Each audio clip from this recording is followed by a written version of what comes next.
In the depths of a Utah canyon, a weekend of bonding between two brothers turns into a nightmare. A simple mistake leaves one brother badly injured. It was the worst pain I'd ever felt in my life. Soaking, frozen, and miles from the canyon's exit, the other has no choice but to find a way out, alone in the dark. It just continued to get worse and worse and worse. But in such perilous terrain, can he even escape, let alone bring help before the sub-zero conditions kill his injured brother?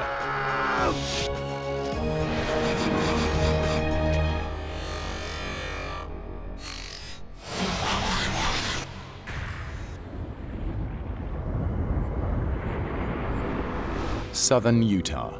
This iconic western landscape is the result of 25 million years of sandstone erosion, which have left deep canyons littered with boulders and pools of freezing water. It's harsh and uninhabited, which is exactly why it appeals to experienced canyoneers like Justin and Jeremy Harris. Jeremy and I have shared a lot of experiences as we grew up as brothers. Justin's always been an icon to me. He's always been someone that I looked up to. Canyoneering is a passion that the brothers have shared since they were 7 years old. We can share things that brothers don't very often get time to share. Today they're going to tackle a remote canyon over 50 miles from the nearest town. We were looking for something that would be a new adventure, something that was going to be a little bit more challenging. They camp for the night and wake up to a freezing winter morning. Hey, little brother, wake up. What time is it? It's time to go.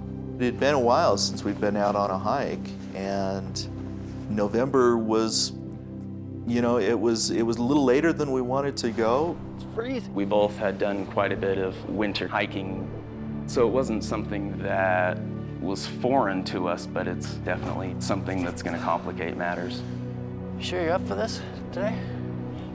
I thought about that question, and I think, yeah, maybe part of me as his older brother thought that I needed to make the final say.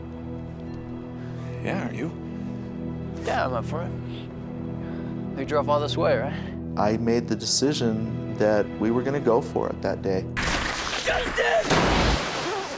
We started double-checking all of our equipment, making sure that we had all of the hardware that we needed, that the ropes were ready to go. Our route was going to head up towards the pinnacle and then drop down into Baptist Draw. Basically, at that point, you know, it was like a little bit of kind of elation that we'd made the decision that we were going to go forward with this.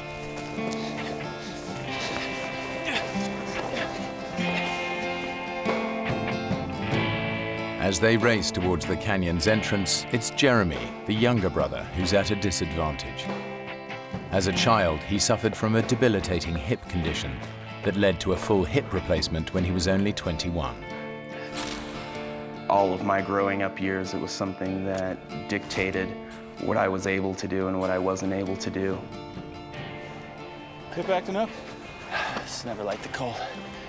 Jeremy's really suffered, and I was always a little bit in awe of the fact that with his artificial hip, he would push himself, and he would find a trail, or he would find a new peak that he hadn't climbed yet. The brothers plan to follow a circular route. The descent into Upper Chute Canyon will take them 500 feet below the surface.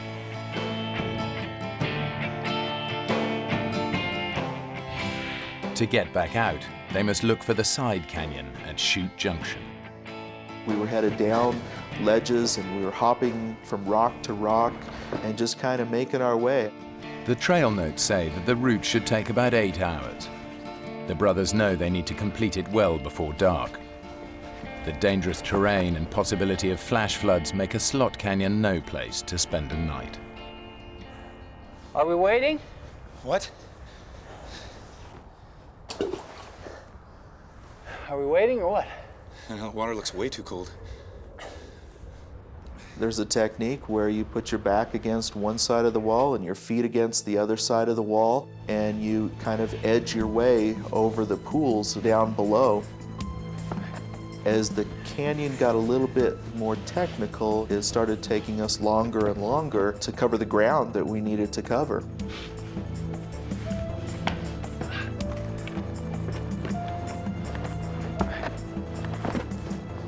I didn't get too concerned about the pace that we were making until we got to the rappel. Is this it? That's it. The drop is too steep just to scramble down. They'll need to use ropes.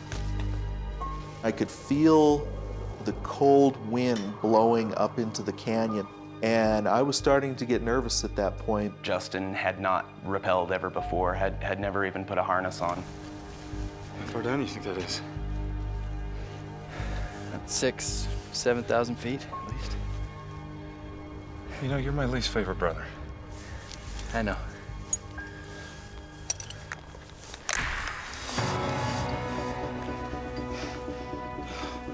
It was a good drop. It wasn't something that you would survive if you fell from. See? It's nothing to worry about. I'm not worried. A little terrified, maybe. Not worried. You'll be fine. Jeremy was getting quiet at that point, and I don't know if he was having some of the same thoughts I was having about what was happening and how long it was taking us to do this, but I know that things got really, really serious for us.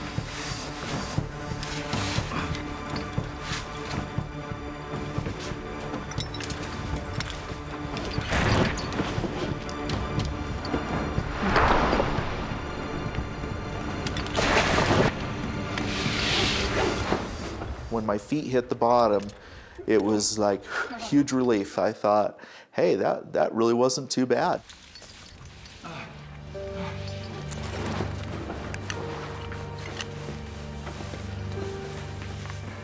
The scary element about technical canyoneering is once you go over a rappel, unless you leave your climbing rope there, you have no way back out. You have no choice but to continue.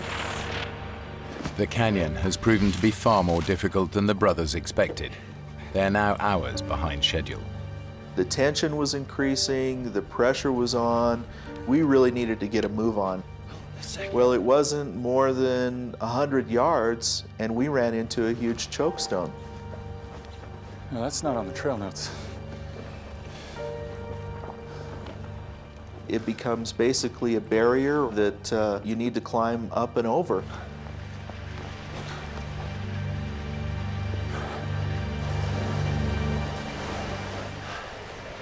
Got some water. The last thing we wanted to do was fall down into one of these pools and get wet. This looks pretty good. I think I can take this. Well, let me get back up there. I was confident that we could down climb it and not have any problem. Jeremy, wait! Ah! Jeremy!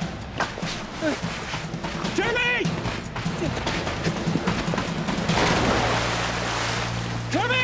I remember when I heard that splash, that was the last thing that I wanted to hear at that point. Jeremy! Jeremy! Jeremy!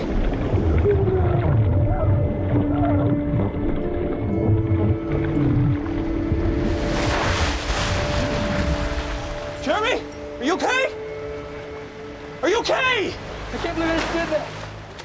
Hold on, dear, I'm coming.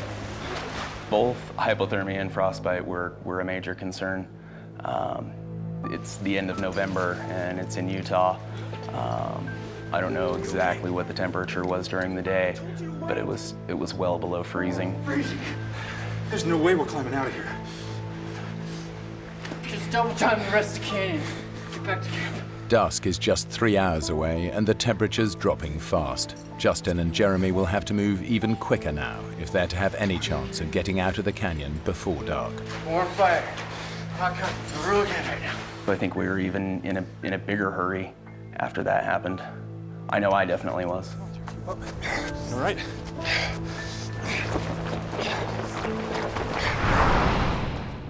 Now the weather, which has been deteriorating all day, takes a dramatic turn for the worse. It probably wasn't 10, 15 minutes before there was maybe an inch of snow. It was very cold. And then we hit another big chokestone.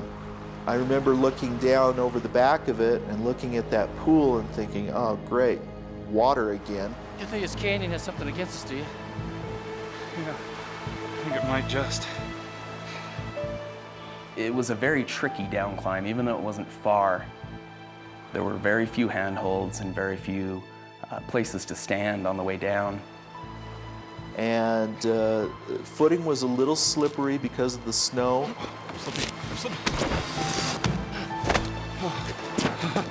I'm glad you were there. And I remember just holding on to his hand because that was the firmest thing that I had to hold on to.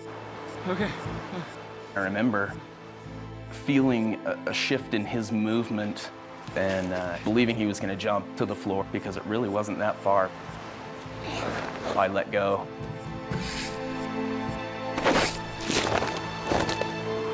And the next thing I know, I'm basically falling.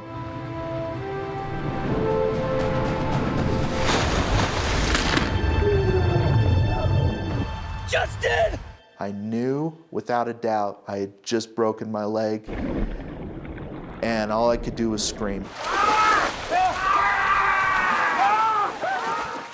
It was the worst pain I'd ever felt in my life. Just stop screaming, you gotta calm down! I had never quite heard someone scream in pain like that. It was a really helpless feeling to hear him scream like that in pain and not be able to do anything for him. Just take it easy, bro!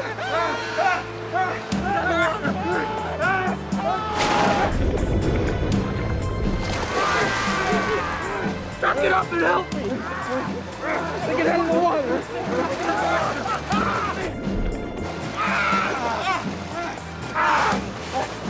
Come on! And I could really feel how bad he was hurt. It was very obvious that that there were things in places where they shouldn't be. It's really bad, Justin. Justin's shin bone is shattered in 6 places. Internal bleeding is already restricting blood flow to other parts of his body. They don't know it, but this injury could kill him. Okay. What time is it? I remember thinking that my brother has an artificial hip. He can't carry me out. I can't walk out.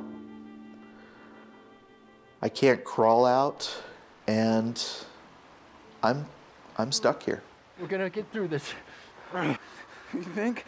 We're gonna make it. If I was gonna get out of there, it was gonna be up to Jeremy. That was really hard to be the one to take charge, because forever before, he was the person that I would look to when I didn't know what to do. 4-5-hour trek back to the car. When I looked in Jeremy's eyes, I could tell just how scared he was.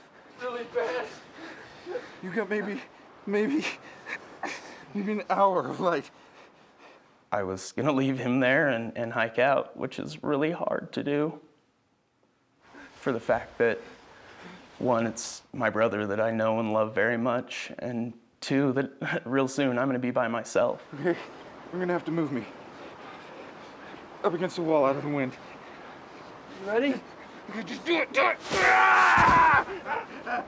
I think both of us knew just how serious of a situation we were in. Justin's in real danger. Between his injured leg and the freezing temperatures, his chances of survival decrease with every passing hour. Jeremy needs to move on. It's another 4 miles to the side canyon exit, and the light is fading fast. That's the side canyon there, right? I'll just crow's nest it up here. Double time it back to the car. Call for help. Just Get him. Just take it one step at a time. How you feeling? Good. Considering I've never been this scared. When we started divvying things out and going through the backpack, we came across my camera. And one of the last things that we did was take a picture of each other, because I remember saying, well, we better take a picture of each other if we don't ever see each other again. I thought that maybe I might never see him again. And those things, yeah, those things go through your head. Remember I was saying about you being my least favorite brother?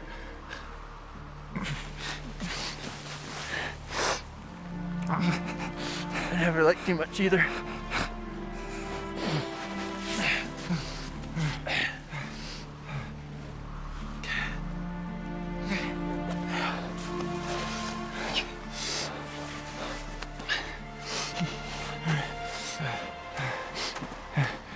Hey, chair. Yeah. How do you think the hike's gone so far?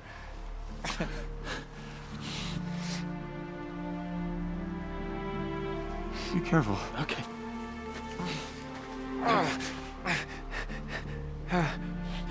I could see him for a while before he went out of sight.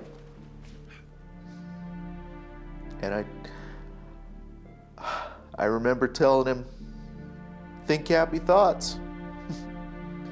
and you can do it. According to the trail notes, Jeremy should be out of the canyon in 4 hours. But so far, the route has proven more difficult and far slower than expected. I think we were both pretty confident that I was going to be out soon and I could call someone and we'd get him out of that canyon.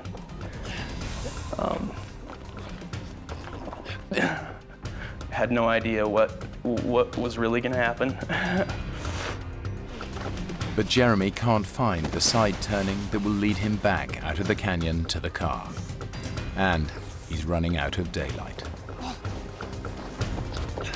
When it went from light to dark, it was so hard to conceive how far I'd gone, but I kept thinking that I had gone too far. And I ran into pools.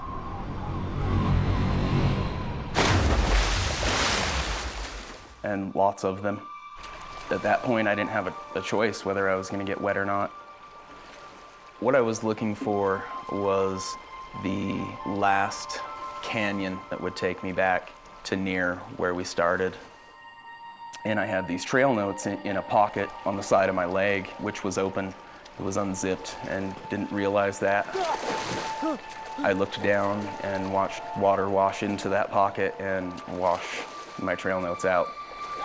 It's so murky and so muddy, you can't see anything in it.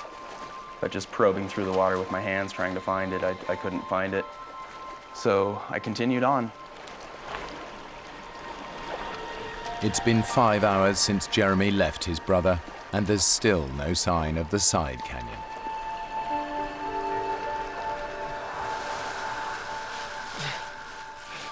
The sense of time was kind of messed up for me. But as I'm sitting there freezing to death and trying to stay alive, you can't help but think that we may have been a lot better off going golfing that weekend. And then I hear little scratching noises, what sounds like something's fidgeting around. And it's completely dark and I can't see anything.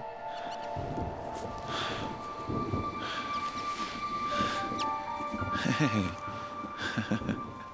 What are you doing down here? As soon as I located this little guy, it was kind of great to have somebody there with me, even if it was a little mouse. A nut? A raisin? A freeze-dried banana? Get some of that in here. You look like a nut kind of guy to me. Oh, personally, I prefer the raisins. We kind of became pals there for a little while. And then he scurried off. I was almost sad to see him go.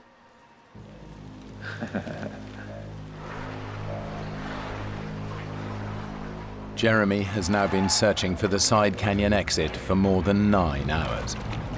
When you're in a pool of water that's that cold and you're having to put out that much energy, it's exhausting. He is disoriented by the darkness, wet and freezing cold. The physical and mental punishment is becoming unbearable. The whole time it had seemed as if it cannot get worse than this. And it just continued to get worse and worse and worse.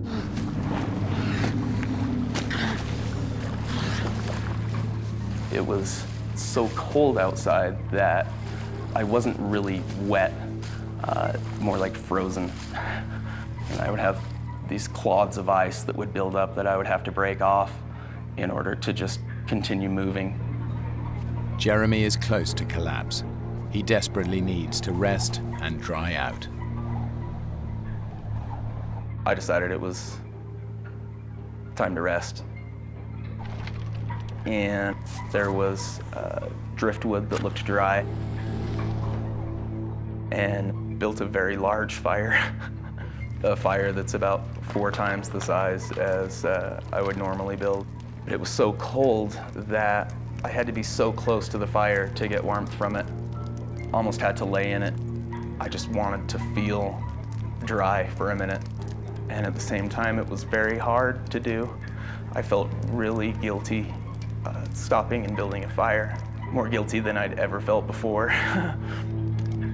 Jeremy needs to get going again as soon as he can, but exhaustion gets the better of him, and before he knows it, he's passed out next to the fire.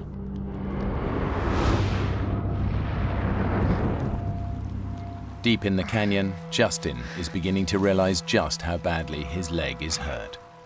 I start feeling this interesting sensation, and I haven't checked on my leg in a while, but it feels like maybe I'm bleeding.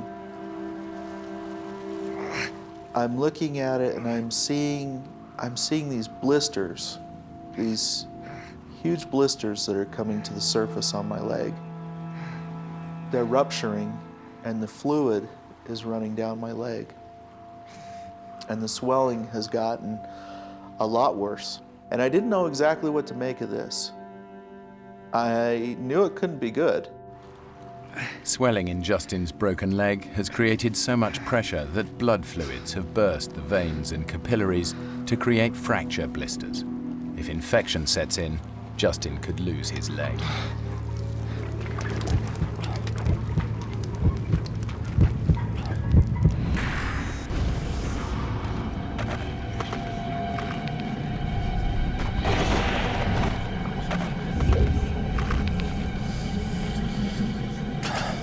Hey, little brother. Wake up. What time is it? Time to go.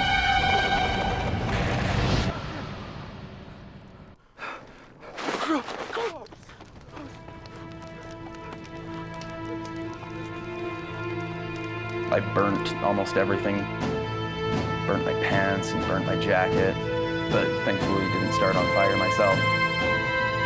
So I put myself together and headed back to where I'd left off. Jeremy should have been out of the canyon by now, but in the dark and without trail notes, he has missed the side canyon exit. Now his every step takes him further away from civilization and any hope of rescue for his brother. Justin is starting to succumb to the effects of immobility and bitter cold. He can feel himself slipping into unconsciousness. I know that if I fall asleep, if I get too comfortable, I might not wake up. And I'm thinking, I have to come up with something that's going to keep me sharp, that's going to keep me from going into shock. And so I'm sitting there and I'm thinking about my family, my wife, and my 4 children. And the thought comes to me, just repeat over and over again their names and their birth dates. Madison Patricia Harris. April 5th, 2000. Tanner Justin Harris. July 28th, 1996. Mackenzie Susan Harris. Mackenzie Susan Harris. May 1st, 1995. And my oldest boy, Skylar Christopher Harris. Skylar Christopher Harris, December 3rd. And I knew if I can do this 100 times and I don't get anything wrong and I don't forget what I'm doing, then I'm doing okay.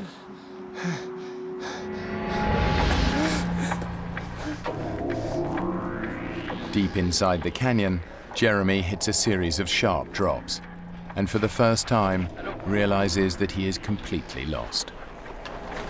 I'm going the wrong way. There were definitely points that made me strongly question that I was not in the right place.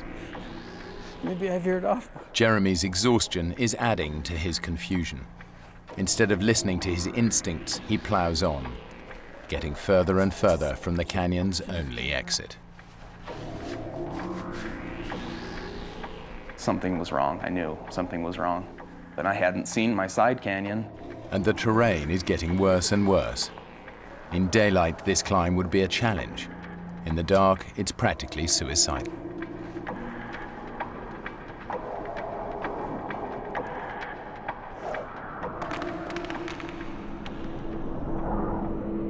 Patricia Harris. April 5th, 2000. Mackenzie Susan Harris. Mackenzie Susan Harris. May 1st, 1995. Skylar Christopher Harris. December 3rd. Patricia Harris. I got stuck. And all of a sudden I realized that one of my worst fears is happening, that I might be starting to lose grip on the situation. And that really scared me. And so as painful as it was, I pretty much forced myself to stand up and endure some pain to try and get my system in check.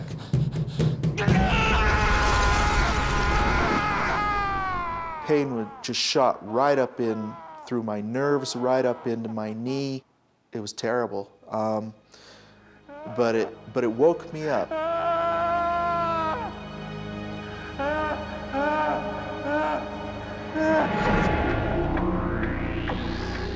The way I'm going, that's the way. The state of mind that I was in was really insane, How do you know that? really emotional. Don't. I didn't feel like I was talking to God, You sure this is the right way? but I had to talk to somebody. I'm going the wrong way. You know, I'd have moments consumed by negative thoughts. What if Justin hasn't made it? You know, why is he sitting there and not me? I'm out there, and it seems like it's been forever since Jeremy's left. And ever so subtly, I start to see changes in the light. And high above me, it looks maybe a little bit differently. And unless I'm hallucinating at this point, unless I'm starting to see things, I've probably made it through the night. And it was almost like a new awakening. It was a new day, and I was never so glad to see the sun come up. Jeremy has somehow survived the series of perilous climbs. But tragically, he still hasn't realized he's been going in the wrong direction for almost half the night. And I came to another area that was a choke in the canyon and walked up on top of it, and it was about 60 feet to the bottom. I didn't have a rope or a harness, and my thought was, Jump in. Good idea. I was going to jump off the top of this into this pool. Jeremy is so exhausted that it's affecting his judgment. There is no chance that he will survive this jump. Jump in. Yeah.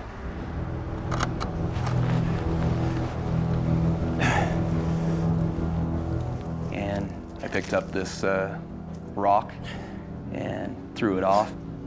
I remember watching that rock fall through the air and hit the pool. I instantly My mind switched. I was like, no, what are you thinking? That's impossible. That's ridiculous. I don't know how much more this I can take. Immediately, my thoughts reversed, and my plan changed to go back to Justin. It's a dead end. All that Jeremy wants to do now is get back to his brother. Ironically, for the first time in almost 12 hours, he's going the right way. And then I realized what it was going to take to get back there. He's got to climb back up the cliffs that last night he risked his life scrambling down.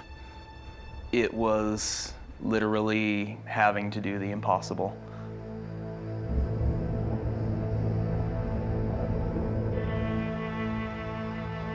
For Justin, daylight brings a new sense of hope that rescue is on its way.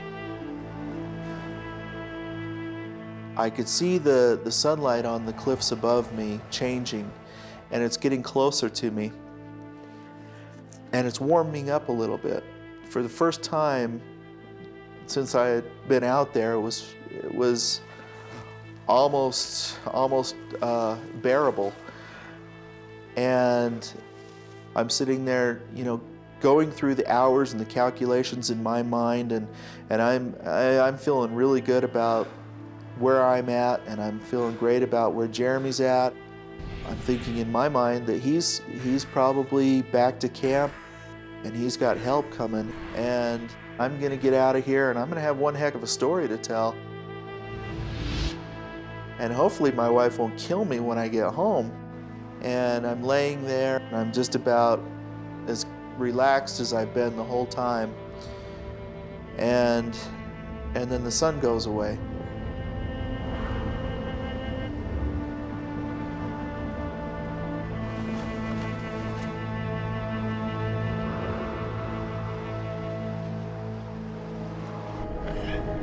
Jeremy has now been climbing through the canyon for over 24 hours. He's exhausted, but driven on by a single thought: to get back to his brother. Climbing up and taking so much energy, getting part of the way or most of the way up,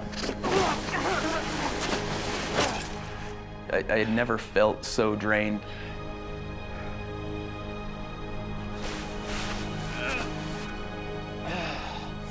It was extremely hard to climb. Some of the hardest things that I've ever had to climb up in my life.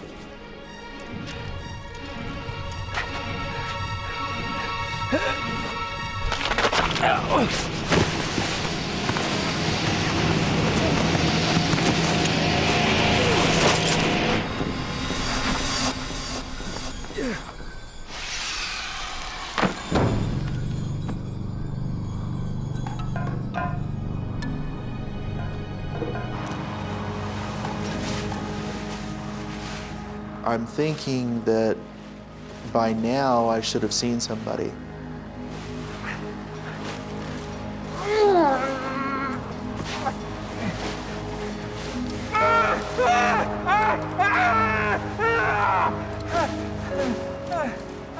I had to accept the fact that as positive as I was about the situation and as hopeful as I was about my situation, that it wasn't looking really good for Jeremy. And now it wasn't looking really good for me.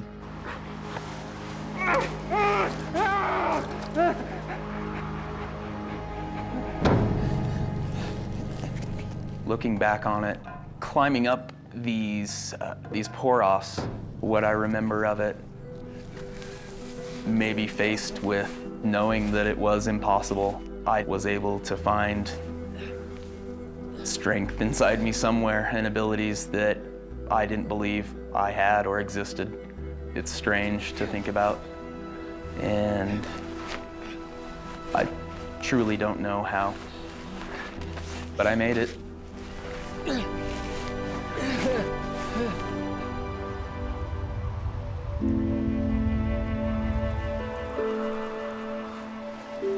Jeremy?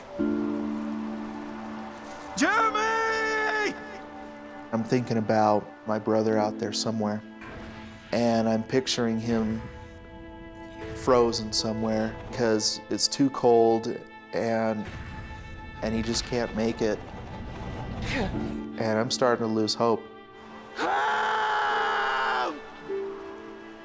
And I started to think that maybe he was dead.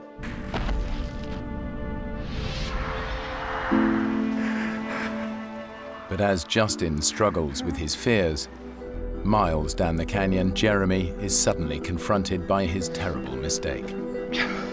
He stumbles across the side canyon exit. Disoriented by the darkness, he simply missed it the night before. It was so obvious. I can't conceive how I would have missed it, other than just the state of mind that I was in. I definitely should have seen it.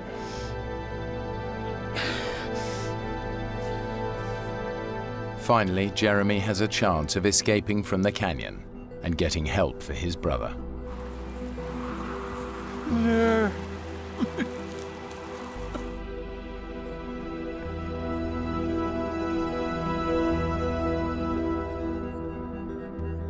The brothers' camp should be 20 minutes from the side canyon exit, but after 2 hours of searching, he still can't find it. I really wasn't sure where camp was at. My tent has a yellow rainfly over it, a bright yellow rainfly, and Justin's car is red.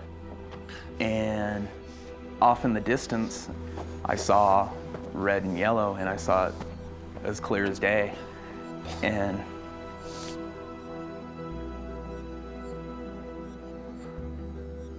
literally dropped to my knees and was so thankful that I was back. And I'm on my knees and I look up and it wasn't there. I wasn't seeing what I thought I saw. It was kind of just the roller coaster ride continuing. Jeremy may be out of the main canyon, but he cannot find the trail back to his camp, and in just 2 hours the sun will set. At the bottom of the canyon, Justin's battle for survival has become one of sheer will and faith in his brother. I knew he would do everything that he possibly could to get out of that canyon and to get help in for me. I knew he wouldn't give up,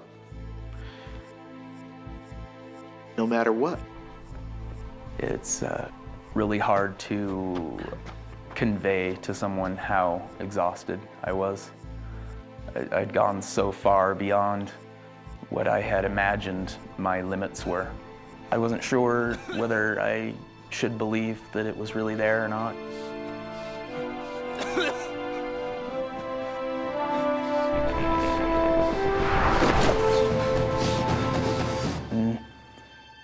I approached it, and it really was.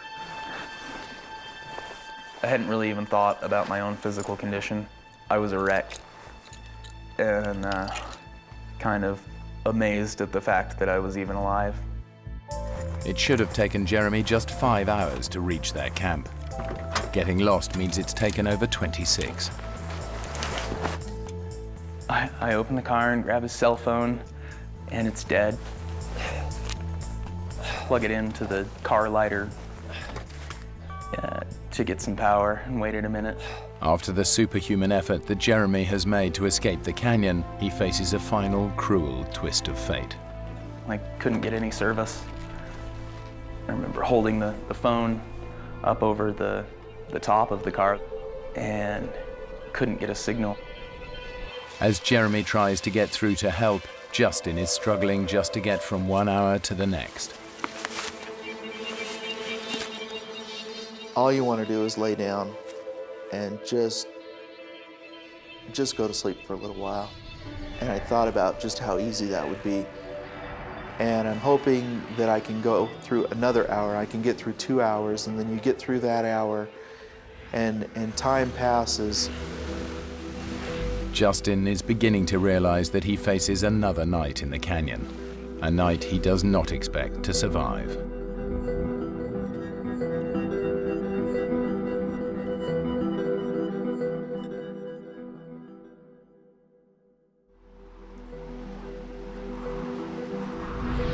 As the sun rises after a second night exposed to sub-zero temperatures, and with no idea if his brother is alive or dead, Justin knows he cannot survive much longer.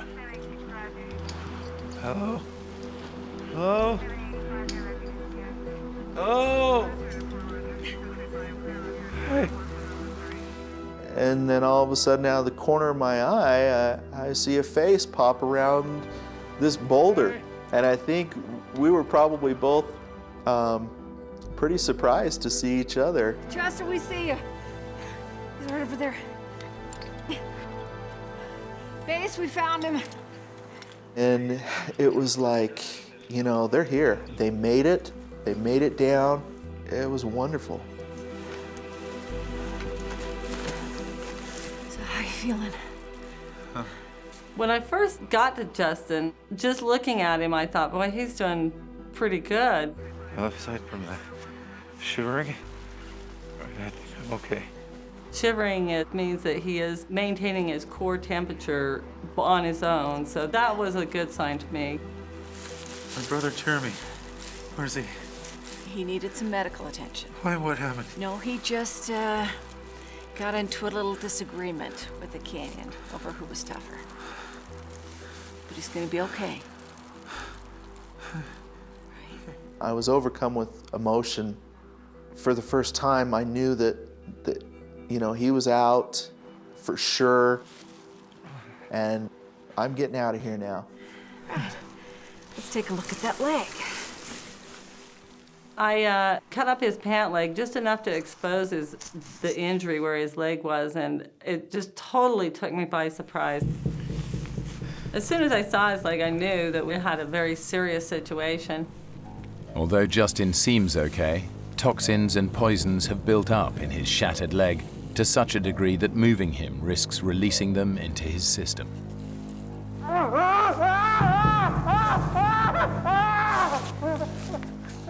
When your blood doesn't circulate down through your body continuously, acids build up in your body, and if they are rapidly released back into the system, they'll go to your heart and it'll kill you. I really thought at that time, he has a really high potential of losing his leg, but even more so of losing his life.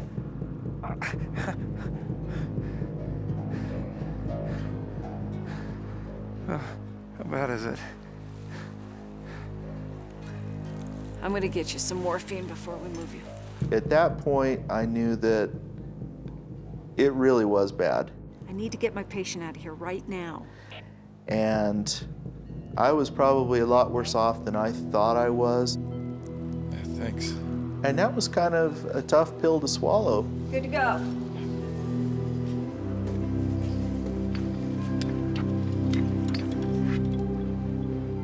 I'm laying flat on my back, and you know, for the first time, I'm getting a pretty good view of the canyon that we came down to see, and so I'm kind of looking around, and it's a nice canyon.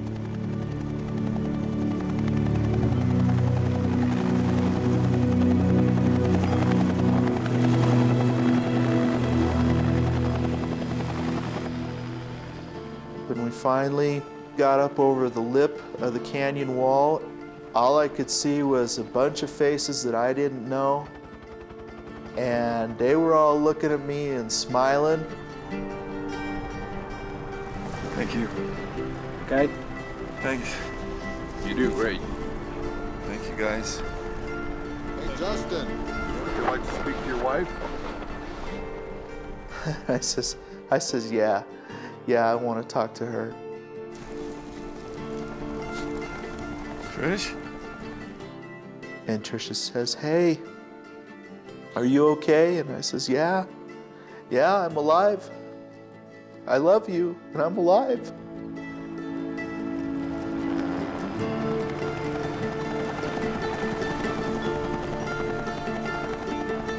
Jeremy and Justin are finally reunited in hospital in Salt Lake City. And I remember thinking, he's just gonna go into surgery and they're gonna fix his leg. And he's gonna be just fine, and that's far from the truth. Justin spent 90 days in the hospital and endured 13 operations. Despite all their efforts, the doctors were unable to save his leg. It was too much to bear. I still felt so guilty. Jeremy and I lived through something that we shouldn't have, and the experience of going through that with someone is powerful. I think just being born of the same mother doesn't make you brothers, and the term brother is a very sacred term to me, and Justin's definitely my brother. Neither Justin nor Jeremy has ever gone canyoneering again. But their bond as brothers is closer than ever since they survived that terrible weekend.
When a family of 4 join their closest friend to go fishing on the Zambezi River, the outing quickly turns into a desperate fight for survival.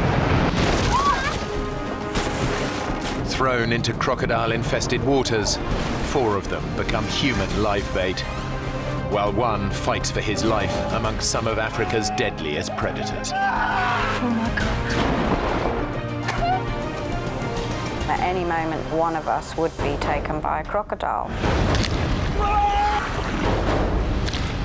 I thought it was over, I really did.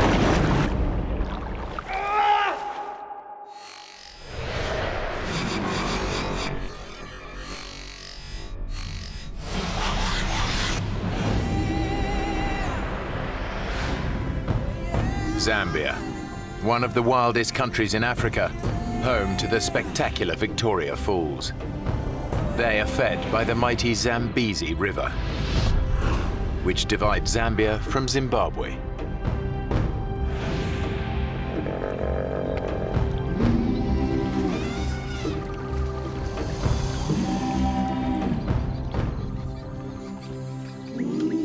It's here on one of the river's most isolated stretches that 2 friends have planned a weekend fishing trip. Arthur Taylor and Alistair Gallatley have known each other for over 25 years. Our kids have grown up together with Alistair. Basically, Alistair's part of the family. He's a very good guy in a crisis and a very good friend. We've known each other a while, We've spent a lot of time together.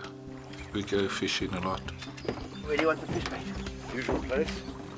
As experienced safari guides, they've lived and worked alongside the Zambezi for most of their lives. Most important. Good enough. So? I can't wait to get on the water. Joining them are Arthur's English wife, Faye, and her parents, Clive and Brenda. They're retired teachers visiting from England. Change your mind yet? No, I think I'll just stay here and relax and read my book. All right. They've both lived in Africa on and off over the years.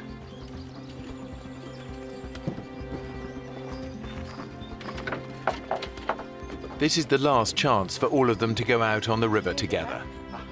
Tomorrow, Faye and Arthur have to pick up their 2 children from boarding school. But even though she spent a lot of time in the bush, Brenda isn't keen on the idea of going fishing. My mum was anxious because she doesn't really like going on the boat. And she would rather have just spent the day in camp. I'm not going to go if you don't go. If she doesn't come, the crocs will be safe. My mum is a pretty strong personality, and you certainly don't mess her around. You'll have to give me a hand in here. Because it was the last day of the holiday, she finally agreed to come with us. Okay, all aboard.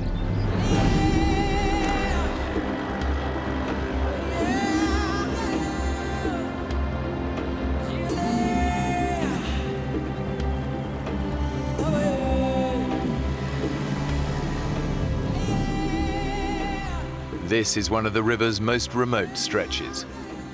The Zambezi is just a fantastic river. It's amazing, and it is so diverse. The bird life is out of this world. You see animals, bushbuck, buffalo, elephant coming down, and in the water there's the hippos everywhere, and huge crocodiles. It's just an amazing river, really is.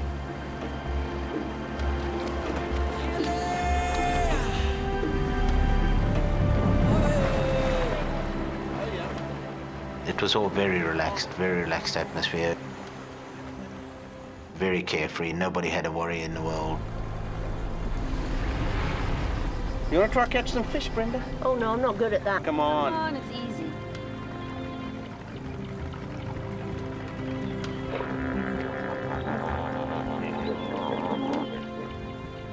We passed so many schools of hippos, and they're all lazing around. They just look so peaceful and so placid. Most of them are in herds or groups, and then you get the few odd single males. As long as you give them a wide berth, the chances are you're not going to have any problem. Oh, I think I've got something here. Heavy. Oh. Fishing had been pretty poor that morning, and when Mum caught a fish, it was like, yay, you know. I mean, she's really chuffed. Well done, Mum. I think that calls for a spot of celebratory lunch.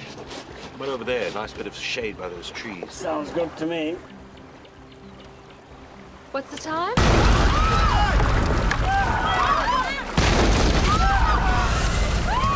There was no warning.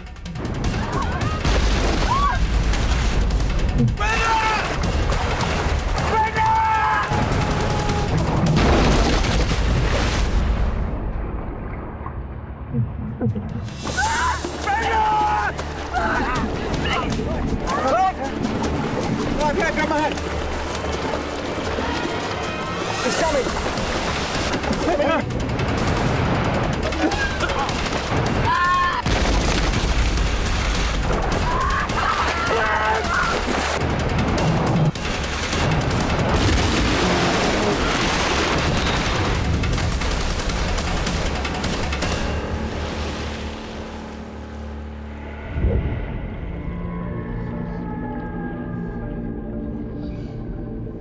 It was just this huge boom, and I was in the water.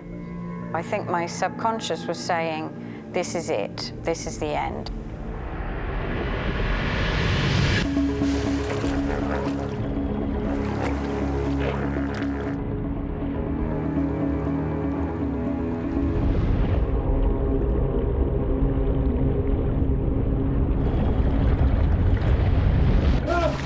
It was only when I actually was pulled back to the surface and gasping for air that suddenly then the reality of what had actually happened hit me. They've survived the hippo attack, but now they're in even greater peril. They've capsized in one of the most crocodile-infested rivers in the world.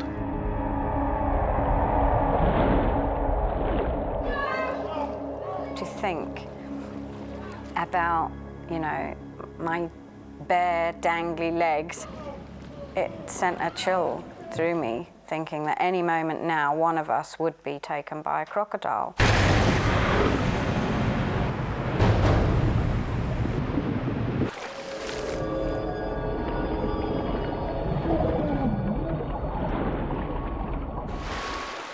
Clive Kelly has watched his wife Brenda sucked under the crocodile-infested river.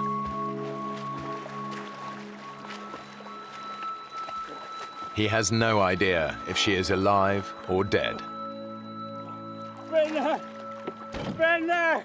Where are you? Although Clive can't hear them, his wife, along with his daughter Faye, her husband Arthur and their best friend Alistair, have all surfaced underneath the boat. Brenda!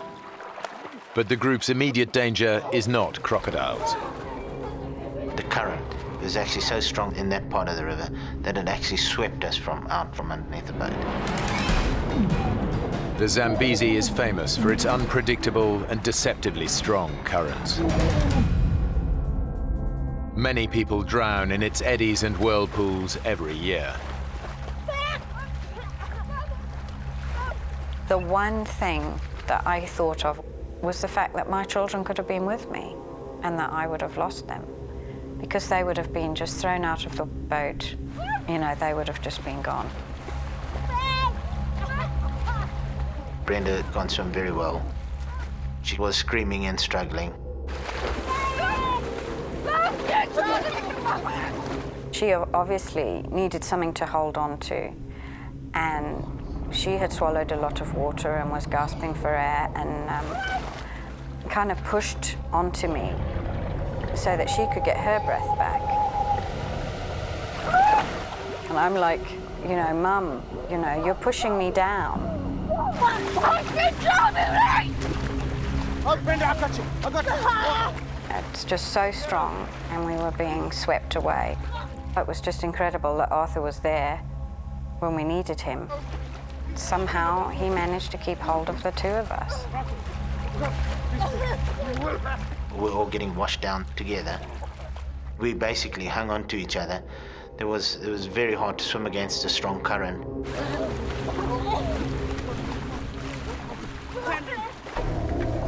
The boat has become snagged in the middle of the river. Just relax, Brenda, relax. Clive and Alistair are able to cling on to it while the current drags the others downstream. Clive and I, we couldn't do much. We sat on the front of the boat and we watched them.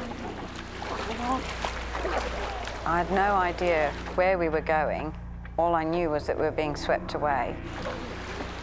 The current was really, really strong and it was just sweeping us down. We were trying to make our way to shallow waters. We knew it was our only hope of survival. Luckily, the current actually took us towards the middle of the river, which was slightly shallower. It's a sandbag. There was a submerged island.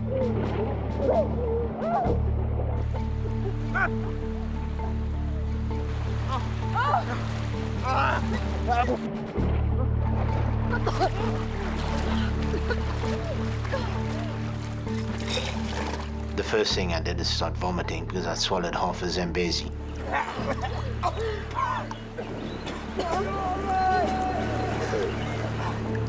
Alistair has seen his friends struggle against the current. He knows Clive would find it virtually impossible to make it to the sandbank. Clive can hardly swim, so it was difficult because he couldn't say, hey, swim over to the sandbank or do this or do that. We just had to sit down and settle down onto the boat. Arthur, Faye and Brenda aren't much better off. When we finally got to where we could stand, it was kind of a relief, but we knew that it was just a temporary relief. The river is full of crocodiles and very huge crocodiles that would have no fear of man. And I believe most of those crocodiles in that area just look at you as a food source. So definitely there's a big chance you will be eaten. From his position on the boat, Alistair assesses the situation. The group's chances of being rescued on this remote stretch of the river are slim. He knows that every year hundreds of people die of crocodile attacks on the Zambezi. As the only single man in the group, Arthur! he takes a calculated risk. I'm going to swim to that bank and get help. Don't risk it up.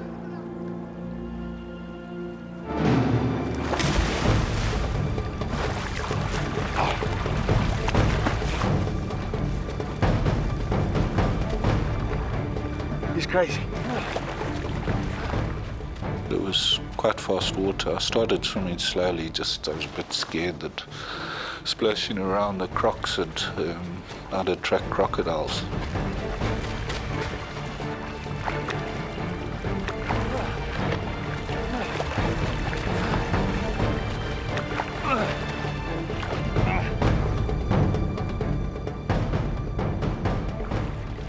I was probably swept down 300-400 meters. I was pretty tired by then.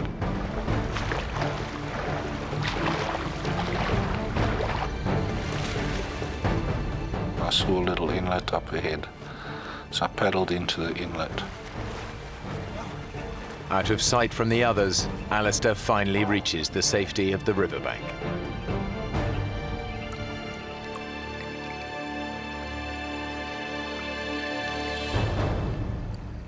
As my feet touched the ground, I looked up.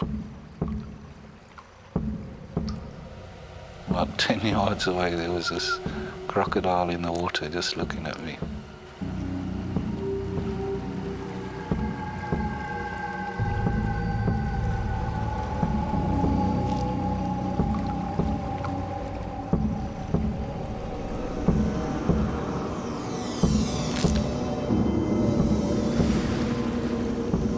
It was scary. I didn't quite know what to do. I think I actually panicked. I decided the best thing to do is try go for the crocodile and maybe chase it.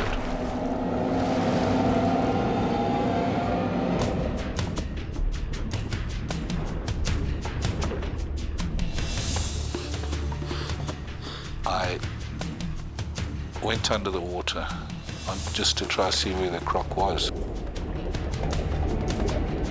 As I started to go towards the croc, it came for me.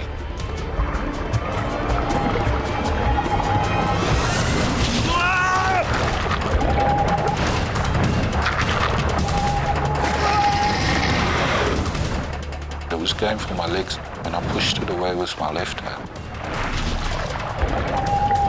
Its teeth cut my left hand up a bit, and it disappeared.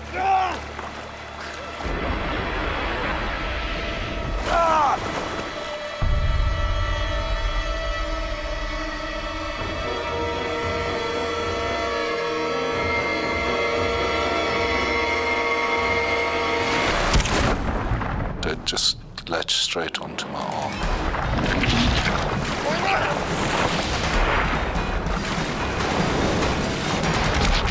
It was just trying to really tear my arm off. Alistair is trapped in a death roll, a spinning maneuver used by crocodiles to drown and dismember their prey. I was getting pretty weak. I thought it was over, I really did. I couldn't see any way of getting out of it. His right arm trapped in the crocodile's jaws, Alistair thinks of one last thing that might save him. I took my left arm and tried to get it inside the crocodile's jaw. They've got a flap in the back of the throat which keeps the water out when they're underwater. I tried to reach that. The second I did that, once I got my other fingers inside the mouth, it let go.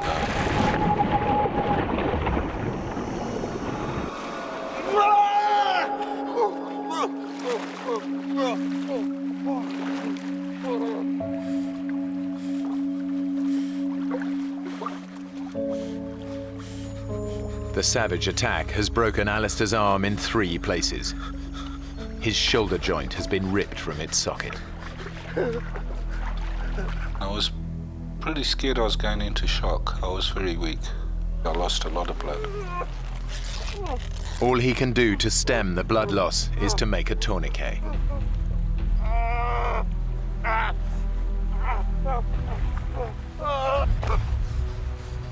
Arthur, Faye and Brenda lost sight of Alistair soon after he was swept downriver.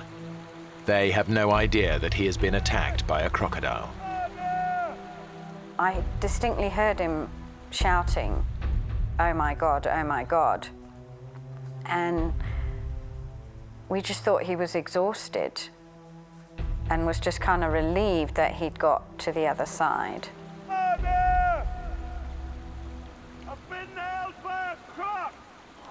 Oh, God. It was just such a terrible feeling. We weren't sure whether he'd lost an arm or a leg or where he'd been bitten. Where?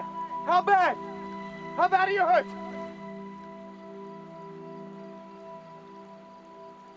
We weren't sure if he was going to make it through even the next hour, let alone the next day.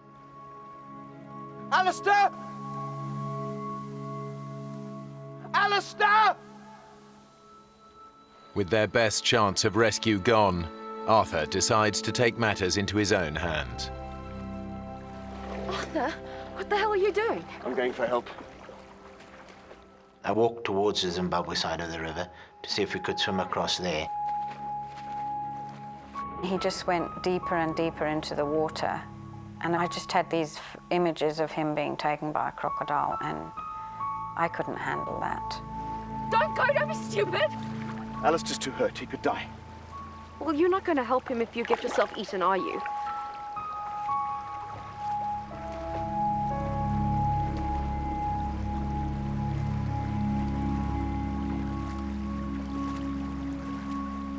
On the bank there were several crocodiles laying there, so I wasn't about to jump in over there. And so I decided to return. He realized that it was impossible. Every 10, 20 meters there's a crocodile lying on the bank of the river. It's just hopeless. The whole situation was just hopeless.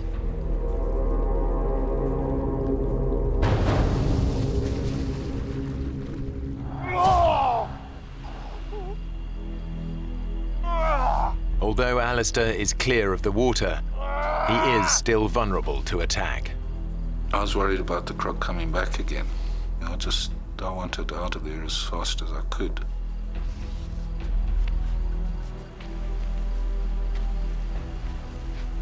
The sun was pretty hot, and there was one tree in this pile of rocks that I went and I sat under to try and sort my arm out.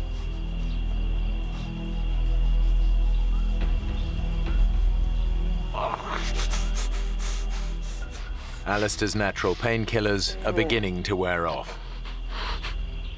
He's feeling the full force of his injuries. The slightest movement is agony.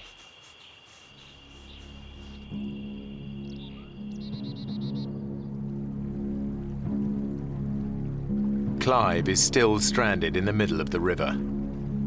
And now the boat is beginning to sink.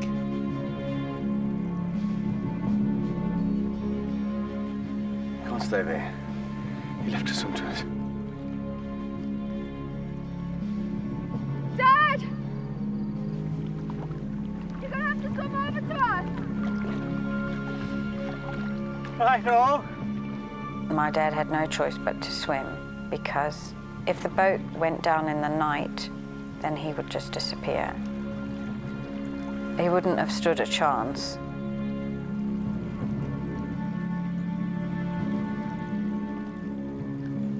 Brenda!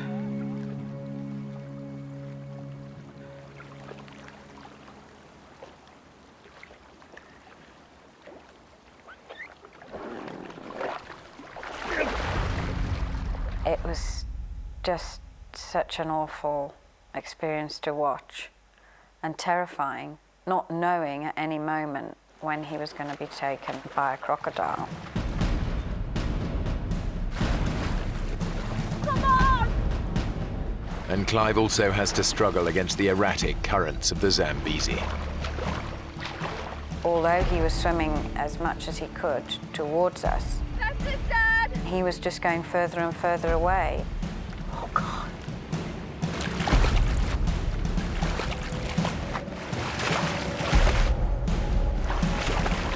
Come on, Clive! Yes!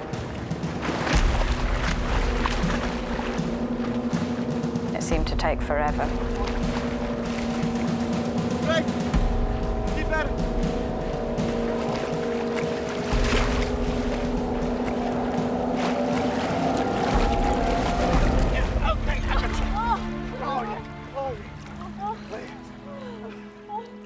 I can't tell you what a relief that was, that my dad was alive and had made it. On shore, only a few hundred yards away, Alistair's agony is intensifying.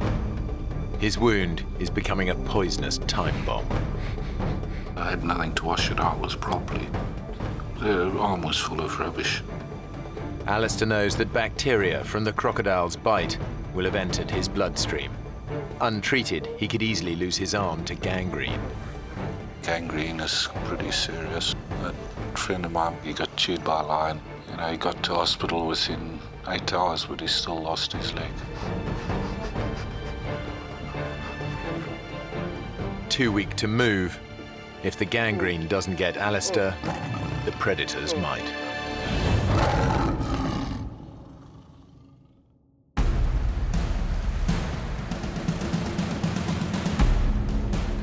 Stranded in the middle of the crocodile-infested Zambezi, the others know they've lost their only chance of rescue.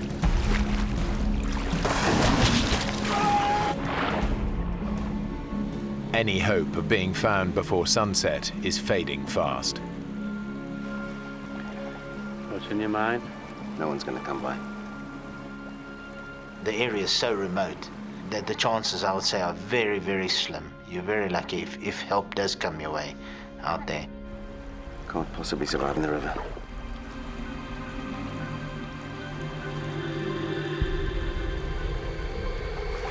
What you two are spring about? Arthur wants to swim for it. No way, we've been through this already. We've got to do something. There are too many crocs. Yeah, we can't just sit here. Arthur, wait. Arthur thought that he may try and swim towards the Zambian side so he could see how badly Alistair was injured. But I knew that I couldn't bear him to go. But I would not be able to make it without him. Please. Maybe we could all swim together. It'd be a big mass then, and that might scare anything off. Mum, do you think you can? I'll try.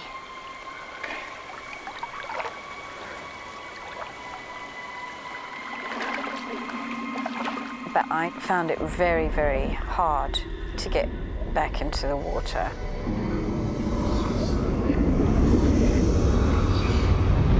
We were all so out of our element. I just freaked. No, it's no use like that. I just started to panic and said, I can't do it. I just cannot go through with this. I can't go across. Sorry. Courage.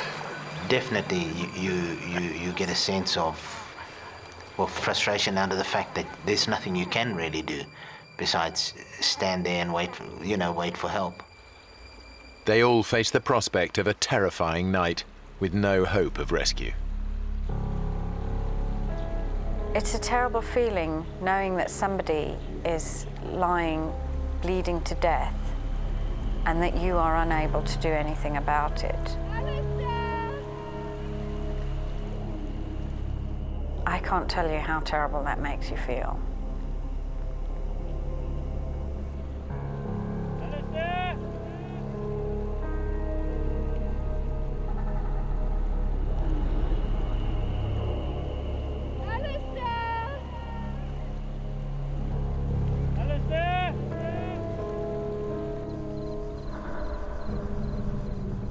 We shouted across at him until the sun started going down. And then the hyenas started calling. When the sun went down, we all decided not to call to Alistair. If he had called back to us, it would have just alerted any predator within range that Alistair was there.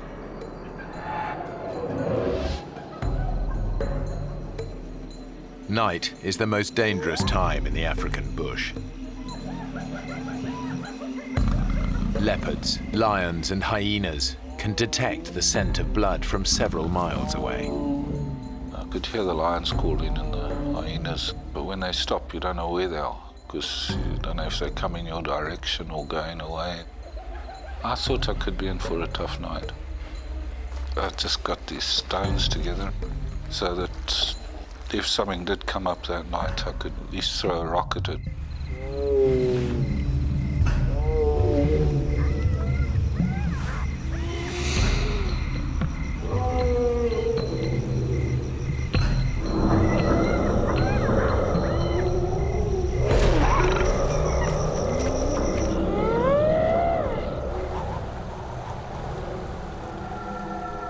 When it got really dark, the wind picked up and it really got cold.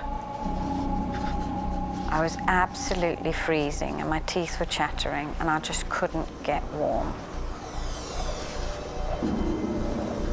It was extremely cold.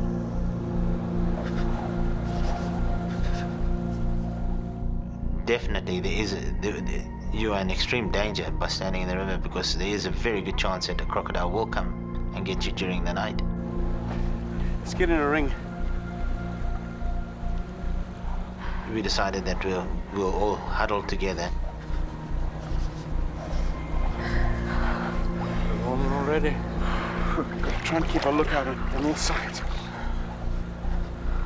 The more sets of eyes you got looking all around you, the more chance you have of seeing a crocodile coming from behind or from the left or from the front. So we're all looking in different directions, just in case a crocodile came from another side. We were straining to see into the water, and all the time you're thinking about crocodiles. Those huge snapping jaws, gaping mouths. It was just a terrifying thought. What's that? What?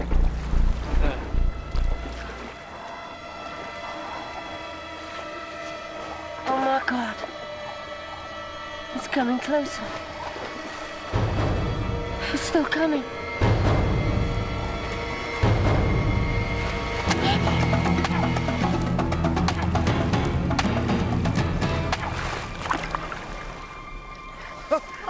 Bloody cross. In the tiny bit of light that there was, the vegetation that was coming down, branches, clumps of reeds, all of them looked like a potential crocodile. We were all very vulnerable. Yet the worst thing was not knowing what had happened to Alistair or if he was going to make it till the morning. The hyenas started coming closer. The lions moved closer. We were just worried that they would pick up the blood trail and by the morning, Alistair would be no more. I was worried I'd left a blood trail when I walked out, and I was worried something had picked that up and come following it. I was worried about the lion and hyena. There's a lot of them around the area. I heard grazing, and I looked up.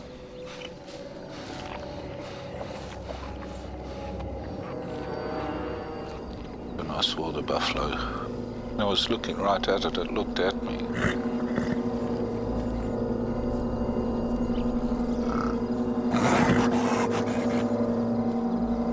If you get into their danger zone, or they're wounded or sick, buffaloes is really pretty dangerous. Kill a lot of people every year.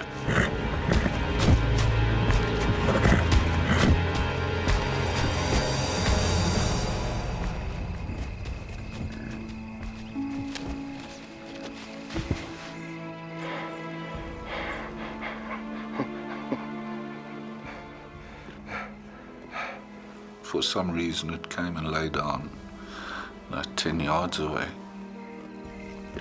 I just can't believe it happened. It's just so totally abnormal behavior. Normally they'd never do anything like that if there's a human being around. That thing lying there was just amazing. It was just like a little sentry lying there, big sentry.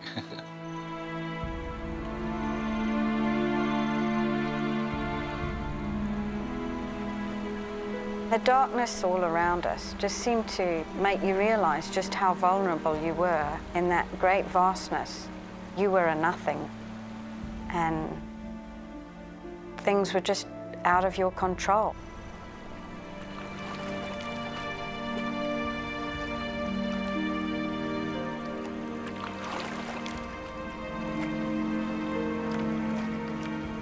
It passed everybody's mind that there's a good chance that we may not make it till the morning, especially in Faye's case. She was worried that she may never ever see her kids again.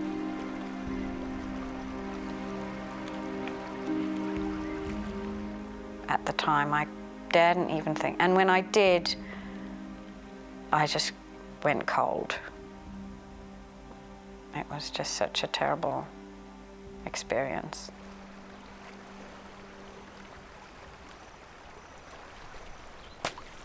What's that? It was like a slapping sound.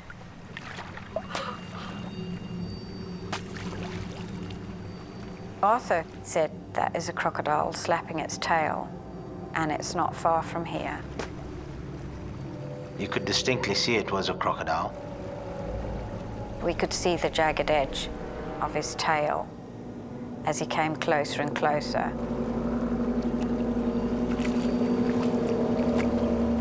Suddenly everything is awake. Your ears, your eyes. Big panic. Wait, look it. When something is coming directly to you, you fear the worst. Wait, not yet.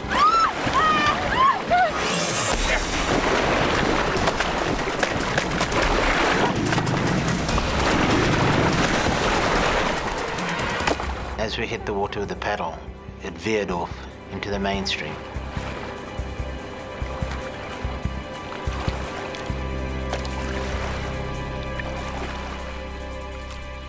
We were on tenterhooks after that, looking around in case another crocodile did come by. The pain had set in during the night. If I moved a little bit, it got pretty serious. If I stayed in one position, I was fine. Alistair knows the worst thing he could do now is fall asleep. If he does, he could slip into unconsciousness, and with wounds this serious, his body could shut down and he could be dead by morning. But he's lost a lot of blood. He can't keep himself awake.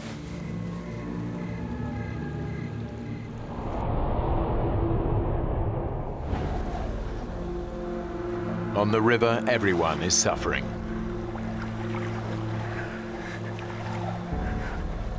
Standing for such a long period of time, we did get really tired. Our backs were aching. We were freezing cold.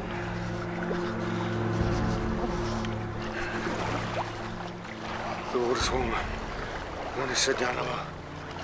Arthur wanted to sit down. It was warmer in the water than it was out the water. The water was actually warmer. I said to him, you can't sit down because you're going to get wet and then you're going to get cold and then hypothermia.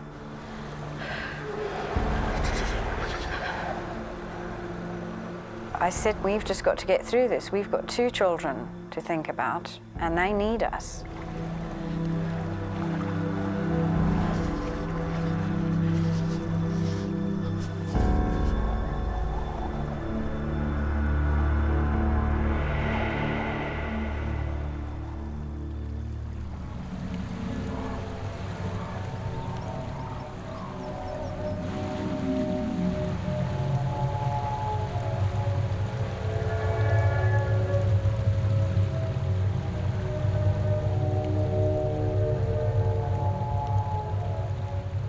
When the daylight finally came, it was just such a sense of relief because we had made it through the night.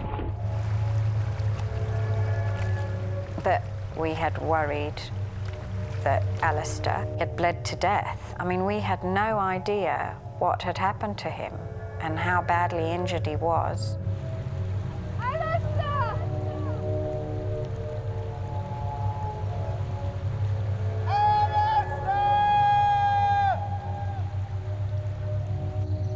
That was such a terrible feeling because you always think of the worst.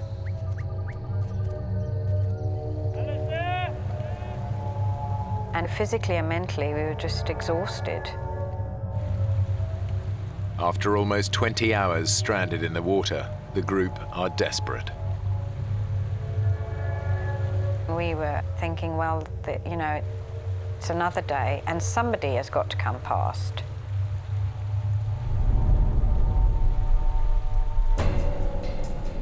What's that? There. There. There. We saw some white dots on the horizon. They're coming this way. It looked like a white boat, and we were just thrilled. Over here! Over here! Help! Hey! This way! Over here! Turned out there were cattle egrets flying towards us. And our hopes were shattered. It was devastating. Damn it! As the birds flew off. Just felt so helpless, completely helpless.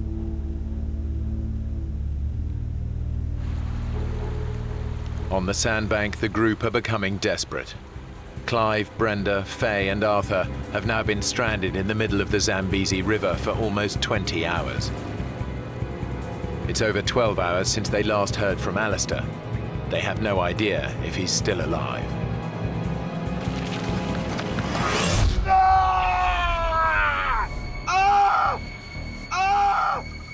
There was this pain, just like needles all over the place, especially on my arm.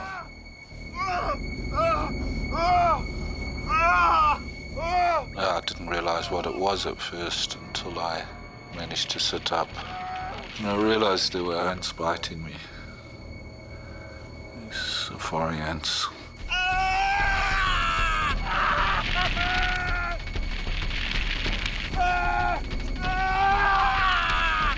Safari ants are one of the most vicious insects in the world. They've been drawn to Alistair by the scent of his blood.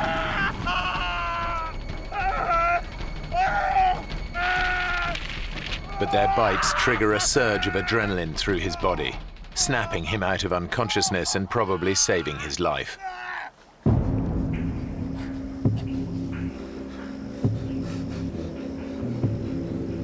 Alistair forces himself to move on.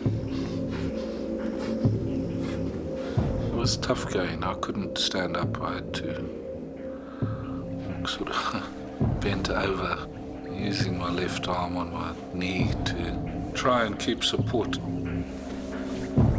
Alistair realizes he's the only one who can find help for the others. But it's now 24 hours since the crocodile attack. He's lost a lot of blood. He's weak and disorientated.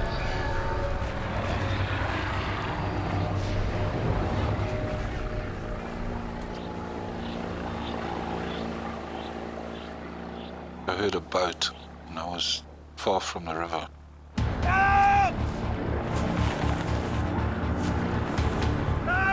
I thought I'd never get down to the river in time.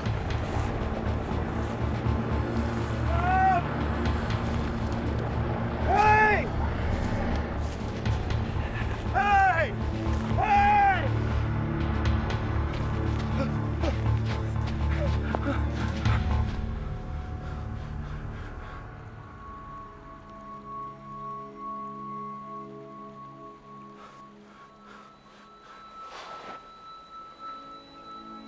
There must have been an aeroplane or something, because it definitely wasn't a boat.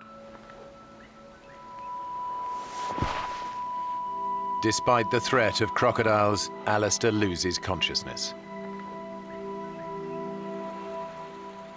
On the sandbank, the others are beginning to lose hope.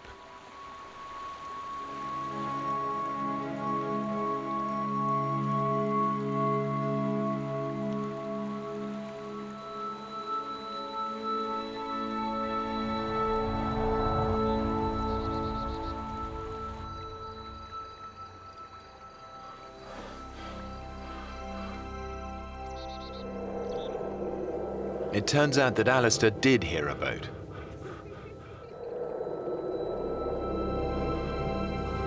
I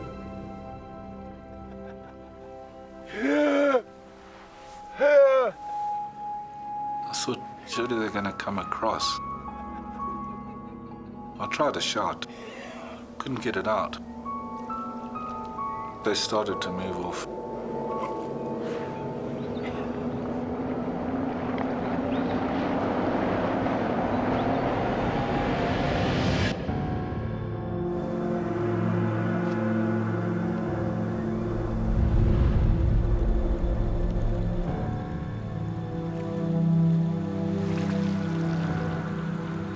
On the river, his friends can do nothing but await their fate.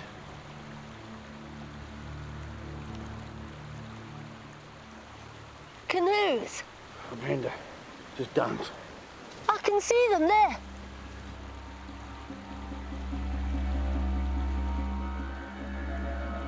There.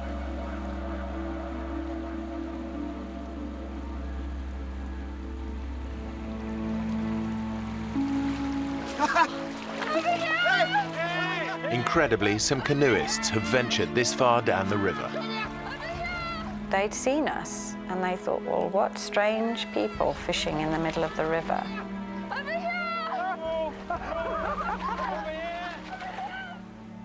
I can't tell you how that felt, really. I mean, it was just a sense of relief. We were going to be all right. It was also still worry for Alistair. We hadn't heard from Alistair for several hours.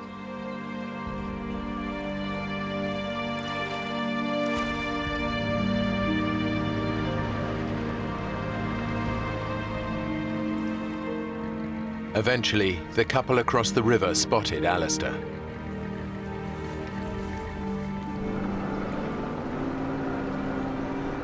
They took him to safety, where he was reunited with the others.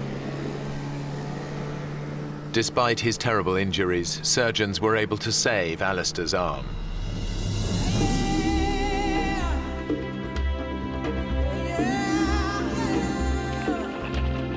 He and Arthur still take regular fishing trips together on that same stretch of the Zambezi.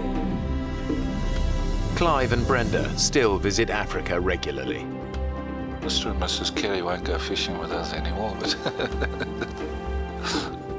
Faye spends most of her weekends in the bush, but she rarely goes out on the river. I always feel anxious when I get in a boat, even now, after all these years. It's just such a terrible experience. But we all survived, all 5 of us.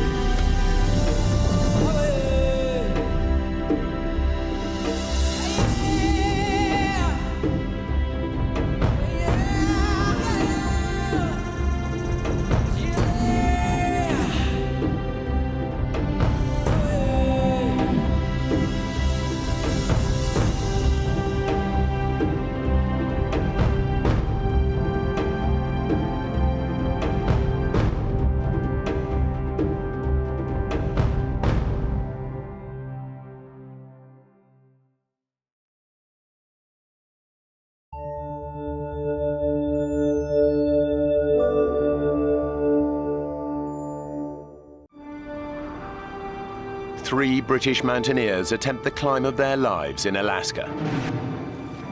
But within sight of the summit, the weather stops them in their tracks.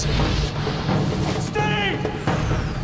When frostbite threatens the life of one climber, the others must decide.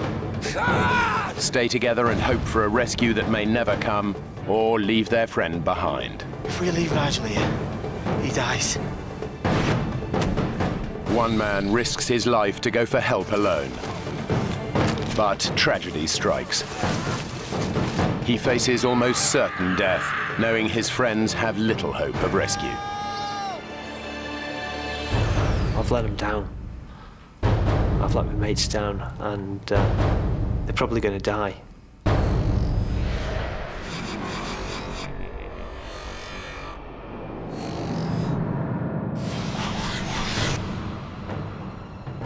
Mount McKinley is the highest mountain in North America. It stands in the Arctic Circle. It's one of the toughest climbs in the world.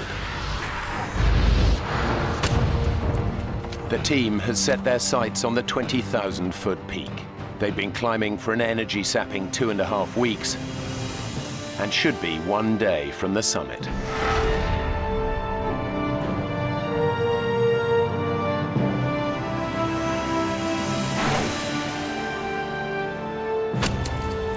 Steve Bull has been climbing for 18 years and has conquered some of the highest peaks in the world.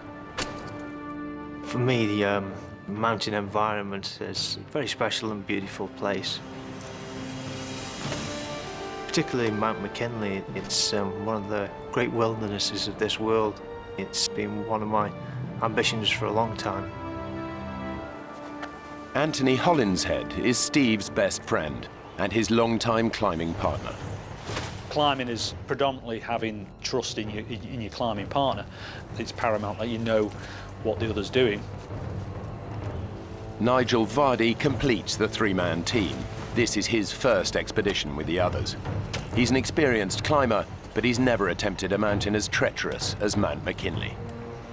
I sometimes suffer a little bit with confidence, and sometimes I have to say, Nigel, you can do this, you'll be fine. Originally, Steve had the dream of climbing McKinley, and really we perhaps followed his lead.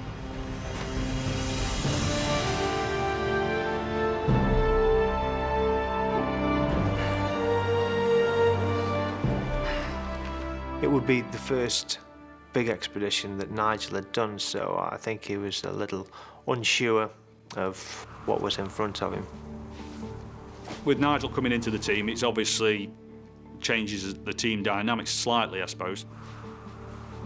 Stephen and I were used to making decisions. Right, you ready? There's an awful lot of pressure to work together well, because you are reliant on each other. Absolutely reliant. There is nobody else there. Come on, now, let's get going.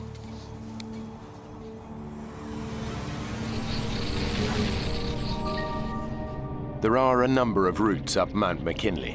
One of the most popular is the West Buttress. But Steve, Anthony and Nigel have decided to tackle the much tougher West Rib route. After 17 days of severe climbing, they've reached their last camp at 16,000 feet. They aim to go for the summit tomorrow. The night before the summit bed, we're in the tent. We're all pretty high. I think we're ready for it tomorrow. Now, ladies and gentlemen, dehydrated meat or fish, or how about our lovely powdered vegetarian option? He is a real comedy character to know, is Anthony. Full of life, always got a good laugh. Hey, nice bit of colour you picked up today. You'll be in swimming trunks tomorrow. Did you not put your sunblock on today? Steve's quite the opposite. Steve's a very serious character. Should be like a religion to you, Nigel. You know what the sun can do to your skin up here? Right. Fast up, fast down, OK? So let's strip all the unnecessary gear and pack a kit. What we agreed? Frillies in tutus. The conditions can be extremely hostile at this altitude. The team must be sure of the weather before they decide on making the challenging climb for the summit. Base to Denson. Weather's looking fairly good for the next 24 hours. Copy that, base. Good night.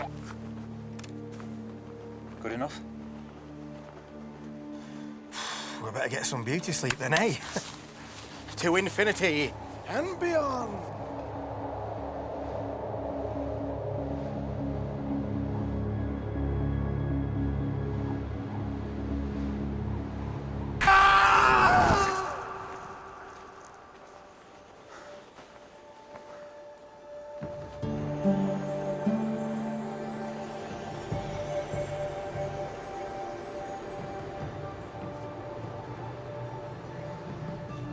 Fellas, you should have had this done earlier. It's a run for the summit, stick the flag on, get the photographs, and back down again. To get to the summit and back before nightfall, they need to travel light. They leave the tent and most of their equipment behind. The climb to the summit is about 4,000 feet from here, maybe a little bit more, and it's a lot to do in this altitude, so we've got to go light and get back down before it goes dark. They now face one of the toughest sections of the climb. Steve was sort of, come on, let's get on this thing, bang, bang, bang, and away he went. On the opening stages, I'm not doing bad at all. But as the day is progressing, I'm thinking that we're moving pretty slow and we need to keep it moving a bit faster. It takes us such a long time to cover this. The time's really ticking away. After hours of hard climbing, the team are already behind schedule. They've now reached an area known as the football field, a flat plateau just below the summit. But the weather is changing. As we walked across the top of the football field, the wind started to increase rapidly.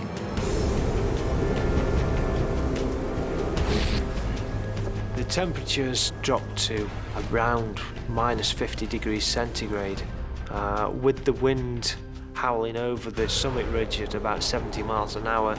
I don't know what that takes you down to. But it's cold, believe me. Every step is just draining.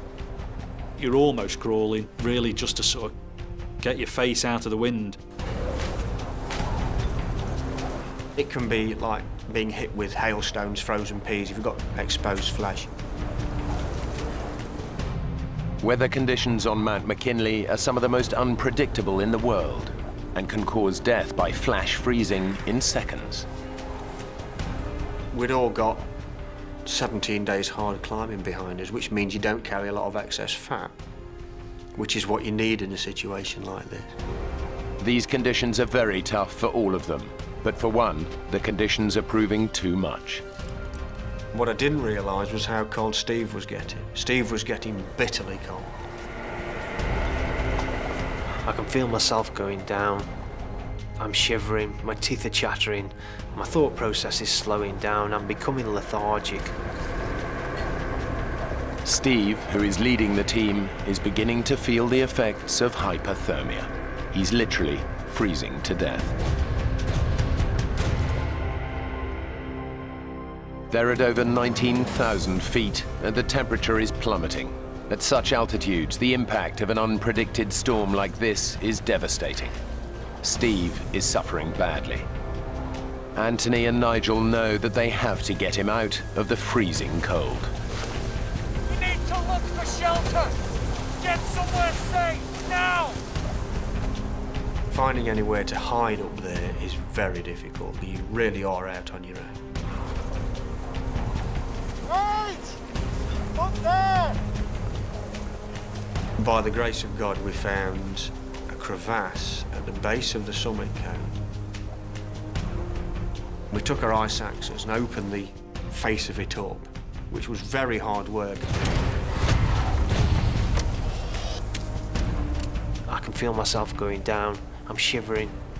Hypothermia is going to come soon if I don't get out of this wind.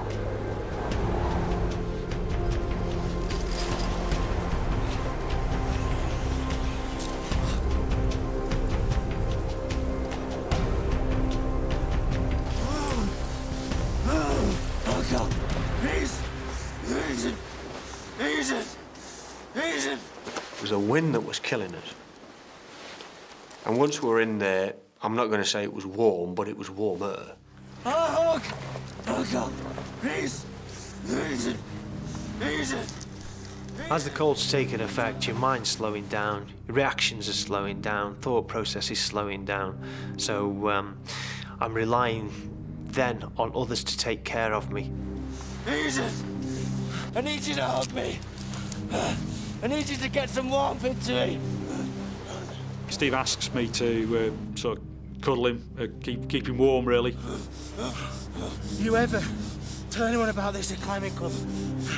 And you're toast.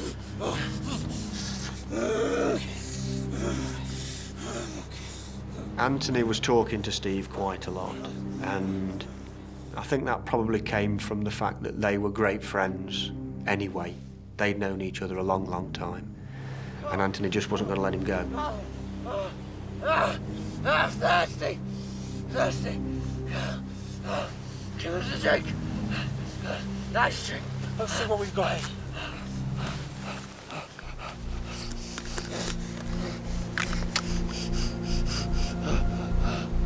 Dehydration is a major, major problem.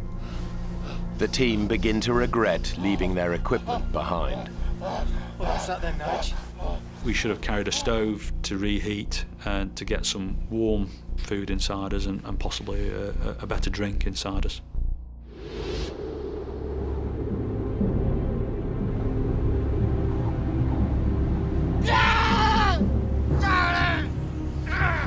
It's all right, man.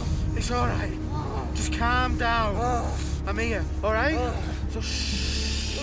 We've got to radio for help. Get them to send help. We'll never get Steve down on our own, not in the state that he's in. We've got no choice. I don't know.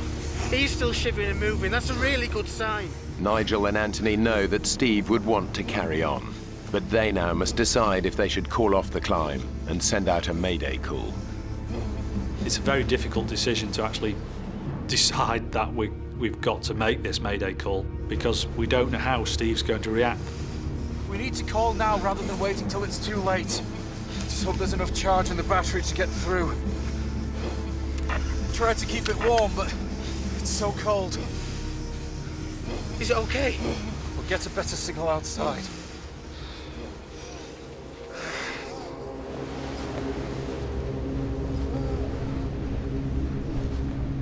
Base camp! This is Expedition Denson. Do you copy? This is Expedition Denson, requesting urgent assistance. Over.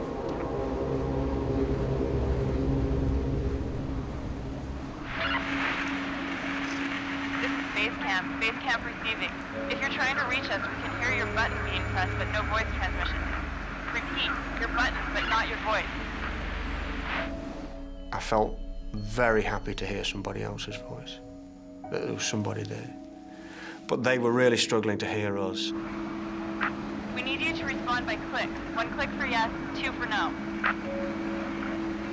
And so they started off, are you this expedition? 1 click for yes, 2 clicks for no. Are you Expedition Zambezi? We just went down until they got a click for yes. Are you Expedition Denson? And at that point, they've got who you are, what route you're climbing, next of kin, equipment, all this information they can use. The storm is too bad to rescue you tonight. We need you to call again in the morning.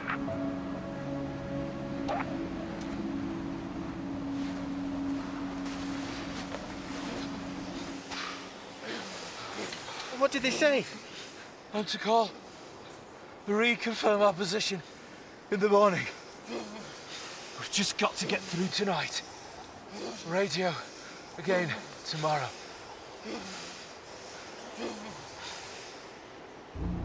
Steve? Nige! Steve, stop moving! Steve! Steve! Steve is becoming dangerously hypothermic, and now Nigel is also losing his battle against the cold. I don't realise I'm going hypothermic, and my own mind is shutting down. Anthony must try to keep his two friends alive in temperatures of minus 30 degrees at almost 20,000 feet.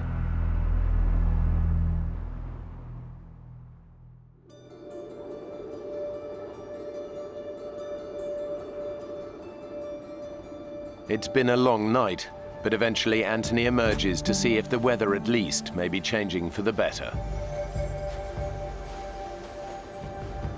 With daybreak comes another surprise. Morning. You seem disgustingly fit for a man who was a shivering wreck last night. Obviously these big manly arms of mine are stuffed. Overnight, Anthony managed to slow the process of hypothermia by holding Steve's body close to his own, providing much-needed insulation against the cold. It was a vast improvement from the previous night. Steve actually was in a good condition. Come on, let's go and check where we are. What about Nige? Oh, we can get him later. Look, just like you and I, let's go and have a look at this mountain that we've been talking about for so long. Okay? At this point, I'm still hoping to make it to the summit, for all three of us to get there.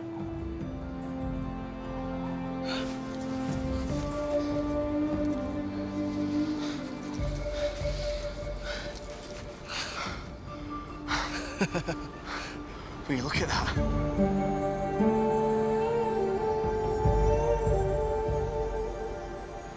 It's there for the taking. Come on, let's go for it. Steve, last night you were pretty bad, you know. Nigel thought, we both thought that he should radio a distress call. What the hell did you do that for?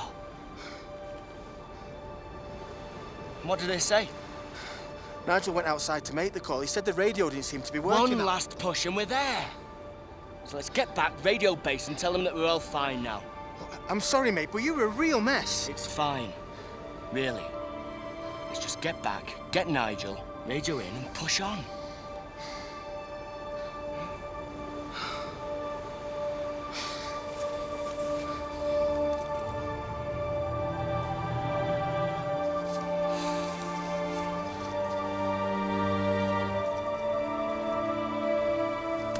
Nigel still needs to radio in to confirm their position and let base camp know that their emergency is over. I took the radio and I put it on the edge of the crevasse top while I hauled myself up and my rucksack. And I knocked it with my elbow. And just watched this little black dot go flying down the slope. And I thought, you prat.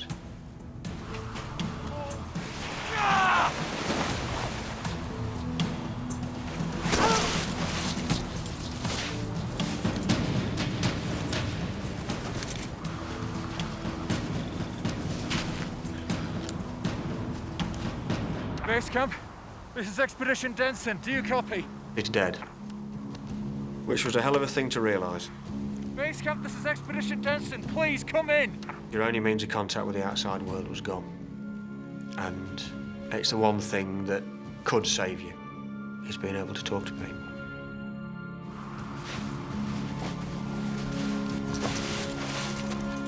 Nigel!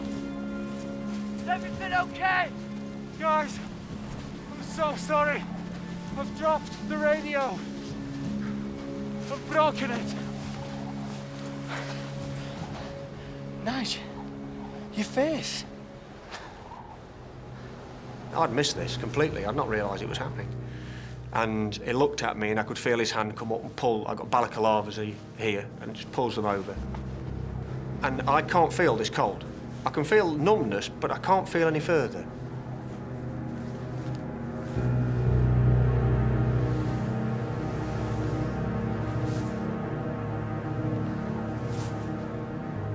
I look at Nigel and I'm shocked.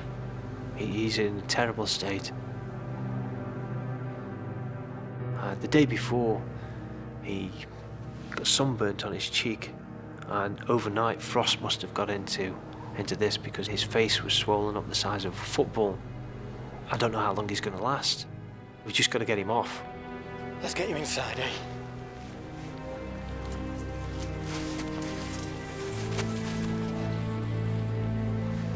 Look, Steve, I'm so sorry. Maybe the two of you can push on. I know how important getting to the top is for the both of you. Look, let's not worry about that now, okay? Steve and Anthony took it fantastically well, actually, and I felt immensely guilty. Still do. We've got to get down. Get him to a hospital and quickly.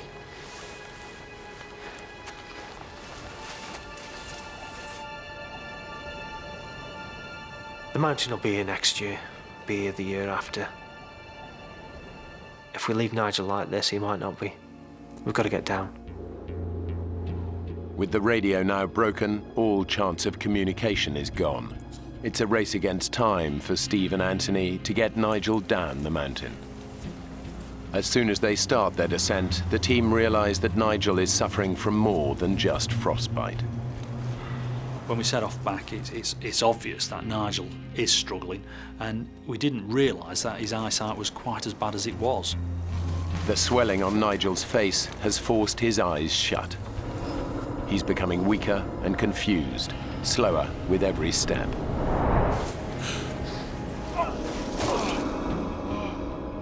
It's a feeling of being out of control.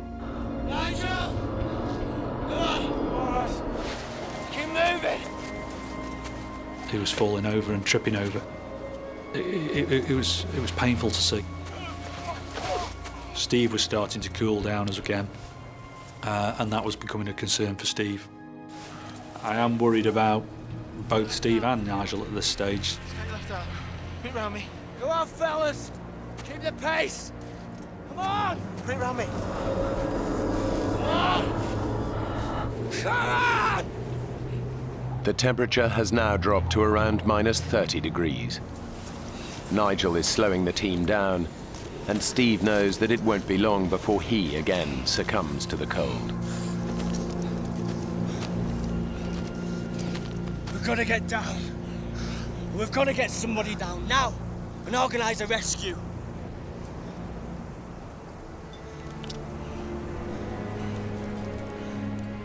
Tony, I can't keep going at this slow pace. I'm going to go hypothermic again. I have to go down on my own. The decision when Steve says this to me is do I stay with Nigel or do I go with Steve? If we leave Nigel here, he dies. I didn't think Nigel was in a fit condition to sit it out on his own. I don't think he would have lasted very long if he'd been left to his own devices. You're the only one who can make that descent on their own. It's up to you, mate.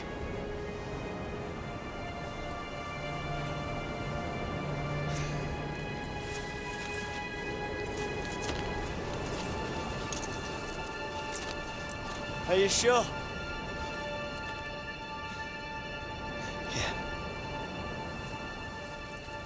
It's very selfless of him to stay with Nigel. You be all right? Will you? See you later. Steve.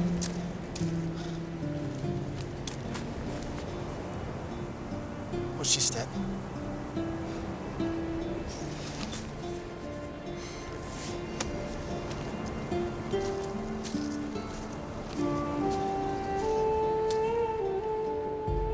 Somewhere in the back of my mind, I can hear some mumbling going on.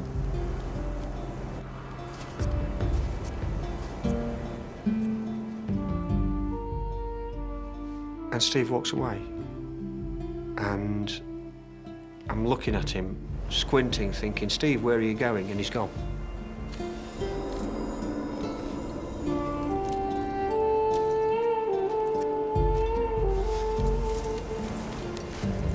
Nige, we're just gonna settle ourselves here for a while, okay?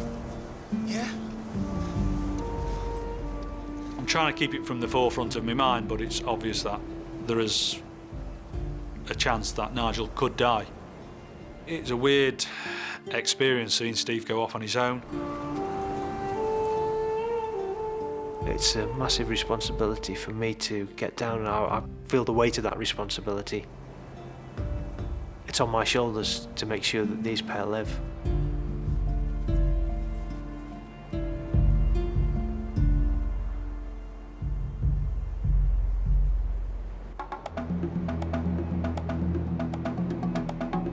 Steve believes the lives of his friends now depend on him, successfully making the treacherous descent down the mountain alone to raise the alarm. He's decided to descend by the more popular West Buttress route, where he hopes he's more likely to meet other climbers. But it's not the route the team used for their ascent, so Steve has no experience of it. The pressure's on to get down really fast now, but I can't pick out where the route's going. I'm worried at this moment that I'm not going to be able to get down quick enough for Nigel. I know that sometime Anthony will make a decision that he's got to get down if no one's come up to rescue him. And I'm worried that if he leaves that decision too long, he too is going to die up there. I need to get down as fast as I can. Steve knows he has to find the most direct way down, no matter what the risks.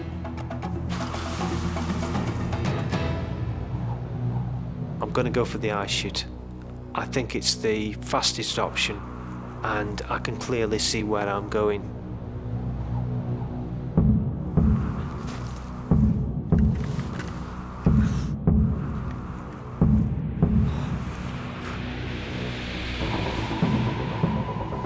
Down climbing is much harder than up climbing, and when you've not got a rope on or someone to care for you up above, the risk's high.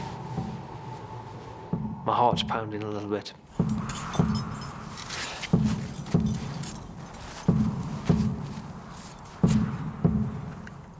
Everything seems firm, everything's holding. Okay, big breath, come on, let's go. Solid. Another placement. It's good. Solid.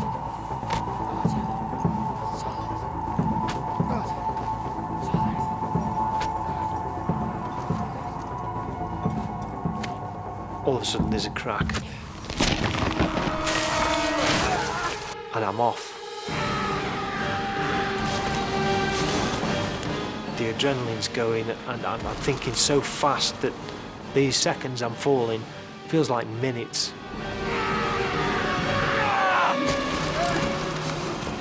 There's absolutely no way I can plant this ice axe to stop my fall. It would just rip my arm out of the socket. I need to stop.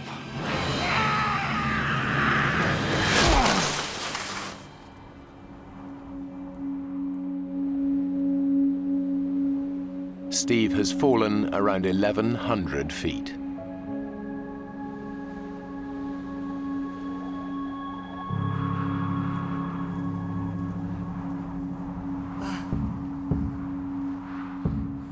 Oh, I can't believe I'm still alive. The fall should have killed me.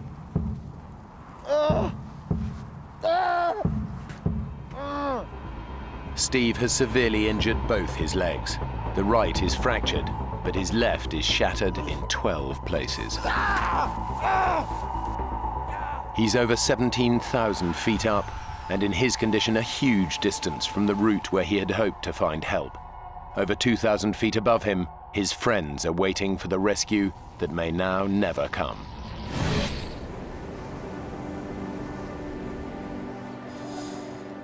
We still can't eat or drink anything, and this is almost 36 hours after we'd set off. So, you know, it's a long time to go without taking anything on board.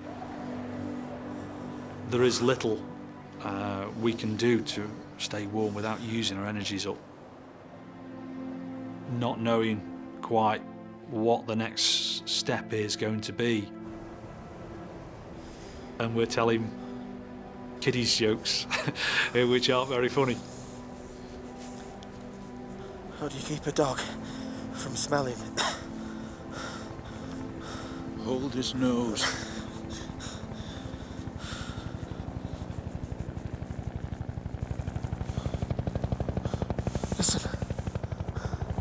Listen. Steve's got down and given him our position. We're gonna be okay. You're listening and listening and listening and thinking to yourself, fantastic. This could be it. Help! Help! I can hear helicopters. You can hear the chopper blades coming round and round the mountain. Help! Thinking to myself, are they looking for us? There's a rescue party coming up the mountain now, or we're going to be safe.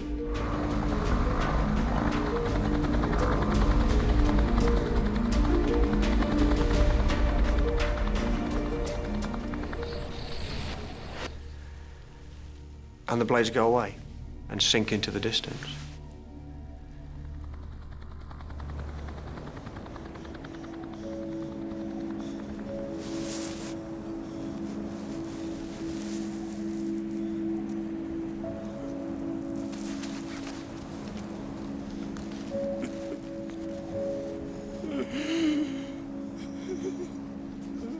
At this kind of altitude, a helicopter rescue is virtually impossible.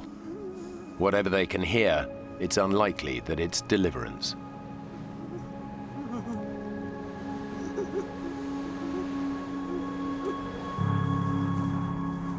Beneath them, Steve is critically injured, but is making a heroic effort to drag himself to where he can be spotted by other climbers. His injuries are so bad he might not live, but Steve believes that if he fails, all three of them will die on the mountain. I've got to gain access to the popular route where people will be coming up. My only hope is going back up the ice chute I've just fallen down. I've still got the crampon on my right leg, and I'm using that right leg to purchase me up. I can feel the bone grating as I'm going.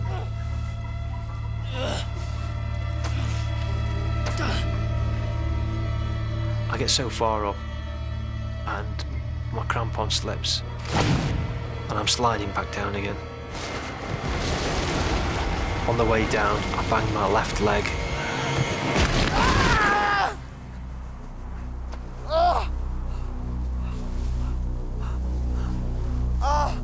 Pain's quite excruciating now. I need to take a look at my legs and see what condition they're in.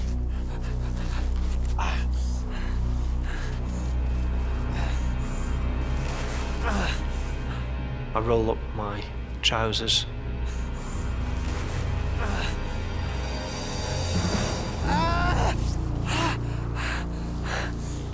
The bone on my left leg is sticking through the skin. I'm really concerned now that I might bleed to death.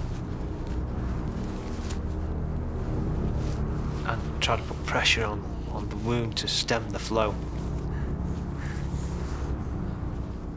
Now I'm pressing down onto bone end and just raw fibres showing through the skin.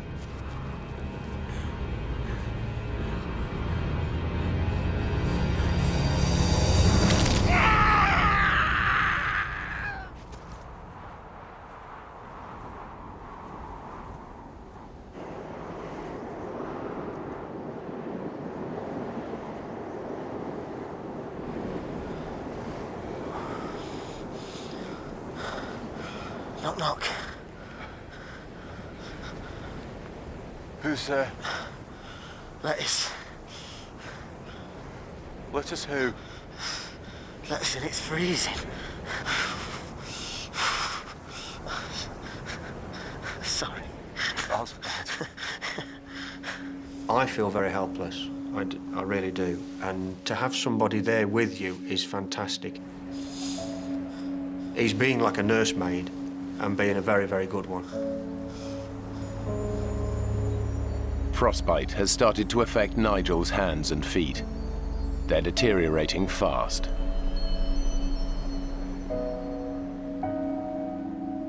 Nigel's extremely weak. He's very cold. And myself, I'm actually getting colder at this stage. Let's get this glove back on.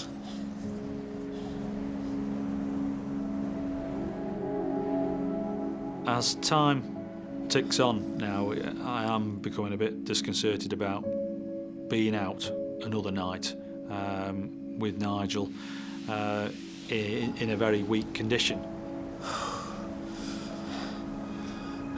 Come on now. Won't be long.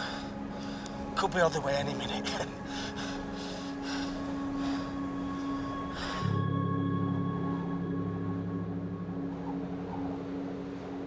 Steve is desperate to press on for help.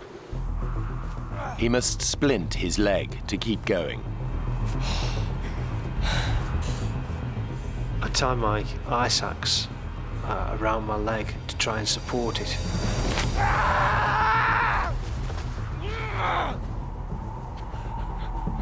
Everything's lined up now, and I'm looking in better condition.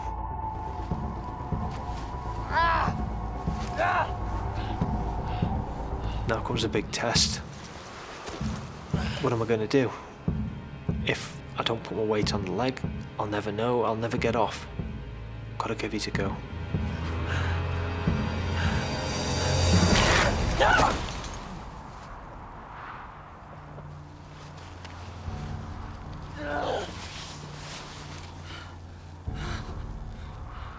I'm sitting here in the snow, wondering what the hell I'm going to do.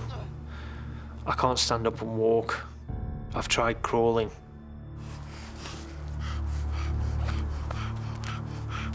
I've got a whistle. I start to blow my whistle in case there's anybody just the other side of the rib. I'm sitting there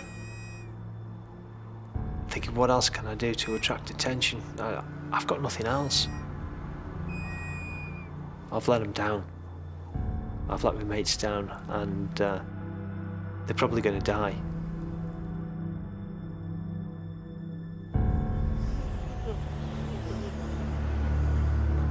They have now been exposed on a barren mountainside for hours. And even though the Arctic nights are very short, as the sun gets lower, it just gets colder and colder.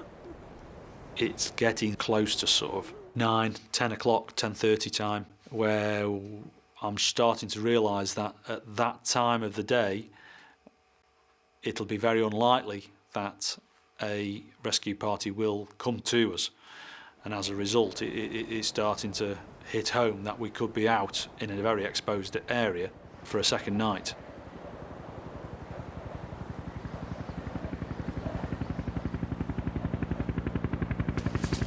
Nigel? Nigel?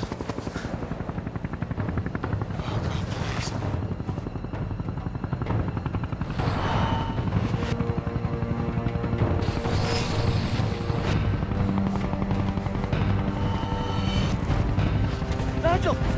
Look!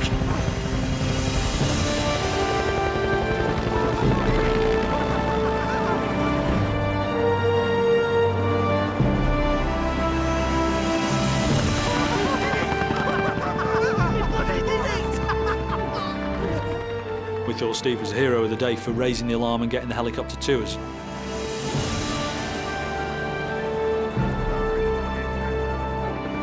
At 19,500 feet, this is still the highest helicopter rescue on record in North America. And it was only attempted because of Nigel's mayday call the previous night.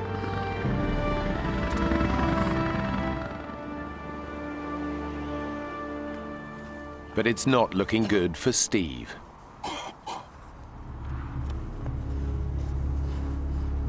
Night is beginning to fall, and in these temperatures, Steve knows he'll be lucky to survive the hours ahead.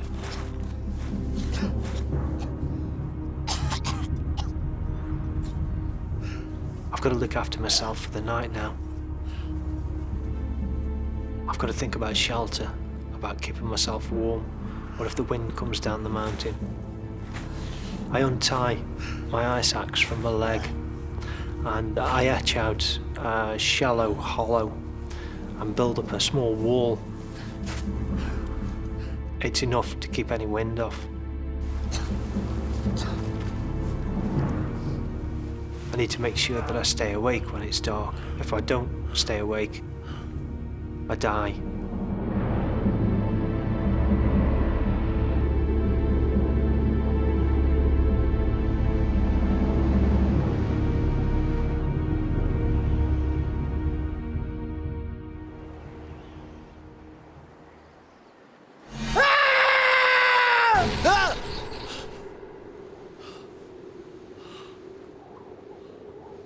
This is it. The sun's gone down. If I think about 4 hours in the dark, temperature's down to -50 centigrade, and surviving it, it's a long, long way to go. Steve's body is succumbing to the cold. He tries desperately to stay alive. I'm thinking about my family back home in England. That's keeping me going. I want to see my family. I want to go home to. I've got to stay awake.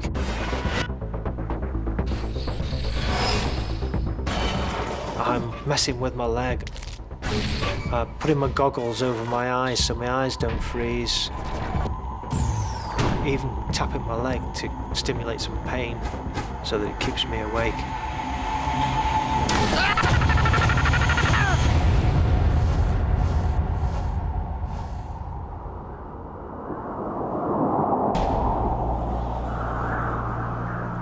Climber Steve Ball has had an horrific fall on Mount McKinley. He's been stranded for 15 hours with terrible injuries in unbelievable cold. His fellow climbers, Anthony and Nigel, have been rescued. All he can do now is hope someone finds him before he dies. Steve! His friends have no idea that Steve is still lost on the mountain. Somebody came into my room in the hospital to ask me what Steve was wearing.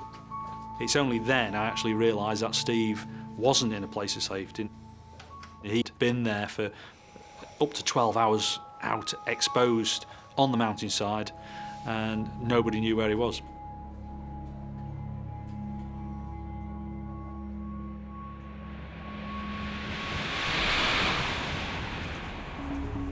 Climbers have now been alerted and are out searching for Steve, but they have no idea where to look for him and have little hope of finding him alive. It is rare for the human body to survive overnight temperatures as low as -50 degrees.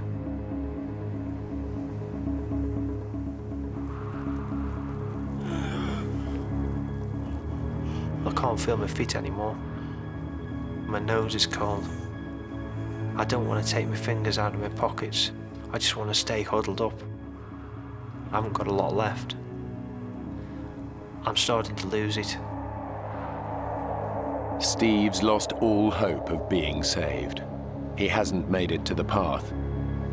All he can do is wait for death.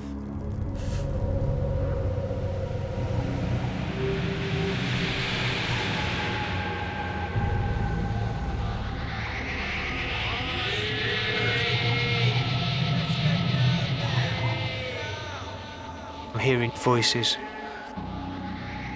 and I don't know who it is. I think I'm dreaming. But it's not a dream. These voices are real.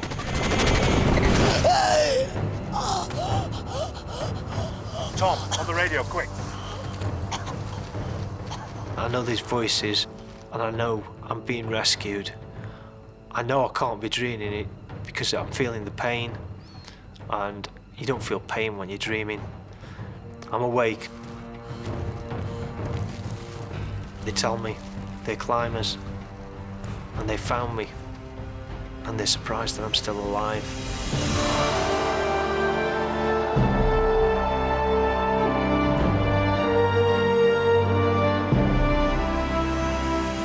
I'm cold, but I'm alive, and I'm going to stay alive.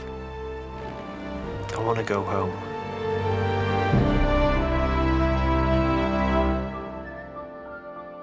After 2 weeks in Alaska in intensive care, Steve was allowed to travel back to the UK. He spent a further 6 months in hospital and another 2 years in rehabilitation. My frostbite injuries resulted in amputations of all the fingers and thumb on my right hand, my left hand mid-palm, the left leg has gone below the knee, and my right foot has gone mid-foot. and of course, a little bit of nose. Anthony and Nigel both suffered from severe frostbite. Anthony lost 2 fingers. Nigel lost all his fingers and all of his toes, as well as needing skin grafts to reconstruct his cheek and nose. I've managed to travel the world numerous times since all this happened, and go into the Arctic, the Himalayas, and climb. A little slower. Steve's asked me, as he would, whether we could go back and do it again, and I'd like to think that we will get back and get another expedition planned, possibly all 3 of us together, and do something. But we'll have to wait and see. I'm disabled now, but I'm out fell running, out walking, I go rock climbing, I go mountaineering, snowboarding, skiing, canoeing. I still go back to the mountains, I still climb, and I still get the same pleasure and enjoyment from the mountains. So, no, it's not worth losing life and limb. But you can't stop going. I'm hooked.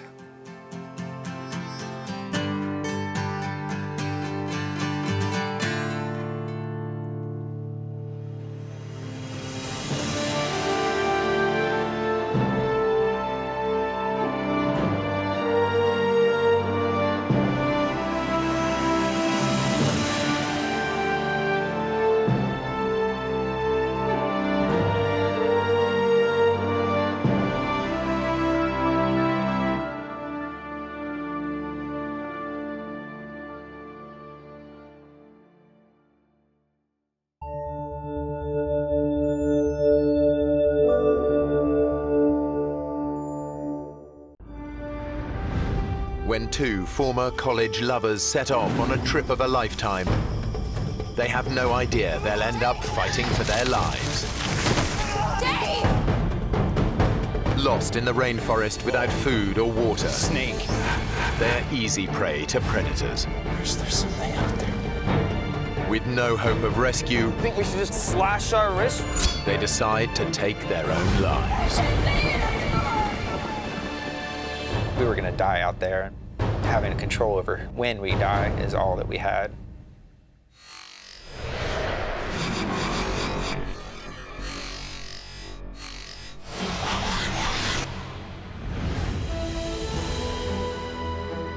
The Amazon rainforest in Brazil. It's one of the last great wilderness areas, home to the largest variety of insects, birds, and mammals in the world.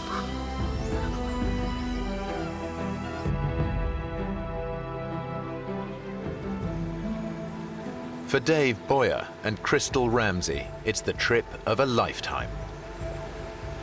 Can you believe it? We're actually here in the Amazon. Hey, you know when I make a promise, I keep it. It's the realization of a dream they shared 2 years ago when they were a couple. Crystal and I dated for about 3 years, and really were the closest you could possibly be. One day we were talking about our passions, and I asked her the question, if you could go any one place in the world, where would that be? And the Amazon was #1 for both of us. Dave and Crystal aren't together anymore, but they are still close friends. There was no one I would have rather gone with than him. Dave knows that Crystal has had a long-standing struggle with depression. In school, where I met Dave, I had a very bad time with depression. Dave thinks this trip will be good for her, but he's also nursing a secret hope that it might just reignite their romance. She was the love of my life. I still envisioned spending the rest of my life with her.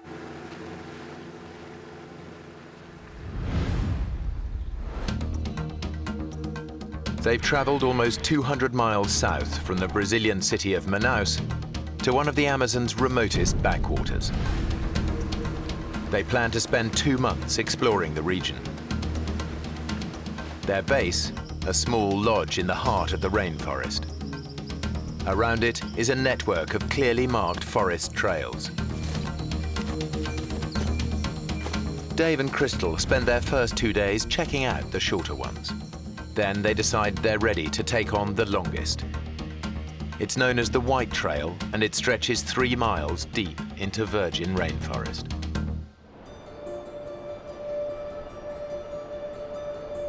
Dave and Crystal set off in the morning with enough water for a 3-hour hike. We left just before 10 o'clock and expected to be back in time for a late lunch. They've spent 2 years reading up on the rainforest, but nothing prepares them for the real thing. As soon as we went in, we started to see more than we had ever seen before, such as bats and different kind of bugs than we had ever seen, and it was a fantastic morning. I was really excited. Dave, look. We had tunnel vision. We were focused on one thing, and that was exploring and seeing the rainforest. We were oblivious to any dangers that were involved. They are so absorbed by the sights and sounds of the forest, they don't notice that they've stepped off the marked trail. Our awareness was elsewhere. It was on the trees, on the animals, on the sounds. They are now following paths made by animals. As we got further along, the jungle seemed to creep in on each side. We now had to walk in a single file line.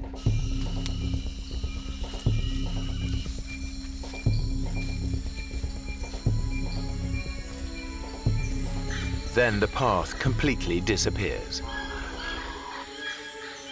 For the first time, they realize they're no longer on the trail. That's when I didn't know what to do. I was really worried. Let's see the map. I think I forgot the map at the lodge. I had left the map sitting on the dresser in our cabin. Dave. Look, I can remember it. I can. The map Dave left behind was a hand-drawn sketch of the area. He clearly remembers it showing the lodge at the bottom, which would normally indicate that it lies to their south. But the map isn't laid out in the usual way. To get back to the lodge, they actually need to head north. If we head south, that should take us back. You're sure? I'm sure. I'm sure. Okay. Come on, let's go. Hiking south is the worst decision Dave could make. Ahead, there lies nothing but thousands of miles of rainforest. Uninhabited, except for rainforest creatures, many of them highly dangerous. 2 hours later, they're getting worried. This way.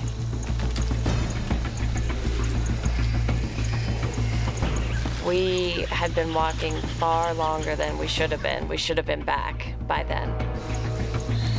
There's not much daylight left. It will soon be nightfall.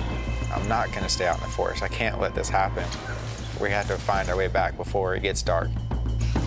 I knew that once it got dark, we weren't going to be able to continue.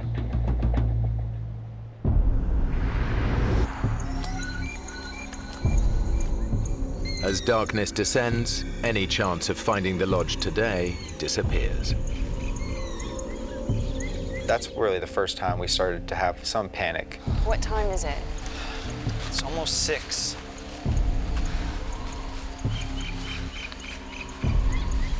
We should be back by now. If we'd been walking in the right direction for this long, we would have... I know.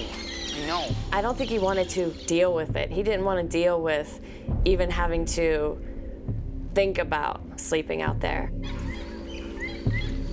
I was frustrated at myself. I felt responsible for getting us lost and felt responsible for finding the way back. Crystal, you know what I'm thinking? We're gonna have to spend the night here. Yeah. We just picked a spot to stay, a cleared area, and we just sat down to wait out the night. Chris, I am so sorry about this. It's okay. You buy me a beer when we get back, and we'll call it even. Okay? Okay. But they both know how vulnerable they really are. The rainforest is teeming with nocturnal predators. A lot of the poisonous snakes, they wander through the forest at night. The jaguar comes out at night. You don't have a lot of choices of protection. Dave and Crystal share a single thought. Can they make it through the night alive? Chris, there's something out there.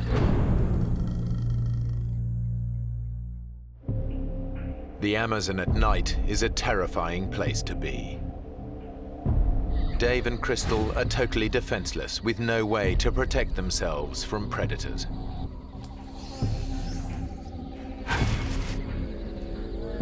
$49 bottles of beer on the wall. We weren't going to try to sleep at all. We were going to stay up, and that way if something stumbled upon us, we would be ready. 49 bottles of beer. Take one.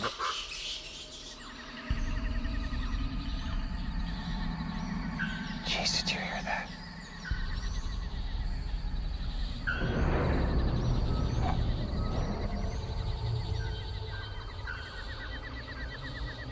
Chris, there's something out there.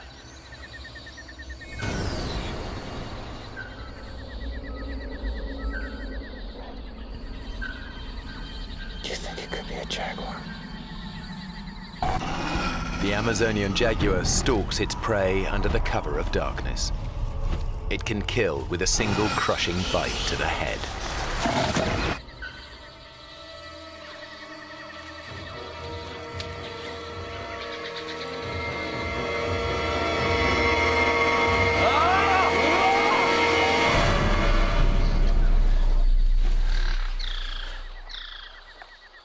Whatever it was, Dave has scared it off for now.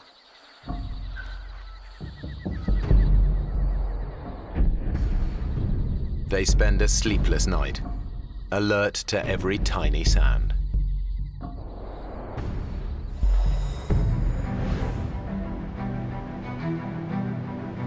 Dave and Crystal have survived the night unscathed, almost. I'm covered in mosquito bites. Be grateful that's all that bit you. Very funny. So, what's the plan? Well, Dave needs to get them back to the lodge fast. Crystal's on medication for her depression, and he knows she doesn't have her drugs with her. She had never missed a day on that medication. this trail heads south, so it should take us right back to the lodge. Okay. So we'll be back for breakfast. Yeah. Let's get moving. I truly believed that we were close and we were heading in the right direction. We just had run out of time the night before. It was going to be a breeze. But with every step, they continue to move further away from the safety of the lodge.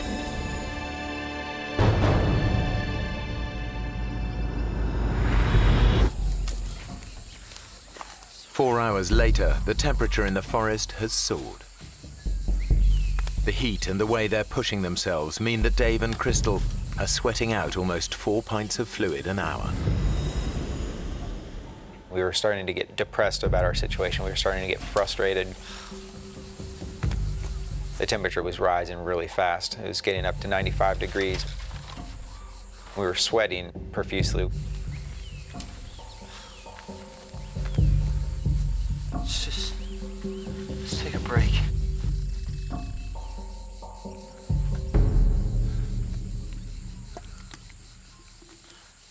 Dave, I'm out of water. When I realized that we were out of water, and it was hot, and it was 10 o'clock, I really started to realize things weren't just gonna be okay. We knew that we were losing water so quickly and things were not gonna function right. Our brain was gonna start to trick us and our body was gonna give out eventually. There's gotta be something around here. The irony is that the Amazon basin is one of the wettest places on Earth. Over 9 inches of rain can fall in a single month, leaving puddles of water everywhere. But they face an agonizing dilemma. I I didn't know what to do. Should we drink water and possibly get very sick, or risk getting very sick from dehydration? I have an idea.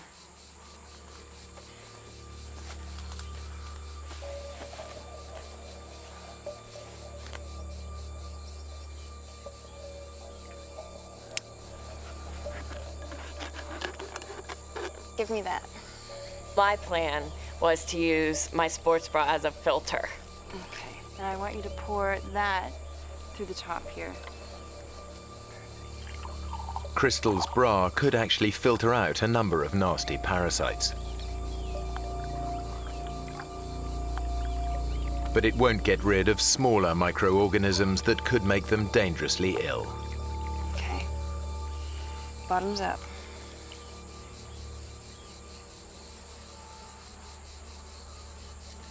I don't know about this.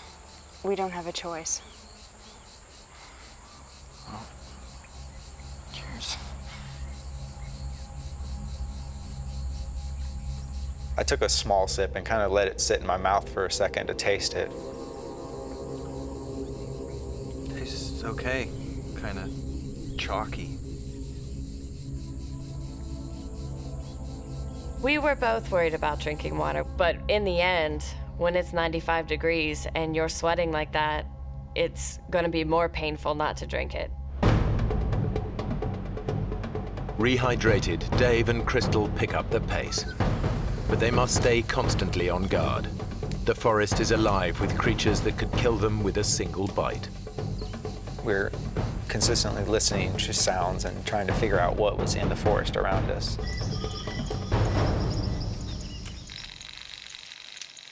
I didn't want to touch a branch that we didn't know what was on that branch. We wanted to watch our steps.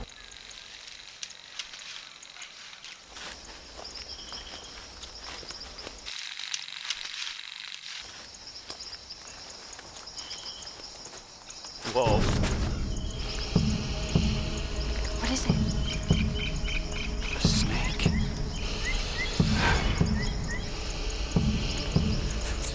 Let's go another way.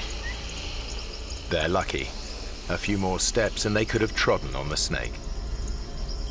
The Amazon basin is home to some of the most poisonous snakes in the world. One bite could mean a slow and agonizing death.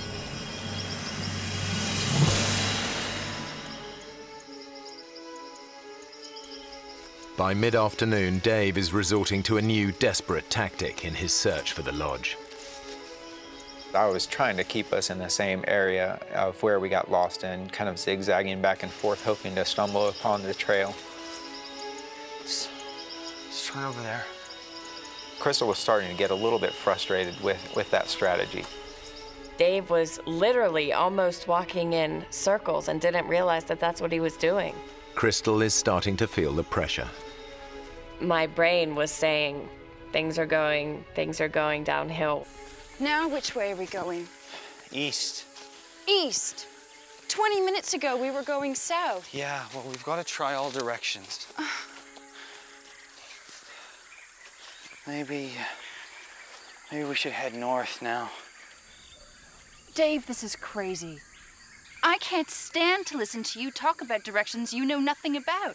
You don't know where we're going, and all we're doing is walking around in circles.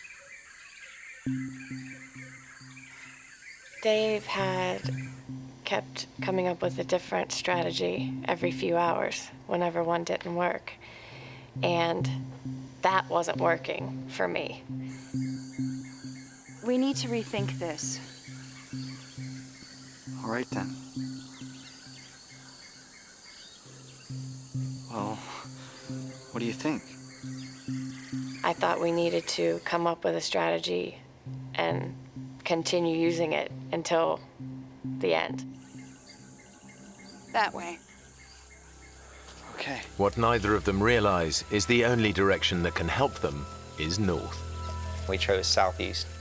We will walk in this one direction for as long as it takes. If it takes us 40 days to get out of here, we're gonna walk southeast. Hours later, and the jungle is just getting denser. We were getting down. We were Well, you're getting scared and worried.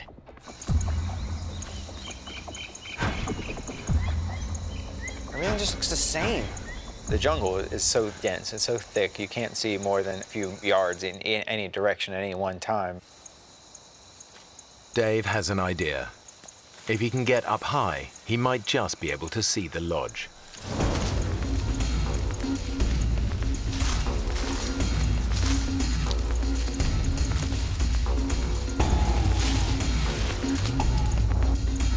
The knots in the vine were ripping at my hands and it was hurting me. My arms were tired, I was exhausted. And I looked up and I saw that I had not made any progress. It was still 150 feet up to the top. He is weak from 2 days without sleep or food.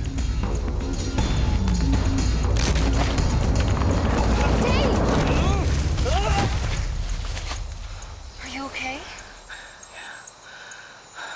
Did you see anything? Yeah. Rainforest. Why is no one looking for us? In fact, people are looking for them. But the search is focused around the White Trail. And that's now a very distant and dense 7 miles away.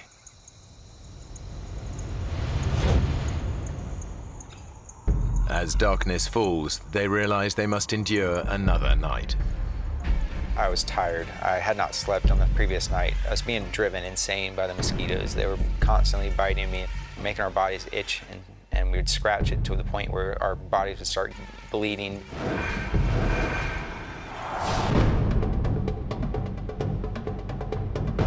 The next day, they're still heading in the wrong direction, getting even further away from the area where rescuers are searching for them. And now they start to notice an ominous change in the behavior of the wildlife. If we were anywhere near civilization, these monkeys would be running away from us. They would be fearful of us, that we would hunt them. But these maybe had never seen a human before in their life and were just curious. And that was terrifying, that we were getting deeper and deeper.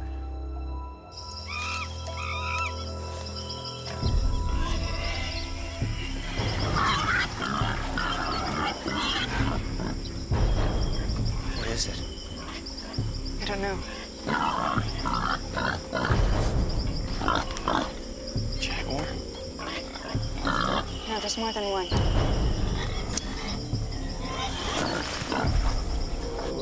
They've stumbled on a pack of wild Amazonian pigs. Dave knows how ferocious they can be. The locals have said that they're really the most dangerous thing to encounter in the forest, other than a snake. They're aggressive. If wild boars got a hold of you, it'd probably knock you to the ground quickly, and then you would have several animals on top of you biting and really just eating and going to work. The way to avoid any confrontation is to let them know that you are different, that you are not something that's in their normal habitat.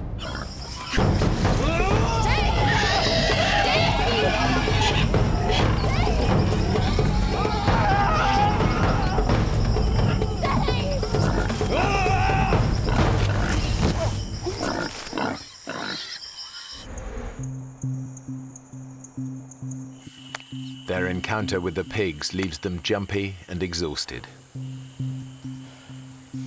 Crystal's feet are badly blistered, and she's been without her antidepressants for 3 days now. Her depression could return at any time. I can't go on much further, Dave. I'm tired. And my foot. We'll get out of this ravine and we can make camp. I thought that it would be nice, it might even be comforting if we had some type of shelter. So we came up with the idea of making a teepee.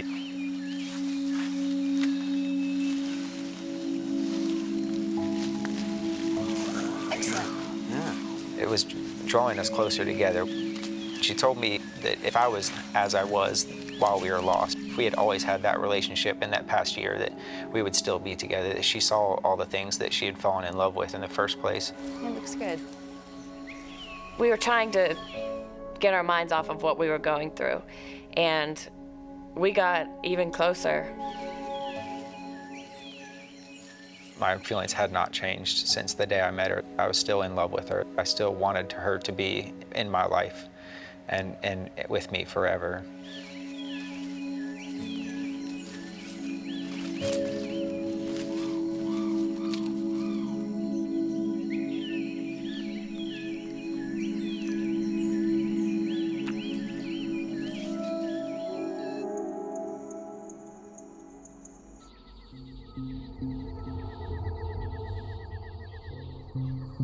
Night falls, and with it comes the nocturnal predator their shelter can't protect them from. Mosquitoes. Thousands of them. The worst of it was the sounds. It's just this loud buzzing throughout the night, and you feel like they're everywhere. They would give me mosquito bites on my eyelids if I had my eyes closed, or on my forehead that were just driving me insane. Sleep was increasingly becoming more and more of an issue, and I knew that eventually I'm going to have sleep. I can't go multiple days without sleep. It's going to drive me insane. In a bid to escape the mosquito onslaught, they come up with a bizarre plan.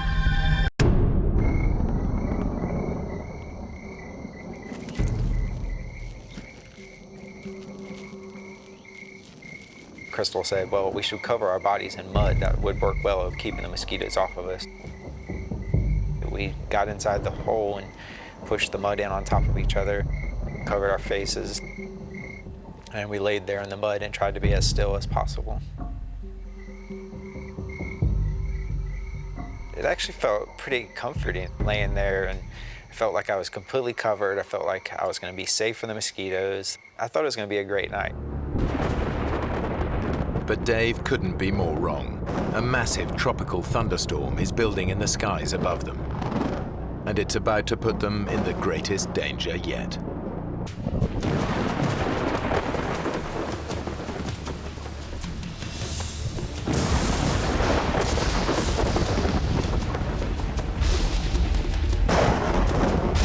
Within a few minutes, we were forced out of our hole.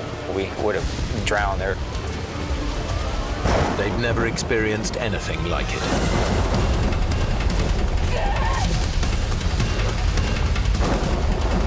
It's very hard to explain how loud it can get.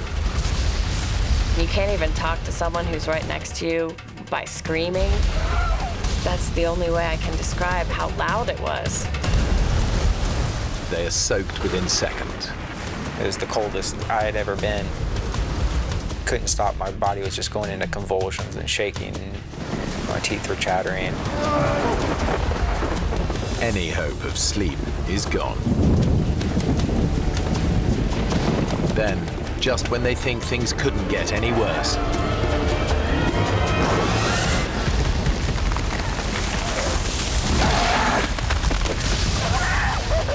lightning brings down a huge tree dangerously close to them. If it had landed on us, we surely would have died in that. The storm has shaken Crystal to the core.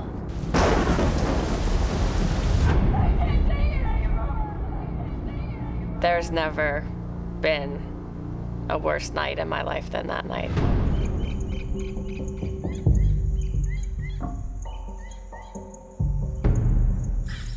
Their terrible night leaves both of them exhausted and miserable. But it's pushed Crystal close to the edge. For Crystal, that night was really a turning point for her, and she had gone from being, whatever happens, happens, we're gonna get through this challenge, to being really fearful of this being the end of her life and dying out there. How you doing? We got through it, didn't we? Yeah. For what? To get home, Chris. Get home, Chris. I just kept thinking about that hellish night. I'm not sure I want to. And that I truly would rather die than go through it again. What are you talking about?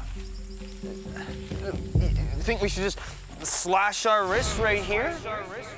I didn't think what the implications of that were. I didn't think it was a real suggestion. It was just kind of something that I did off the top of my head. That sparked an interest in me that suicide was a possibility and it was a way out. Dave realizes that if they don't find a way out soon, Crystal's suicidal thoughts could become a reality.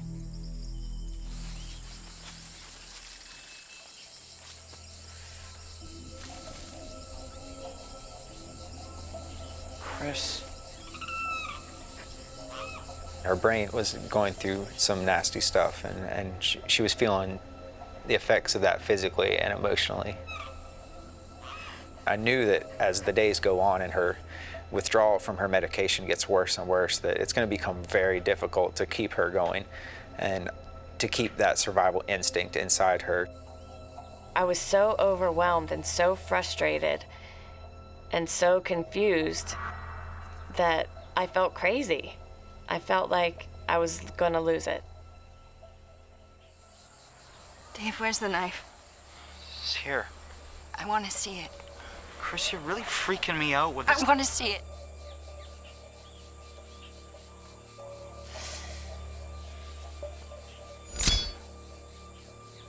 The knife really became almost a game that I never would let her hold.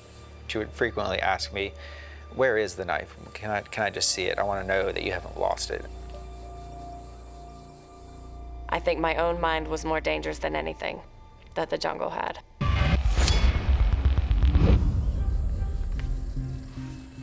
All I had was a companion, and she was what kept me going. I needed her as much as she needed me to make it through this, and I could not drag her the entire time. And that made me quite pessimistic for the outcome.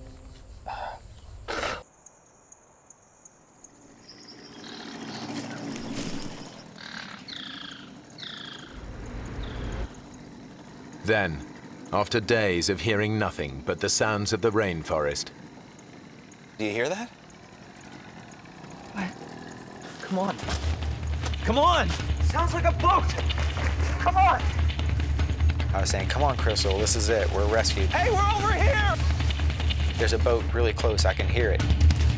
We're over here! This is over, like just so happy, cheering to each other. Yeah, here! Hey! We're here! Oh. Do you hear anything? Then it was nothing. After 3 nights without sleep, Dave's senses are starting to play tricks on him. The sound in the jungle can't be trusted.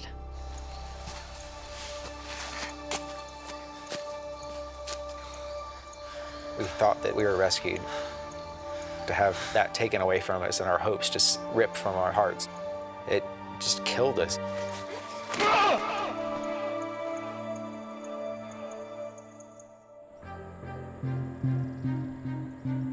24 hours later, Dave and Crystal's situation is bleaker than ever. They are still hopelessly lost. And as their 5th night approaches, it's Dave who's struggling. Drained by lack of sleep and the effort of keeping Crystal going, he desperately needs rest.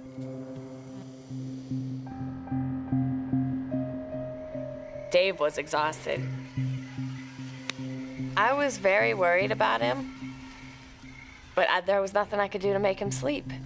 Damn it. There was no way I could help him.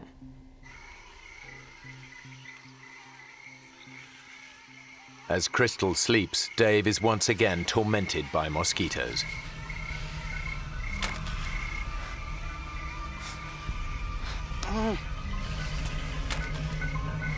I could not get a grip. I could not get control of what I really needed, and that was to get to sleep. In his totally exhausted state, the insects soon become an obsession. The only way to get me through that night was to find a way to keep moving, keep myself occupied. I would go through this pattern of swatting the mosquitoes on my arm, swatting them on my back and my neck, and I'd start counting these cycles. I became obsessed with time.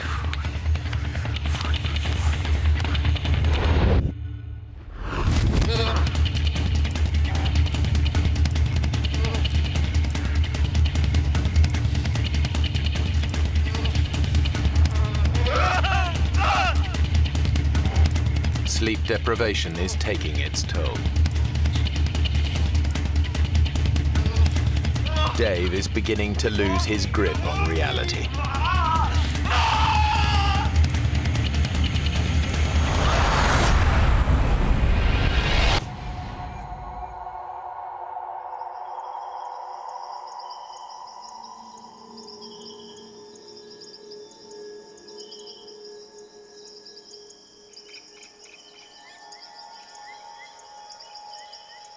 I felt like I had lost this battle between me and the mosquitoes, between me and the night, between me and any sleep that I might get. For the first time, Dave thinks they might not make it out of the Amazon alive.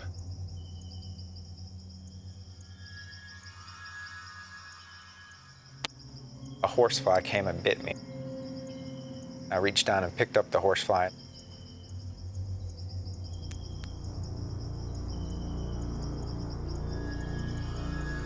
I started to pull off each of its legs.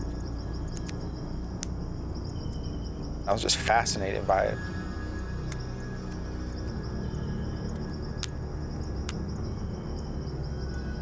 And it kind of led me to look over at Crystal and imagine our bodies laying there dead, and all the things that would come, take our bodies apart, eat from our flesh and drink from our blood.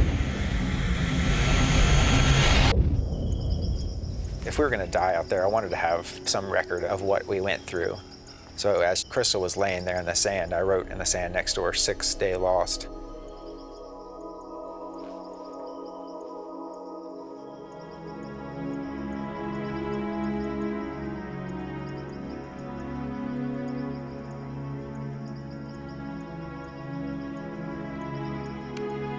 I wanted to document it as well as I could, so I'd snap that picture, hoping that one day somebody would find our bones and our camera and see that we had been there on the 6th day.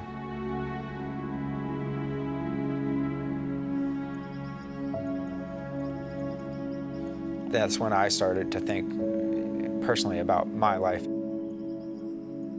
I did not have a close relationship with my family. I had never told my mother that I loved her. I had never told my family how much they meant to me. It was killing me, and I wasn't going to have that opportunity if I died out there.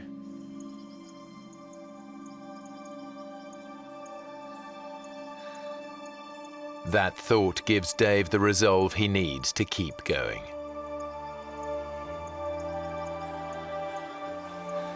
Come on. Wake up, it's time. I don't want to leave. I don't want to move. I don't either, but we have to. My feet were deteriorating unbelievably, and the pain was unbearable. It felt like 10 wasps were biting me at the same time. If we stay here, we die. It's as simple as that. Crystal finds the strength to give it one more try.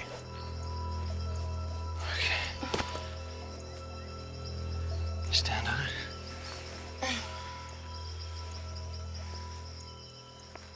It's my girl.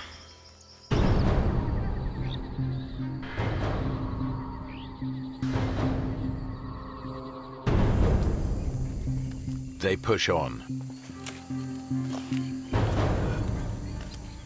Now the terrain gets harder. Come on, Chris. And as Crystal's feet become unbearably painful, her depression begins to get the better of her. I couldn't walk anymore. I would try and I would fall down. My foot. I felt like that was telling me it was time to just end it myself. I don't want to go. Crystal's depression is back. Now she can see only one way out of the nightmare. You can! Come on! I decided this is it. I can't keep going.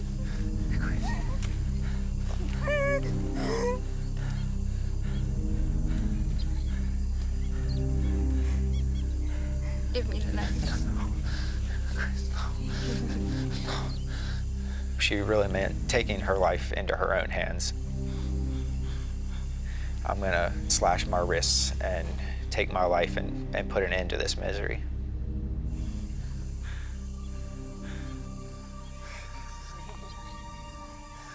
This was the woman I was in love with. This was the person I wanted to spend the rest of my life with. I had no thoughts of ever abandoning her. I'll make you a deal, okay? I'll make you a deal. I told her, you don't want to go through another night, I know that. And if it gets to be tonight and we have not made our way out, I will give you the knife. Give me everything you got today. Crystal accepts Dave's deal. Everything you got today. If they aren't out of the forest by dusk, they will both kill themselves. We'll do it together. I put a specific time frame on the rest of our life. We were either going to get out and live the rest of our life really happily, or that was going to be the end. Crystal can now see an end to her ordeal. Sit down here. On here. Come on. She was like, what time is it? Is it nighttime? Is it getting close enough?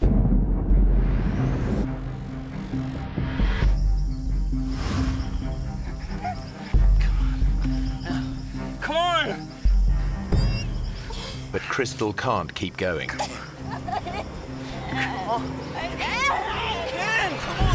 She decides she can't wait until nightfall. She wants them to end their lives now. It's time. When I said it, he agreed. And he said, okay, now we can do it. We were going to have to go through with this.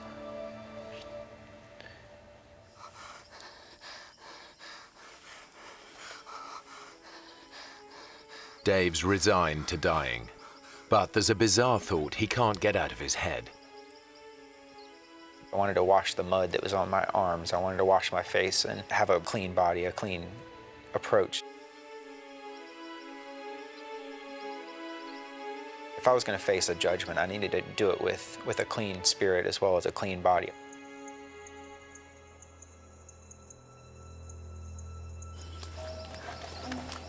He begins to search for water to wash himself.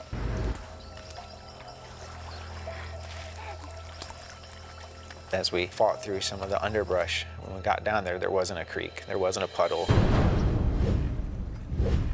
There was a flooded forest. Everywhere that we could see, there was water. It's a glimmer of hope, just enough to keep them going. This water's gotta lead somewhere.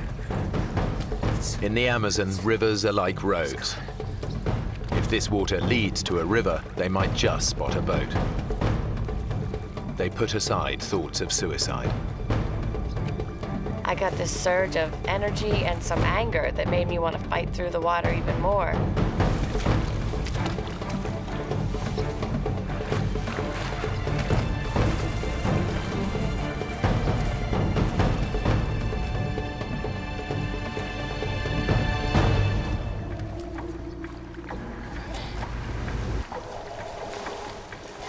As we were going through the flooded forest, we kept telling each other, don't talk about any hopes, just go, and go as fast as you can.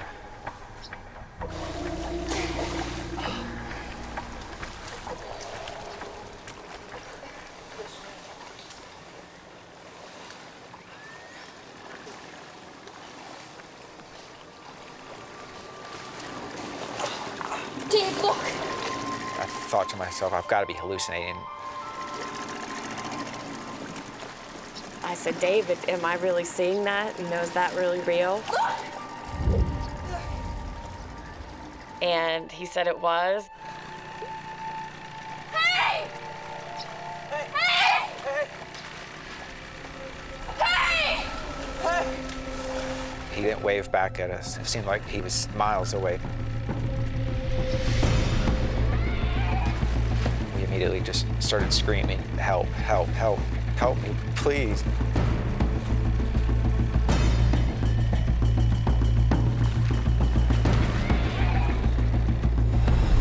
Here! We're here! Help! And he didn't respond. Help!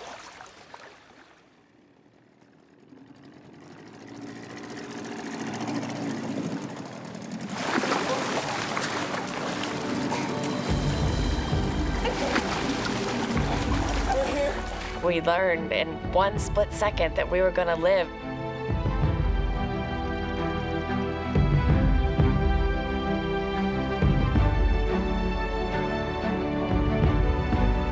I was screaming and crying and just definitely the best moment I've ever had in my life.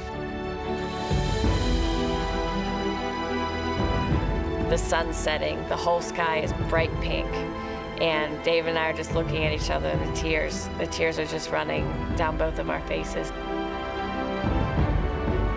And inexplainable joy, and we just looked at each other and looked up at the sky, essentially, and we're just so thankful to be alive. Dave and Crystal are incredibly lucky. Their rescuer chanced on them in a waterway that local boats hardly ever use. They find out later that search parties spent 4 days looking for them. But they never even came close to the remote spot where Dave and Crystal ended up.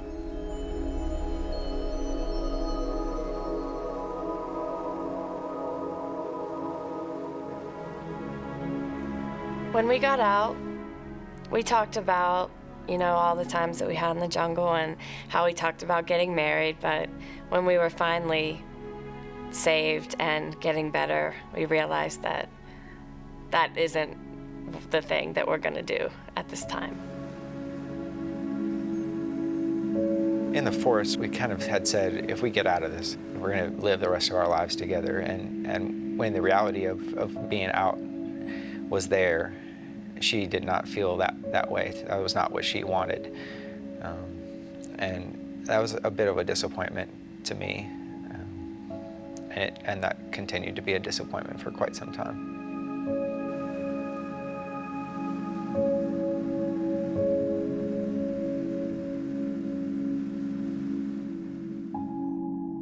Dave and Crystal have both since returned to the Amazon.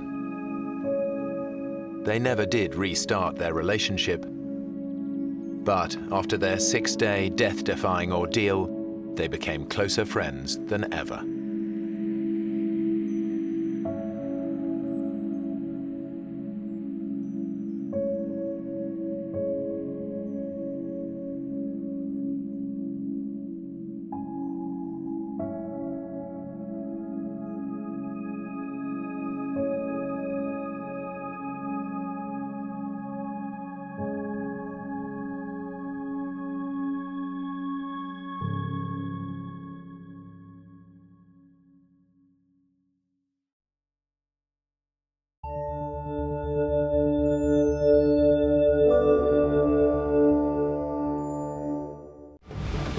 Two scuba divers are exploring a remote tropical dive site. But when strong currents carry them away from their boat, they're left stranded 20 miles from land. What was that? It's coming right up! With no sign of rescue, they have only each other to keep themselves alive. Exhausted, dehydrated, and in a state of constant terror, how long can they survive before they're taken by the sea or the sharks?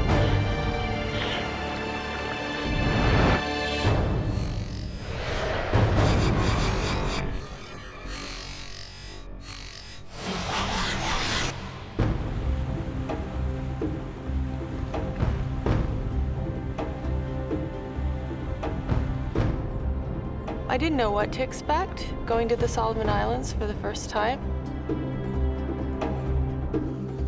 I remember getting off the plane and thinking how awfully hot it was.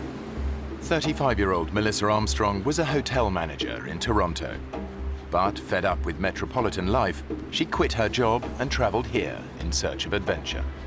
I wasn't feeling fulfilled. I was really wanting to make a change in my life. And I thought, okay, this will be an adventure. She's found a job working with marine researcher David Tomlinson, who spent almost 30 years studying the oceans. I began diving in 1963 in the Bahamas. I'm very lucky to be able to study much of our oceans and see things that not a lot of people get a chance to see. Hey. Hi. How you doing?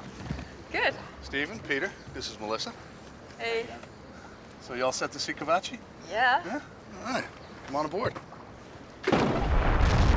Cavachi is an oceanic volcano which David has been studying for years. After he filmed this eruption, the volcano disappeared beneath the waves. Now he wants to find out what's left under the surface. The four of us went out, and I mean, the weather seemed to be ideal. Everything was supposed to go like clockwork. The dive site is 20 miles offshore. Melissa has never been diving so far from land. I was excited. I felt good about the dive.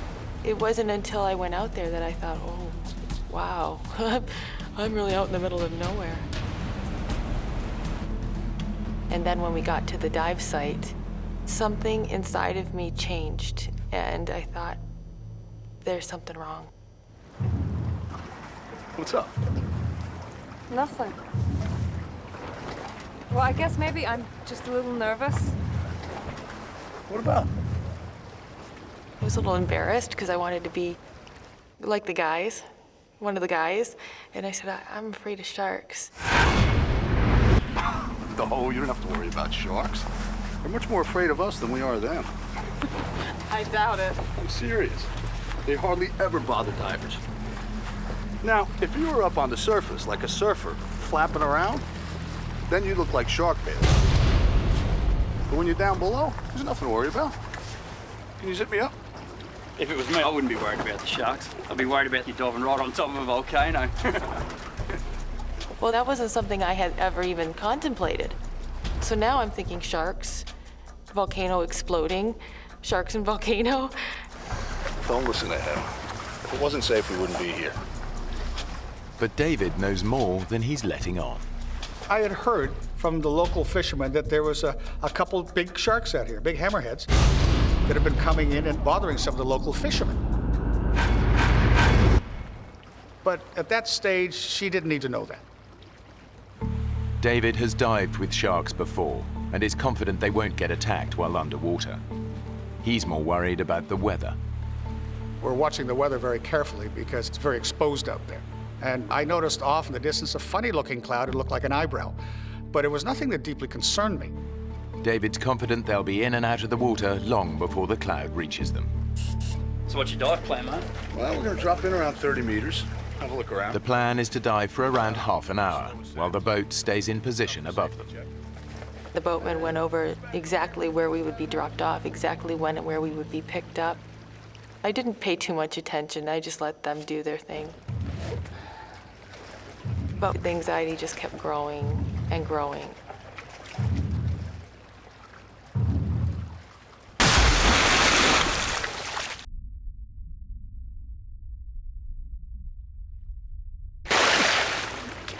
Ooh. Come on in, the water's fantastic.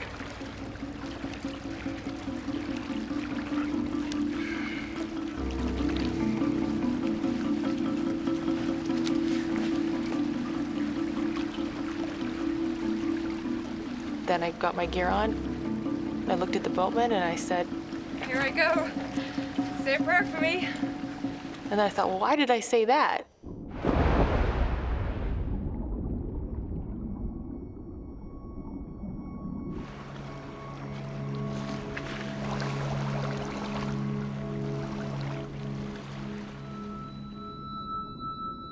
The dive was completely different than anything I'd ever experienced. It was amazing. We started going through this white haze. It was quite dreamlike, and there were bubbles funneling up around us coming from the vents of Kavachi. The volcano is out of sight beneath the divers, far deeper than they can safely descend. All they can see are clouds of sulfur dioxide rising towards them from below. It was such an amazing celestial scene. It was just breathtaking.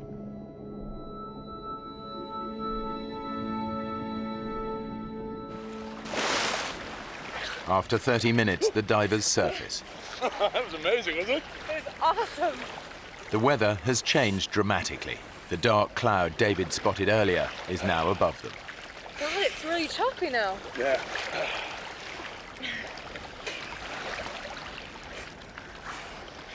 There's the boat, it's miles away. Yeah, the current must be really strong. Hey! Hey, guys! Hey! We're behind you! Hey! I remember thinking, oh, okay, that's no big deal. I was just looking forward to getting in the boat and putting a towel around myself. And then they didn't turn around. They got the engines on. They can't hear us over the engines. Turn them off! Cut the engines! Turn it off! Hey! I said, David, why aren't they turning around? And he couldn't answer that question. You're yelling, you're screaming at the top of your voice. Why isn't he looking? We're here. Can't you see us? The boatmen know the divers must be out of air by now.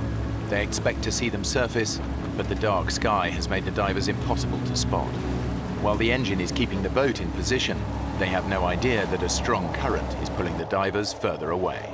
Where are they going? They're not going anywhere. It's, They are.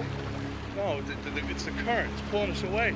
Hey! Yes, you feel anger. You feel like, come on, turn around and have a look at us. Why aren't you looking at us? Hey! The current was pushing us away. We could see him. They couldn't see us. Running the engine to hold the boat in position is burning up fuel. If the boatmen don't leave soon, they risk being stranded. One of them makes a desperate attempt to locate the missing divers, but he has no idea just how far away they are now. With the fuel tank almost empty, the boatmen have no other choice but to return to the island to get help. Guys! Go! It happened quite quickly. We watched them disappear, as if the sea swallowed them up. I said, David, this is bad. This is really, really, really bad. David and Melissa are now stranded, alone in the ocean. The nearest land is more than 20 miles away. All they can do is pray for rescue. I still had faith that they would come back, ride over the waves like heroes and pluck us out of the water. But they didn't. We are absolutely alone, miles away from land. I knew we were in trouble. So do you think we could swim for it? No. It's too far. They're gonna be looking for us down current. I think we should just stay put. Huh? I said, let's not ruin the chance of them finding us, because the boat driver was the only one that knew we were in trouble, and he knew that if he'd come looking for us, he'd come down current, so we were going to stay down current. How do you know they're coming back?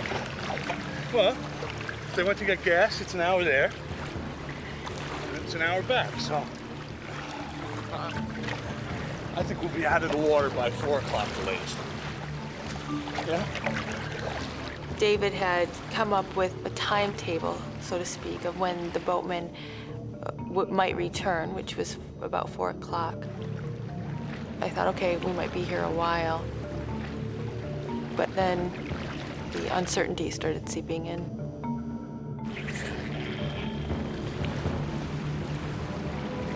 David, are you looking for something? Just being aware, that's all. I really, really, really do not want to get eaten by sharks. Hey, you need to calm down. I think at that point, a bit of anger was coming in. He should have known better. How could we be in this situation? Please don't tell me to calm down. We're in the middle of the ocean. You've lost that boat! I think I have the right to vent here. I won't say what I said, but I swore a little bit. Melissa's reacting as one might expect. She had a little bit of a dummy spit, and she was swearing profusely. She's relying on me to ensure that everything went smoothly. And at that stage, I'd shot myself in the foot big time. And it just was turning sour as the moments went on. David and Melissa ignore each other, forgetting they're floating in a powerful current. David! David! The current pushes that far away. It was scary. Come here! We had to try to swim against a knot to a knot and a half current. Swim to me!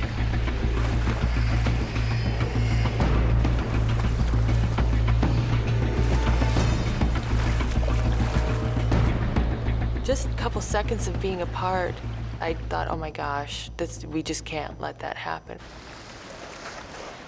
I took her regulator, shoved it in through my BC, which was an easy way of making sure that we didn't get separated. Because separation in a scenario like that can be deadly. Not that I'm not a control freak, but I had to help stay in control for us to survive.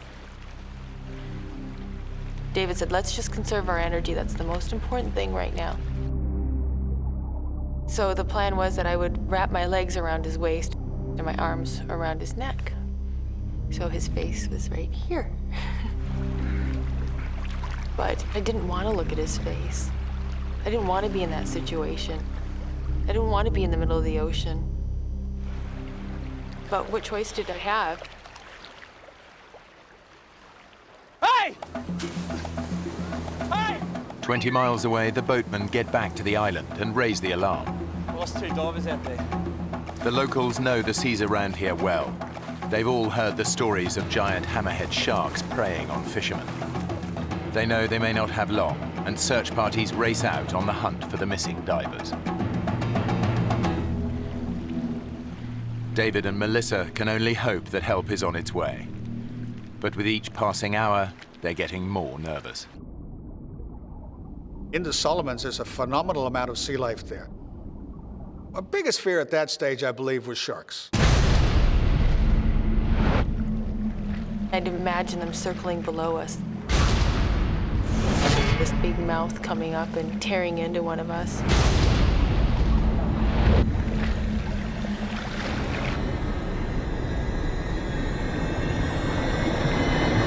What was that? What? Was that you? What? Something's on my leg. Ah! Get it off! It's my gauge. It's my gauge. Just get it off me! I'm trying. Would you stop kicking? Look, there's nothing down there. There's everything down there. If there's anything dangerous down there. Like sharks, you mean? Yeah. Just say it! Yeah, and you keep kicking and splashing, the shores ain't gonna come and check us out, right? All I could think about was sharks.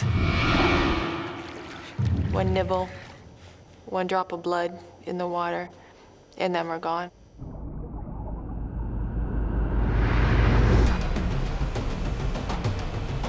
The search parties have finally reached Kavachi, but they have no idea that David and Melissa have already drifted miles away in the current. They continue to search above the volcano.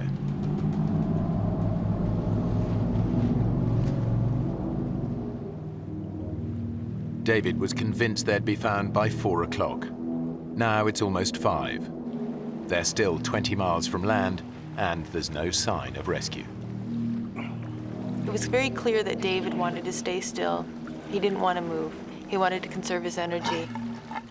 I remember turning around and just looking all around me and just seeing all this water. And then looking at the land again and thinking, there's no other option. I really think we should try and swim. David looked in my eyes and he knew at that point that there's no arguing. We're gonna start swimming. Okay. Take it nice and easy, okay? No splashing. I'm gonna keep my head underwater. You keep a lookout, okay? Nice and easy. Okay. I remember him saying, let's just kick very slowly, very slowly. peacefully on the surface, just moseying through. There's no reason to bring attention to ourselves, and don't kick too hard because we'll just get exhausted. With 30 years diving experience, David knows that splashing about on the surface creates its own risks. I didn't want to become part of the food chain because having watched the oceans and observed what happens there my whole life, there was a pretty strong likelihood that some sharks would come up and have a good look at us. You're on edge, totally. It was not a good feeling, not at all. While David keeps watch below the surface, Melissa scans above for any sign of danger. You see these pointed gray waves, and then all of a sudden you think you see fins. What? And so your mind plays tricks with you. What? Nothing. Sorry. It was a constant battle to not let my imagination go. But the dangers beneath the waves are not just in Melissa's mind.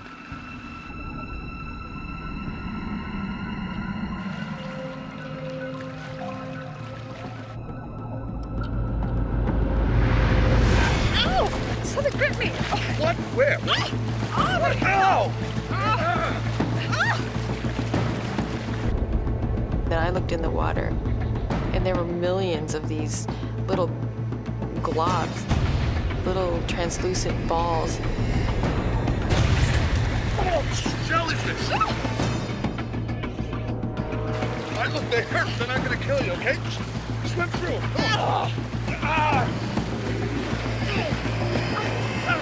We were swimming through countless amounts of them.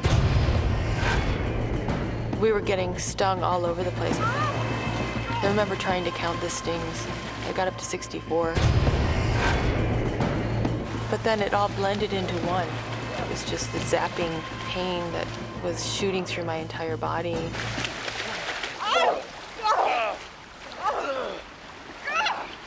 My lip is killing me. My hands are on fire! That's okay. I'll go down in about an hour.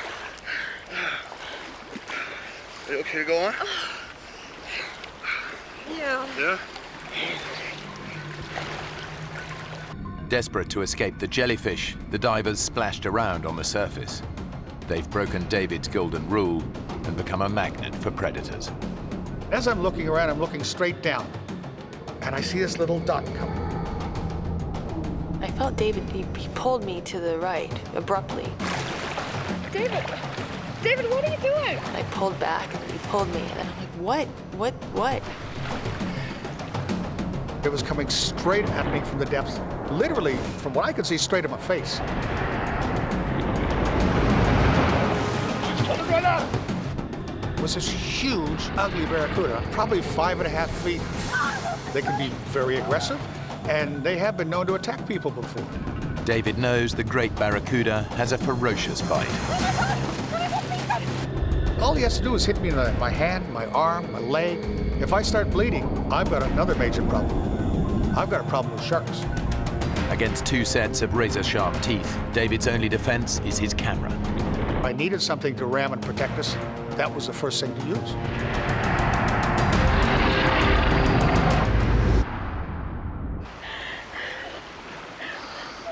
It circled around us, and then it went off. He couldn't believe it didn't do anything else. It's gone. But I kept looking for it because I just didn't want to be caught by surprise by one of those.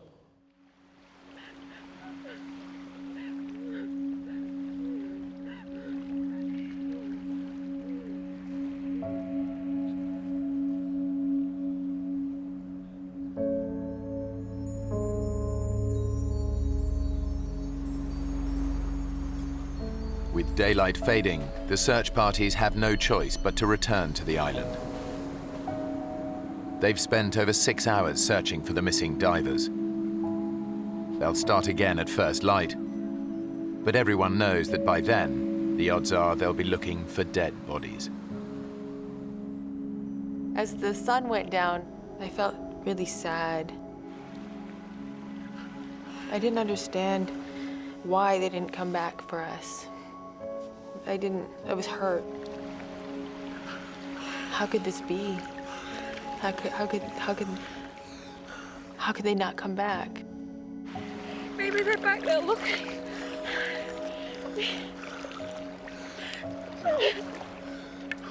We should just keep swimming. Oh, come on, we're covering good ground. Outwardly, you're bold and brave, and you're sort of smiling, and inside, you're packing it. Sun was starting to set, and that was the part I was dreading. With night coming, that was a total different scenario because a lot of animals come up to the surface and feed at nighttime. I found myself thinking we were there to get eaten.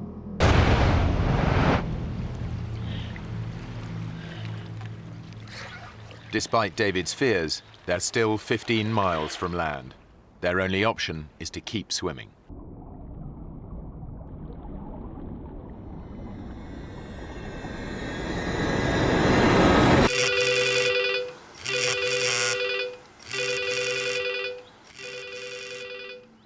Over 1,000 miles away, David's older brother Owen is at home with his family.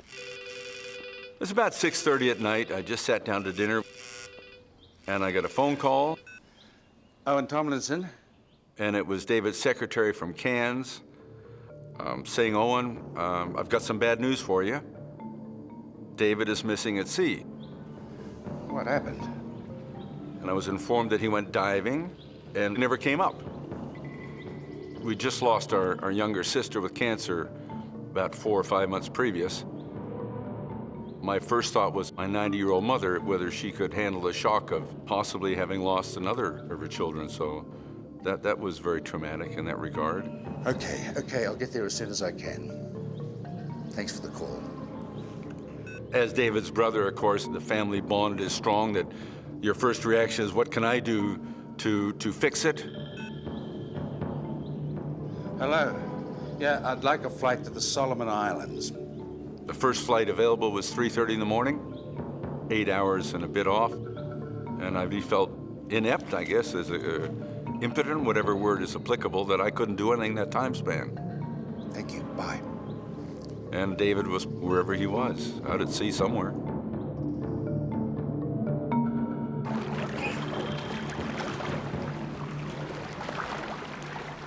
As night started wrapping itself around us, it was completely terrifying.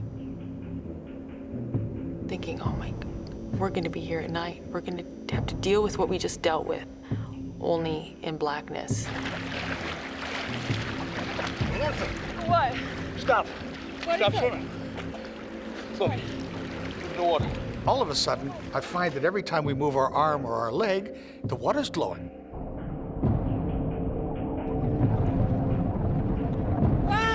The mysterious light is caused by microscopic plankton in the water. Any sudden movement makes them glow. Stop. Stop. But it's beautiful. Yeah. We move, we get seen, huh? That really stopped us from swimming because I said, Melissa, we can't keep swimming now because we're gonna, it's lighting up around us. Something's gonna see us. But when the divers stop swimming, their body temperature plummets. I was just shaking so hard. I was so cold. You've got nothing to stand on. There's nothing to sit down on. I just wanted to be out of the water. I wanted something to float by so I could climb on top of it so that I wouldn't have this pressure on my body because it was so consuming and uncomfortable. I was trying to recharge her batteries, allowing her to stretch out and just try to use a minimum amount of energy, but enough to keep herself warm. We're really getting rather tired. We can't sleep. We don't dare sleep because if we fall asleep, we could drown.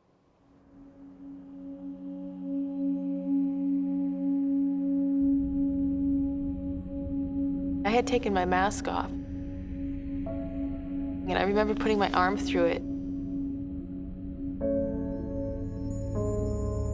I went to reach for it, and it was gone. Oh, God.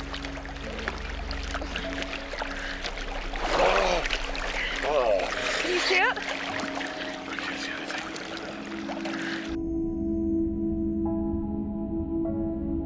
That's horrible because as far as survival is concerned, that's such an important tool.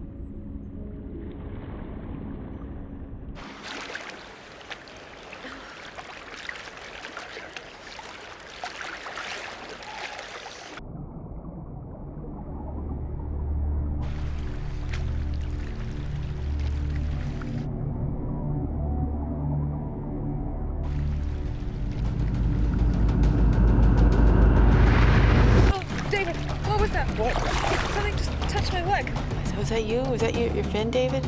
Well, that wasn't me. Oh my God! I feel just a little bump, just like something brush up against me. I said, is it sharks? Is it sharks? Is it sharks? David and Melissa have been adrift in the South Pacific for over 12 hours. Trails of luminous plankton have made them stop swimming. Whatever's causing the flashes now, it's not them. Oh my God! What was that? We were seeing little explosions of light within, 5-10 meters of us. Did you see that? There'd be a flicker of light, and then another one, and then another one. What sort of fish they were, I don't know. Any minute, you expect something's gonna hit you. Oh my God! Your fear is unbelievable.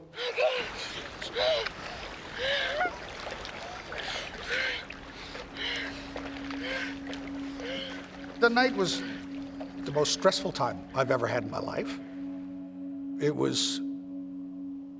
It's as far as your emotional lows are concerned, I'd have to rank up there with them because I've never been so hopeless.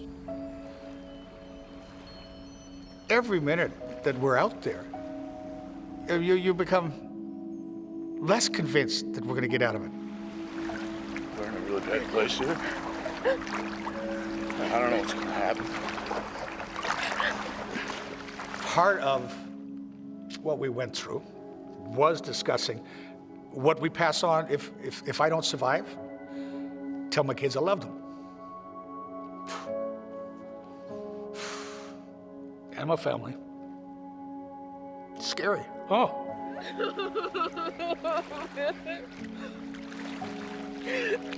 It was really important for me that if he were to survive, I wanted him to tell my mom and dad that they were good parents.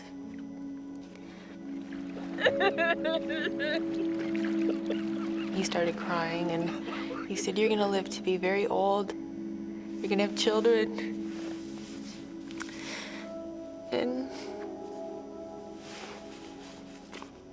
that was hard.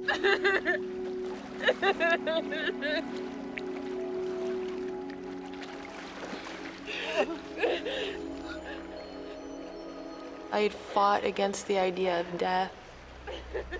And then this transition happened where you're talking about it. You're accepting it.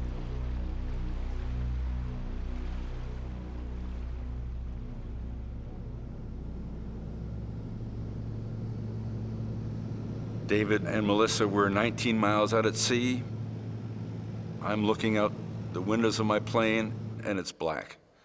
And I'm thinking, they're down there in the water somewhere, and it's black. You really feel very useless, because there's nothing you can do. A lot runs through your mind, it really does. I kept thinking that this is kind of like a bad dream, and everything will, you'll wake up and everything will be just the way it was. Obviously, I hope he's alive and he's floating somewhere. If not, what do I do? How do I bring a body back?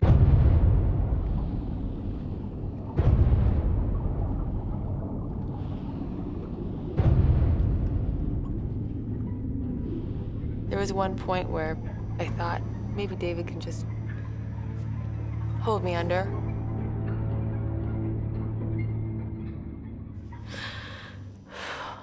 And I couldn't allow myself to die that way. I couldn't do that to my family. I couldn't dishonor them. I couldn't do it. Or I just said, David, I don't care. I don't care if I die. I gotta die trying. I'm not gonna lay here anymore. Gotta swim. We gotta swim.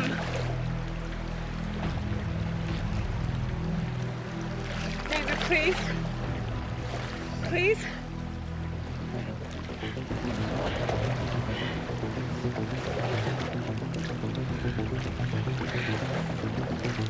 And he said, okay, all right, let's go for it. He said, just go really slow. And so we kicked, and we didn't stop kicking.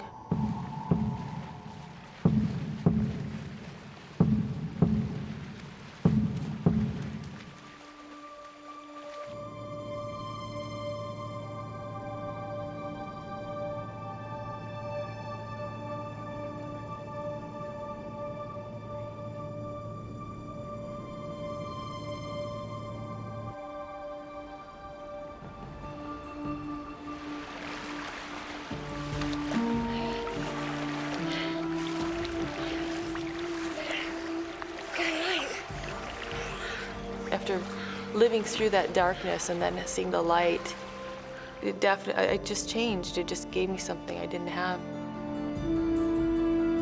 It was glorious just seeing that sun. It was one of the finest sunrises I've ever seen in my life. It's just to watch the light come up was great. And then I could actually see for the first time the land. I could see that it was actually tangible. Oh, you're closer. It is closer. My eyes were completely glued to the land. That's all I could think about. Melissa may be feeling more positive, but David is 20 years older than her. While he allowed her to rest during the night, he's been awake since 6 a.m. yesterday. As we went on, I was getting really tired. I've been going for 24 hours at that stage. He started acting very erratically. I remember watching a snorkel slowly sink into the water. And just when it was about an inch from the surface, I would nudge him and he'd pop his head back up. David, you okay? You all right? Seeing him like that scared me a lot. I remember thinking, what if he drowns?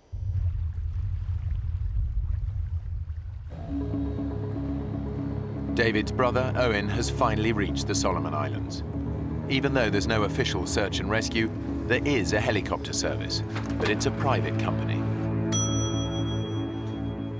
When we got the helicopter chartering service, they weren't really sitting around waiting for me. They were doing other things. I'm standing in the counter saying, come on, you know, I want to get this up and going.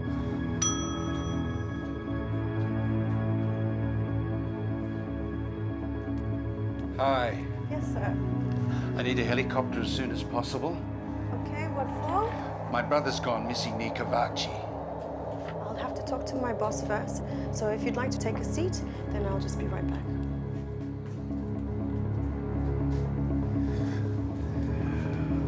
I was hoping they would be out at first light, but it was probably closer to 8 in the morning.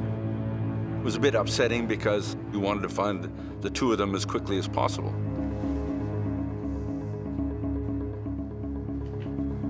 Mr. Tomlinson, good news. We've got a chopper on standby for you. Oh, that's great. And I said, well, get them out there, get them going. But unfortunately, we're a commercial operation, so I'm gonna have to have some form of payment up front so we can get you in the air. I had no idea what the currency in the Solomons was, and I certainly didn't have a suitcase full of whatever currency they would accept. Lister? That'll be fine. 1 minute. So the good old plastic came in handy, and it worked. Okay, boys, we're right to go. All Owen can do now is wait. David and Melissa have swum 14 miles without rest, food, or fresh water. They're still 6 miles from land, and the tropical sun is beating down on them relentlessly. I was so grateful the sun came up, but it was also a blessing and a curse because I could feel the side of my face burning, and I remember trying to put my head in the water to cool it off for a little bit. My lips were so raw and swollen, and now the sun was burning them. So they were starting to blister. My skin was wrinkly and flaking. You feel like you're slowly getting eaten by salt water. David is both physically and mentally exhausted. I was dehydrated, I was starving. I was running on less than empty at that stage. I was starting not to think straight. You all right? David? You okay? You okay to swim on? I remember him looking at the land and saying, "Oh, look! Look at those condominiums."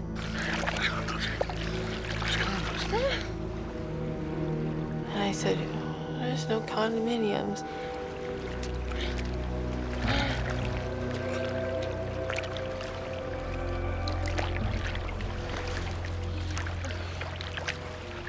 That's really when I realized he was fading. He wasn't making any sense.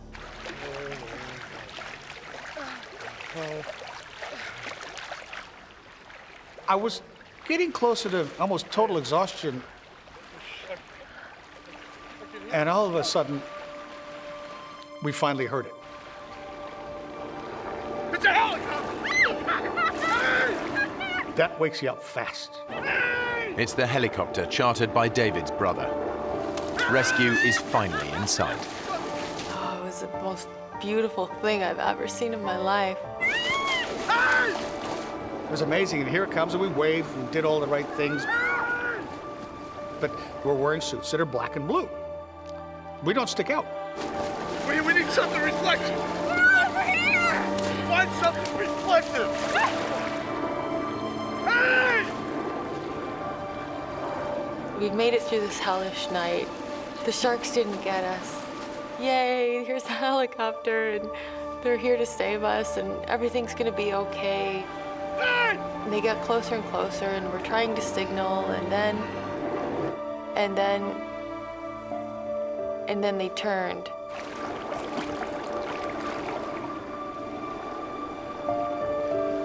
They can't see us.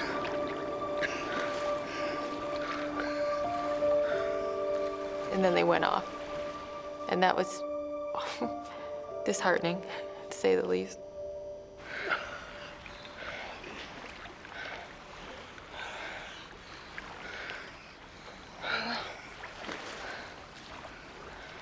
Then we just pressed on towards land. Let's swim. Come on. Because there's no other choice but to keep going. The exhausted divers are only 4 miles from land. But for David, this is the most terrifying part of the entire journey. I didn't totally mention to Melissa at that stage that I believe the greatest fear we're going to have is that last bit, right in close to the shore, because it's an area I wanted to fish, because there's so much sea life there, including your upper major predators. And at the same time, I didn't tell her about 2 big 20-plus foot hammerheads that I heard about that had been bothering the fishermen. So that deeply concerned me, but she didn't need to know that. But what David doesn't know is that his fins have been chafing his ankles. He's now bleeding profusely. Hammerhead sharks can smell 1 drop of blood in 1,000,000 drops of seawater. It's only a matter of time before David attracts attention.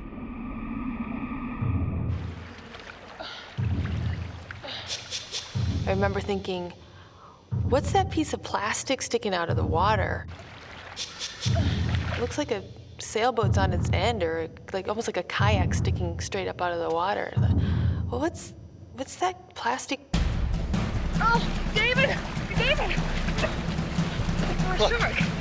What? I saw a fin. Oh my God! That woke me up. What did it look like? I said, did it sort of look like this? And she says, yeah. And what I sketched with my finger was a dorsal fin of a hammerhead shark.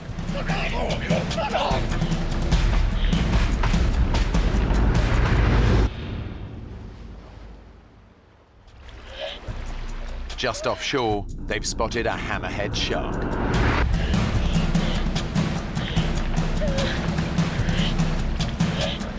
I'd never seen anything like this. It was huge.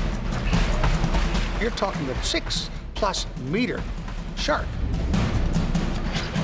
That's a big shark. I figured if it's gonna happen, I want it to happen fast.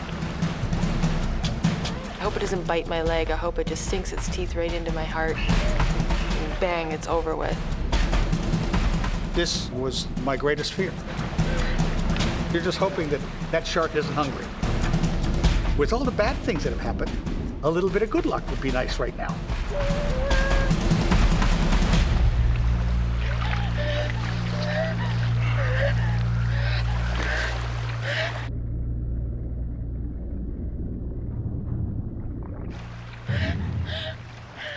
The hardest problem is that you know it's still nearby.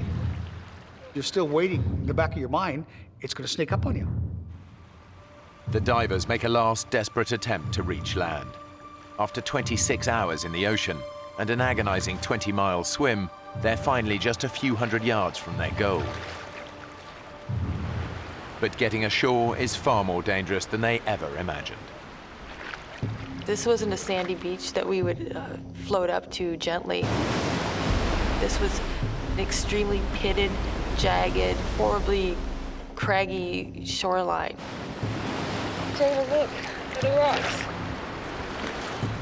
I knew that with our bodies being so soft, so pliable, our skin just being mushy, all I could think of is how badly we're gonna be torn up. 26 hours in the water has taken its toll on their skin. I looked at my hands, and my hands were just unbelievably wrinkled from being in the water for so long. And right in the corner of my thumb, just where my nail meets, a bit of flesh had fallen off. At that stage, our flesh is so soft from being in the water so long, it's not going to take much to hurt ourselves badly. It just takes a little piece of rock that's sticking up, and it's going straight through you. The rocks could be lethal, but the shark might return at any moment. It's a do-or-die decision. Here, give me your vest. I discussed with Melissa exactly what we're going to do. We've worked out a plan. Get that out in front of you. The body surfing on these, okay? So now I'm thinking, how on earth we're going to body surf and survive?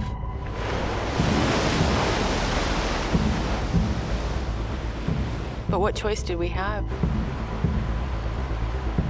It was completely terrifying. We're 100 meters from the shoreline, but the odds were that we weren't going to survive. You ready?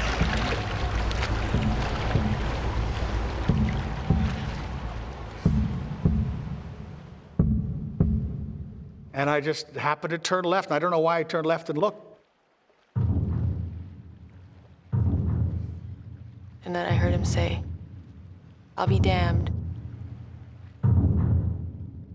There's a boat."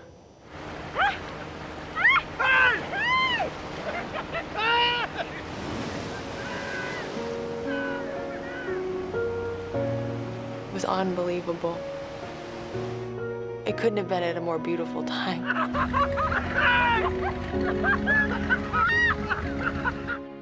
It was an unbelievable feeling. Absolutely unbelievable feeling. Because then it was just like one of the heaviest weights you'd ever have in your life lifted off your shoulder. Next thing I know, the boat's next to us, and they're pulling me out of the water. And I'm like, I was this crazy mad woman. I was crying and laughing.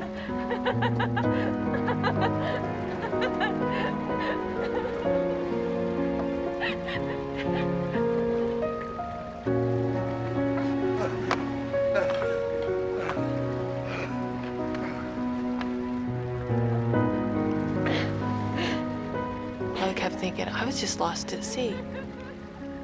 I was just lost at sea for 26 hours. The sharks didn't eat us. We didn't die. I'm alive.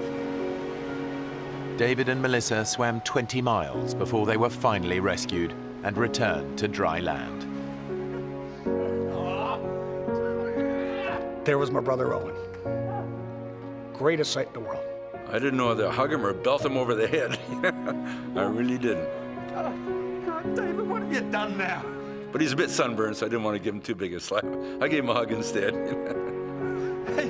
I'm Owen. I said, you do this again, boy, and you're on your own. I'm not flying halfway around the world to save your ass. I'm sorry, kid. And it was just great to see him. Ever since then, every morning you wake up, it's wonderful to start a day, standing on dry land. David still lives in the Solomon Islands and dives regularly. But Melissa returned home and hasn't done an open water dive since. The two of them remain good friends.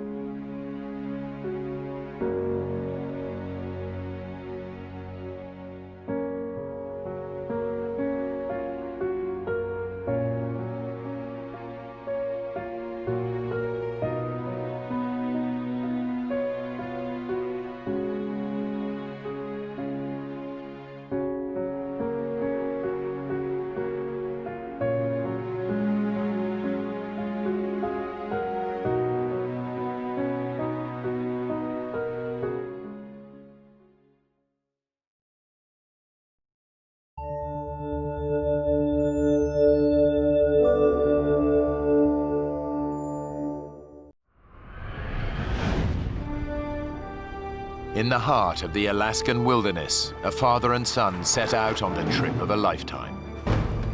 Then, disaster strikes. Watch out, Flint! Hold on! Swept under an ice shelf, they fight for their lives in freezing water.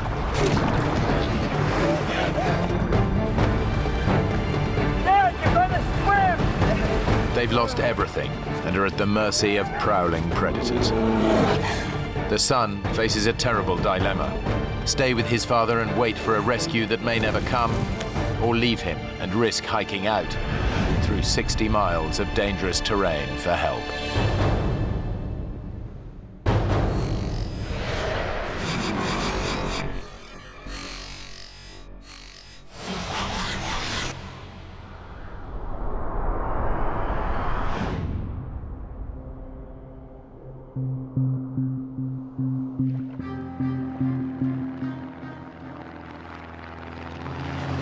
A specially chartered plane has dropped Blake Stanfield and his father Neil in a remote Alaskan wilderness 60 miles from the nearest settlement. How's the raft coming?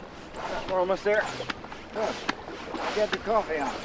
Neil runs a building management firm, and Blake is a doctor. They'd taken leave to spend some time together. My father and I started backpacking when I was a young boy.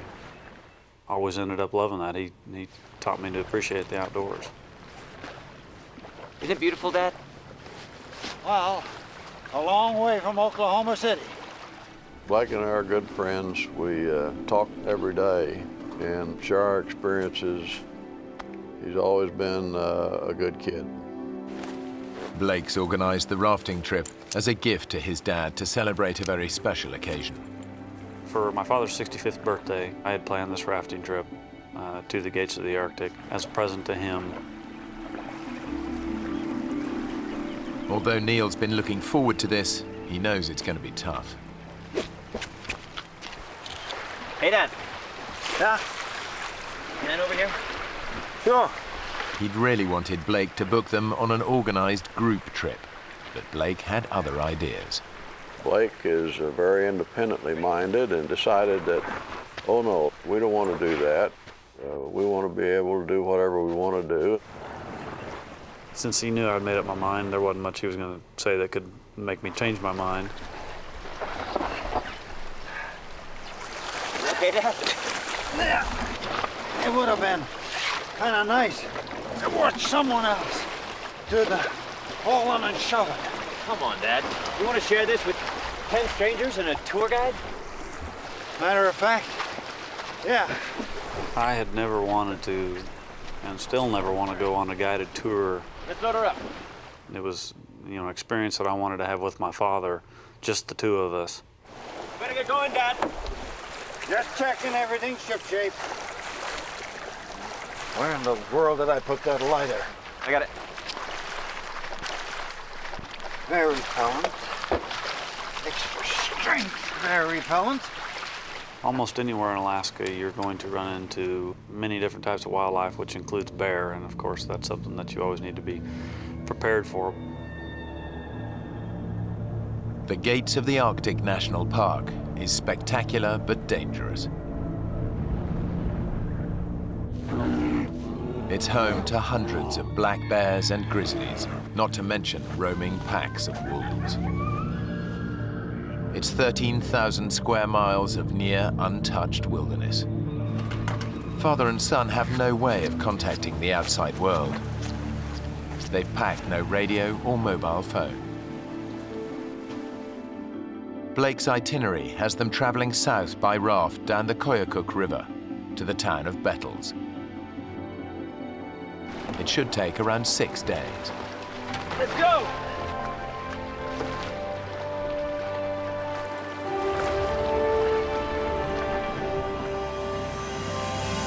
It was about a 90-mile float that we had planned, just camping and doing little short day hikes. We were just going to have fun. Oh, it's beautiful, isn't it? Thanks, son. A wonderful, wonderful birthday present. Well, most of our conversation was just how amazed we were with the beauty that we were surrounded by and how remote it was and how quiet it was. Blake and Neil have deliberately avoided the crowds by arriving in early June. It's 2 weeks before the start of the rafting season, so the men have the Koyukuk River all to themselves. Quite exciting, isn't it? I'm glad I came. We commented on the way down the river that wasn't it great to be the only ones on the river, the first ones on the river that year, and there was a reason, as it turned out.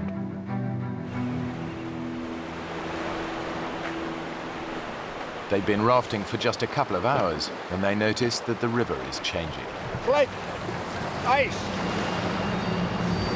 Oh yeah, thought it would all be melted by now. Yeah, me too. For 6 months of the year, the rivers are choked with ice. During the summer, it all melts. But this early in the season, some patches have yet to thaw.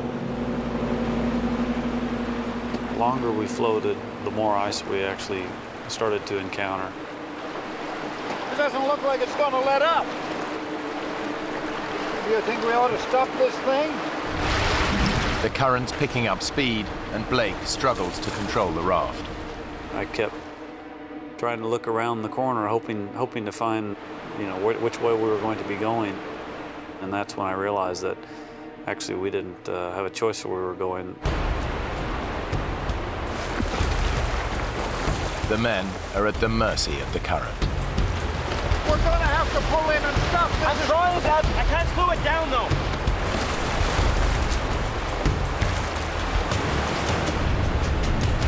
We're going too fast. Let's slow it down, Dad.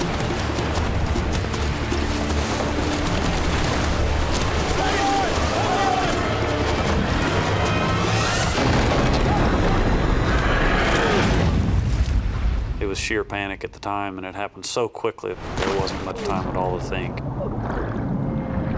The next thing I actually remember was being pulled right underneath the ice.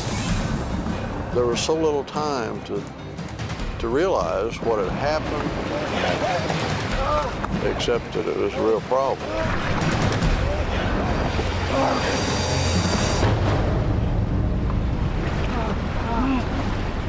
It wasn't long before we came up in essentially an air chamber underneath the ice. The air pocket saves their lives, but the ice shelf could stretch on for miles. I remember looking over at my father, yelling at him.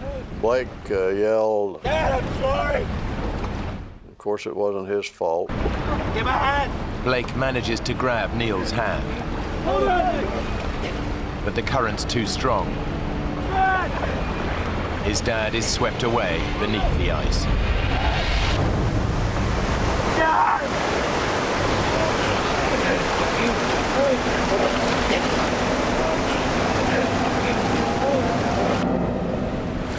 The men are spat out from under the ice shelf, but their ordeal isn't over yet. We were being carried rapidly toward the second ice shelf. I saw it coming. I reached up and grabbed it to try to prevent from going under it. Of course, the river was such that I was carried underneath. The roof of this ice shelf is even lower than the last. And the second ice shelf had no room to breathe. I really thought I had taken my last breath. My father and I both ended up with a lot of abrasions to the top of our heads because we kept trying to come up to the air that we were hoping was there. I've never thought of a worse way of dying than drowning, and was certainly thinking that that is how I was going to die. After being under that water for what seemed like an eternity, I just remember popping out, taking in a nice big breath of air.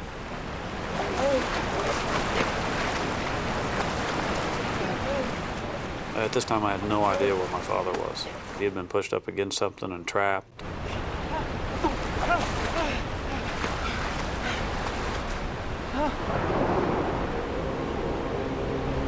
Dad! Dad! Dad!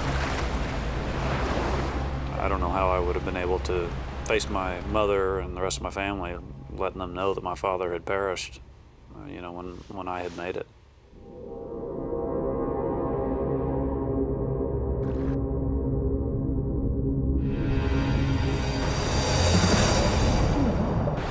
And the next thing I remember seeing was his head above the water.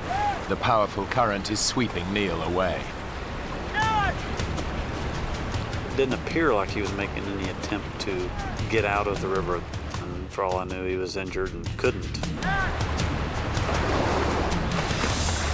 Neil's disorientated, but somehow he catches hold of a rock and hauls himself out. Dad, you're gonna freeze! Blake knows that his dad has got to get to shore fast before he's paralyzed by cold and shock. And Blake, in the meantime, is yelling at me, and I can't hear him above the roar of the river. So eventually I managed to get my breath long enough to tell him to shut up. Will you let me think for a minute? Blake was telling me that I had to swim over to him, which was the last thing in the world I wanted to do. Dad! Come get! Getting back in the river is dangerous. But Blake knows it's his dad's only chance. Come on, Dad! You can do it! You can do it, Dad! Dad!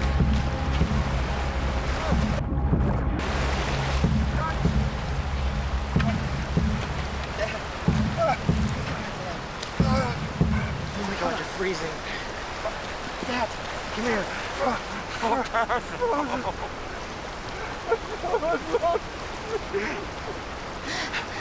I'm so sorry, Dad. It's okay. It's okay. It was just bad luck. Bad luck. As a doctor, Blake knows that his dad's in the first stages of hypothermia. I thought you were gone. The second I got him out, I realized he was shaking uncontrollably. It was mild seizure-like.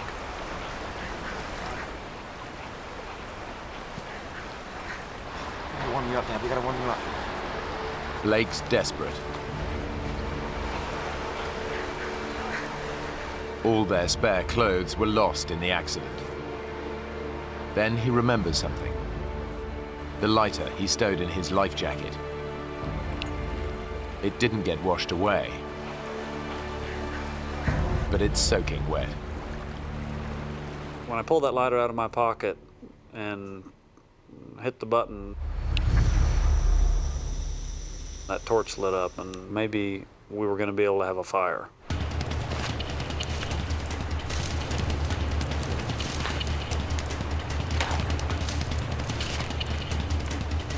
I knew that we had to get a fire started. We had to get him out of those cold, wet clothes. We gotta get you dry. It's okay, Dad. You're gonna be okay.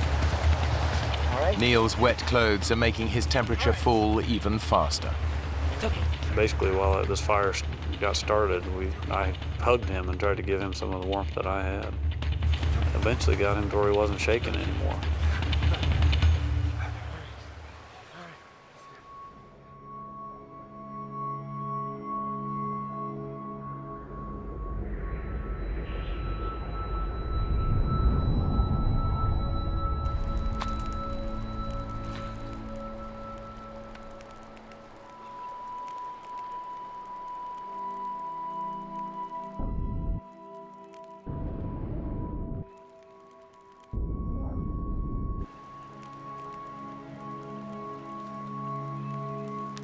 Blake had in his life vest a picture of his wife and son, and been so worried about ever seeing them again.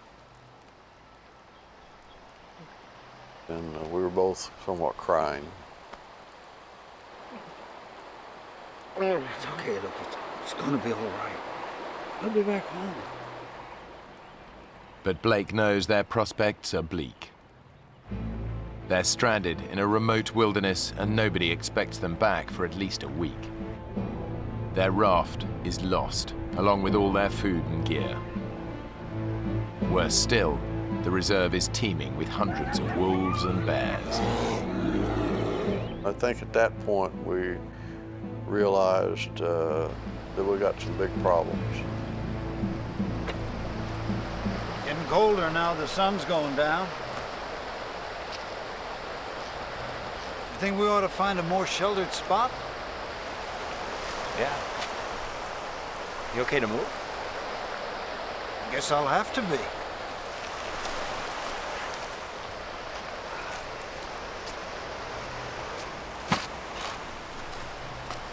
What are you doing?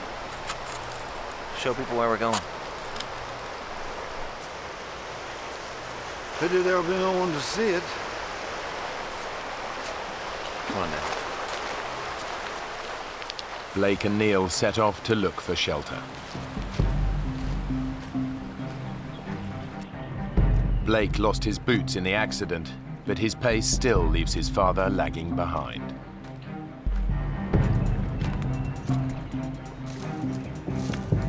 I think that I wanted to move a lot faster than my father was able to move at the time. The freezing water has drained Neil's strength. He's 65 years old and still feeling the effects of an accident 12 months ago that left him with a broken ankle. Blake! Can we just hold up here a minute? You're not even trying to find a place to stop. Oh, sorry, Dad. I just got carried away. There's no way we're just walking out of here. We're gonna have to find a good campsite and stay put. How agreed? All right. Okay. Give me your hand. Here we were in the middle of this vast wilderness, a good 60 miles from the nearest human being.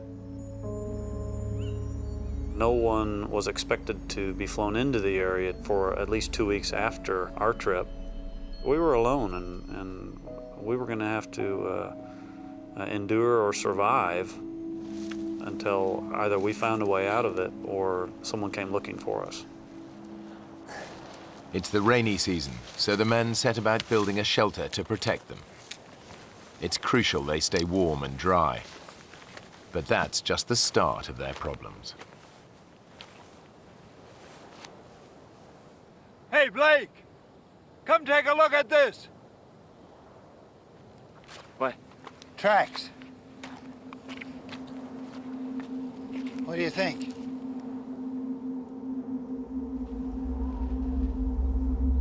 Black bear?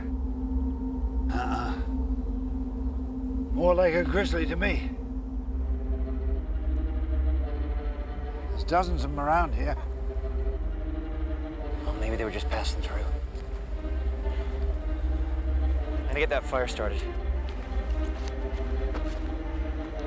They packed a shotgun, but that's at the bottom of the river. Now their only defense against prowling grizzlies is fire. Their ordeal has left Neil and Blake battered and bruised. Now they have to contend with the cold. We got enough wood? Yeah, we got lots. You get closer to the fire. I'm warm enough. There. My father and I took turns laying towards the front of the shelter where the fire was. Try and get some sleep, okay? Yeah. And then whoever was laying in back would bear hug the person in front. Sleeping won't be easy. It's summer and the sun barely dips below the horizon. But during the few hours of darkness, the temperature can still get close to freezing. I shivered myself to sleep, because I'm sure my clothes were still damp. But Blake can't sleep. He knows it'll be at least a week before anyone realizes they're missing. If they stay put, their chances of survival are slim. The only alternative is a grueling 60-mile hike to the nearest town. It was a long way to the nearest person. It was extremely rough terrain. We only had one set of shoes between the two of us. There were plenty of bears in the area. It was hard to take in the severity of the predicament that we were in.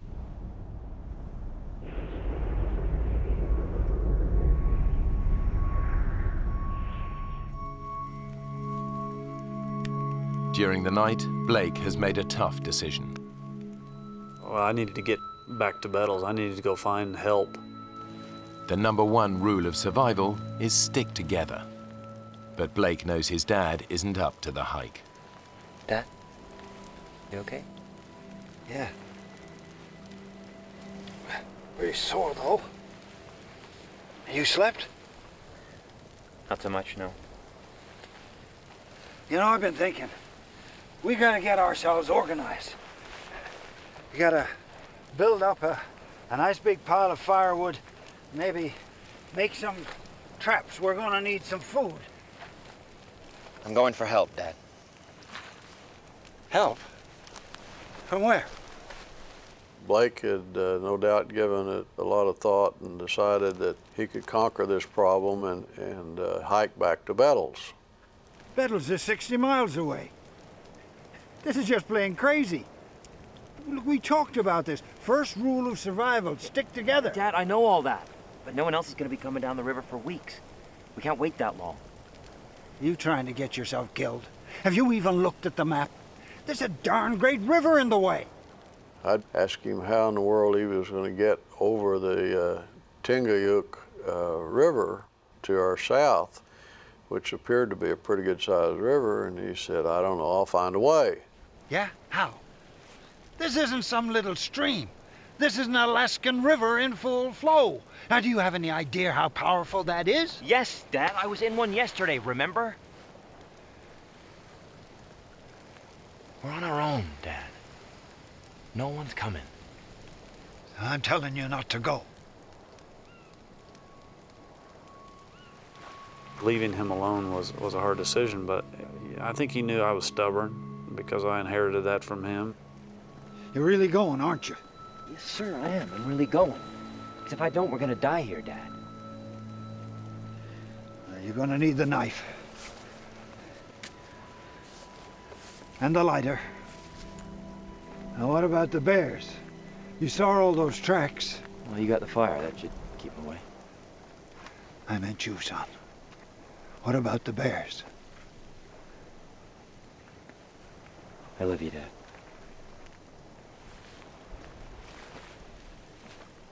Yeah. Me too. Well, you know I do. I'm gonna come back, Dad.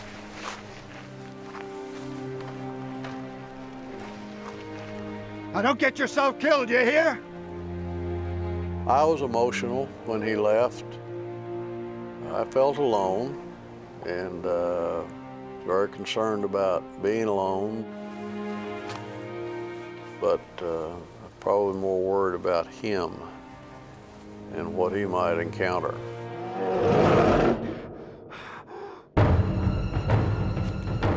Ahead of Blake is a 60-mile hike south to the nearest town. In such a vast expanse, he can't afford to get lost. One wrong turn could spell disaster. Now Blake's made a gut-wrenching decision to leave his dad alone and hike out for help. He's heading south for the town of Bettles, 60 miles away. The biggest obstacle in his path is the Tingayuk River. But first, he has to find it. Because of the scale of this map, it was a little bit difficult telling exactly where we were. I didn't have any great landmarks.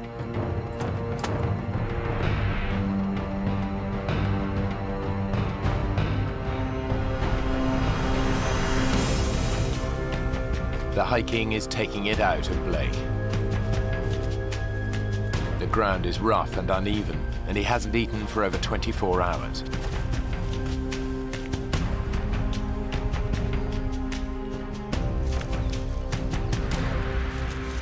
But he's still making good progress. Just a few hours after leaving his father, he hits the river.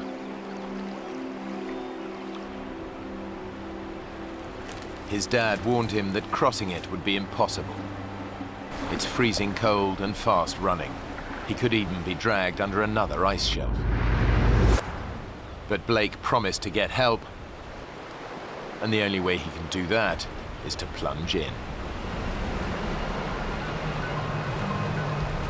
As soon as I started to cross, the water was flowing fast enough that I realized I was just going to have to jump and swim over to the other side.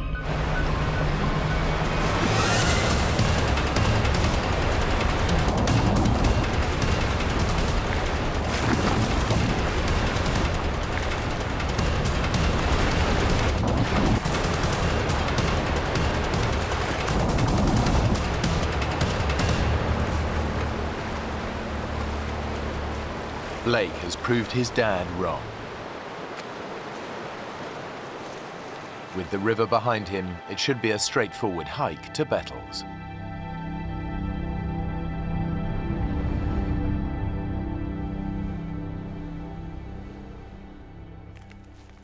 Back at camp, 65-year-old Neil is hungry and tired.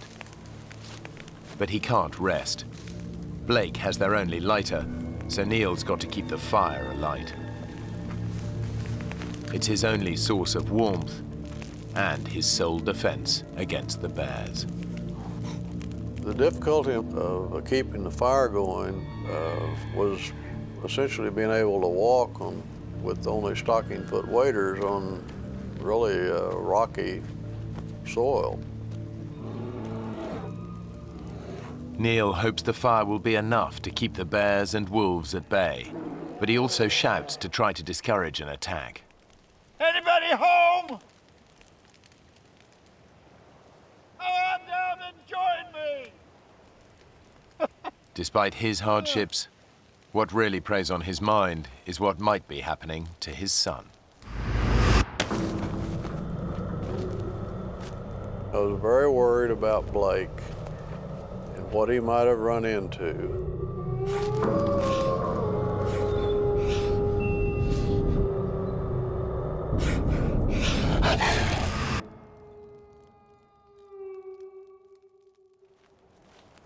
Like his dad, Blake is trying to frighten predators away by singing aloud. All night long, never got tired. Most of my songs were moose tunes and bear tunes, which was really quite ironic. I went out walking in the woods one night, all alone, pale moonlight. I hid myself in a tree up to see what I could.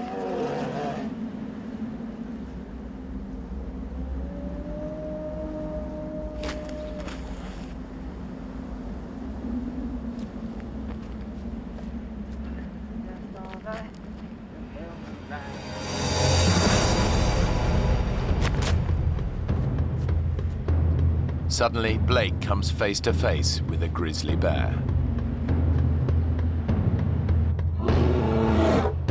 A grizzly can tear your head off with one bite, but their claws can rip holes through you like nobody's business, so you don't want to mess with them. The bear is some way off, but even the slightest sound could alert it to Blake's presence.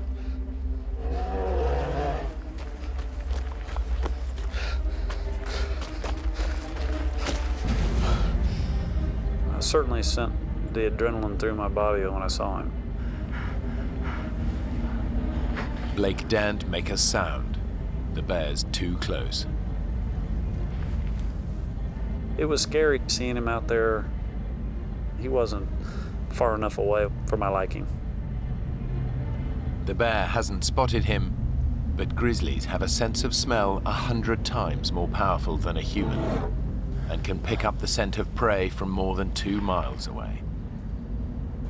But Blake's in luck. He's downwind of the bear, and his scent is carried in the opposite direction. But the wind could change. He risks making a run for it.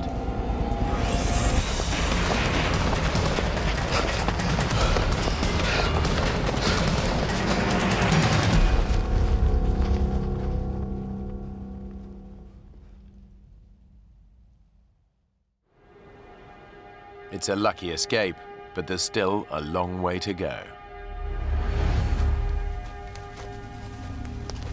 Blake's making good ground. By his estimation, Bettles is just a day and a half's hike away.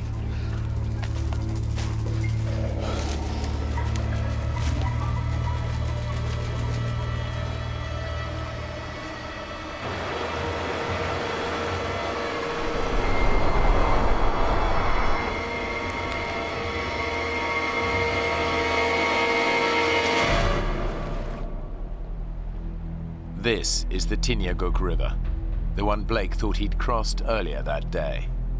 But that was just a minor tributary. His father was right. The Tinyaguk is just too huge to cross. There's no way he can reach Bettles. I kind of lost a lot of that optimism that I had as soon as I saw that there was no way to cross this thing, because it was so wide and so swiftly moving and so cold. It's a dead end. Blake defied his father and the basic rules of survival by hiking off by himself. Alone, both men are at far greater risk. I had a hard time deciding whether or not I should stay there, because I knew I wasn't that far from my father. I certainly had some feelings of guilt that I had put him in this predicament.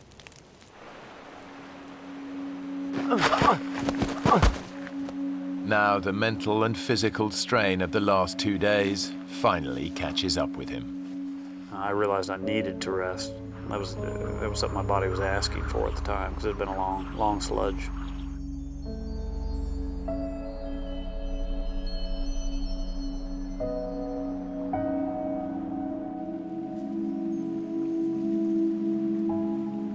Blake hasn't eaten for 36 hours.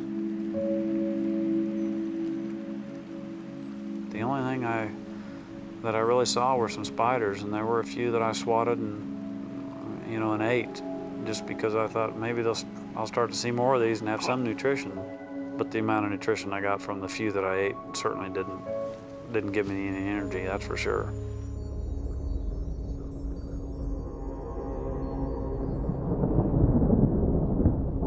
I was awakened by some raindrops that were hitting me on the face. I was worried about my father because, he would have gotten just as wet. He didn't have a lighter to restart a fire had his gone out. In the rainy season, downpours can be intense. If the fire goes out, Neil risks bear attack and hypothermia. The possibility of rain was a real problem. It would put out a fire, and there wasn't any way to keep a fire going. And that's what I had to try to do. The rain clouds blow over. Now Neil faces his first night alone in a wilderness bristling with predators.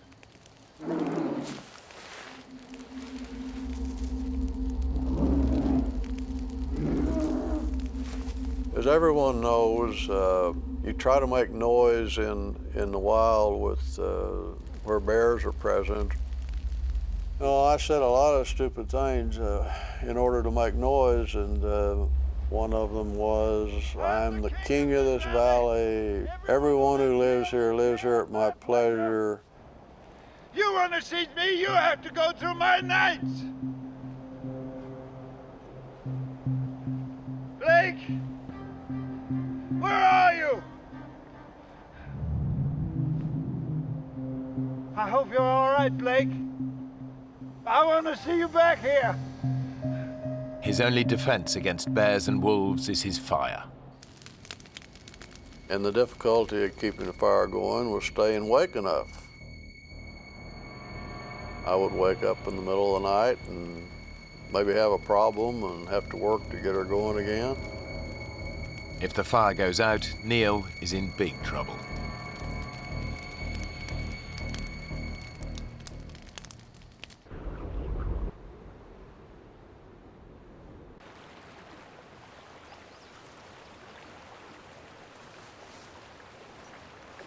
After a fitful night's sleep, Blake confronts the bleak reality of his situation.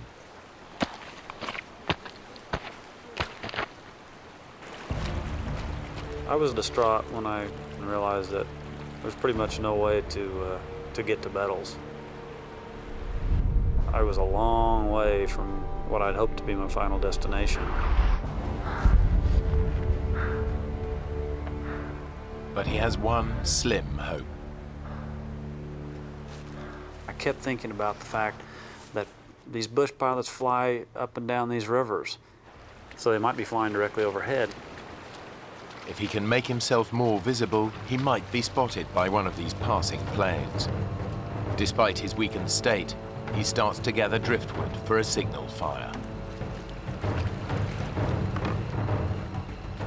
I actually set one of these log jams on fire, hoping that someone might see the smoke.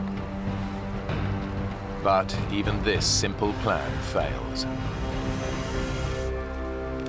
Every time I looked up into the sky, the smoke wasn't very white and smoky like you always see in the TV shows. You know, it wasn't that noticeable.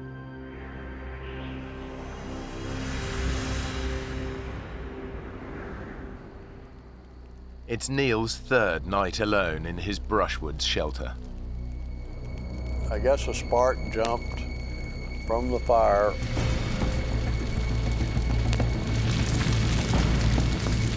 All of a sudden, there was a fire going on right above my head, and I'm talking like 18 inches above my head. So I had to get out of there fast. He can only watch, helpless as his precious shelter burns to the ground. I got out of there and watched as fire just burst into an inferno. Neil knows he must save part of it to light a new fire.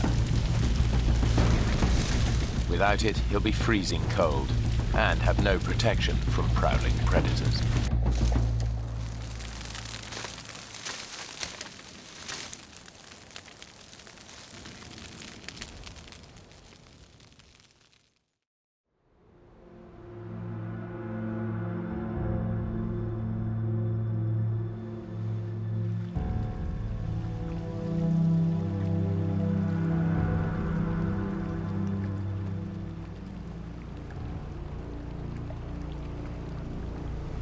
During the night, meltwater has flooded the river.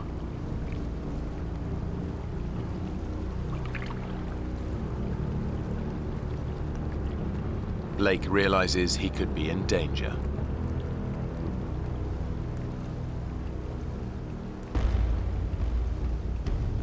When I realized that the river was rising that quickly, I moved up into the forest because I was worried that I was actually going to end up on a small island out there and be trapped by water on all sides.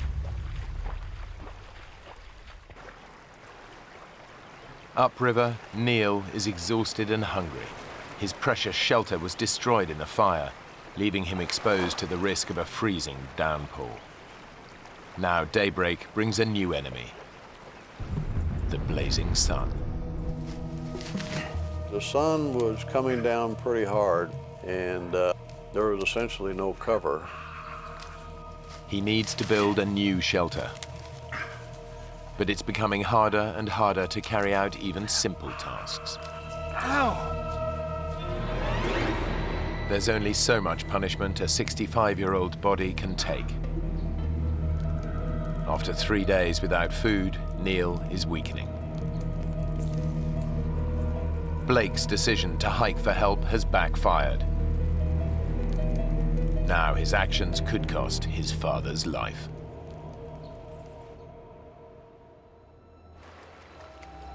Now Blake is gambling that staying by a major river will increase his chances of being spotted by local pilots. But since nobody knows they're missing, his chances of being rescued are slim.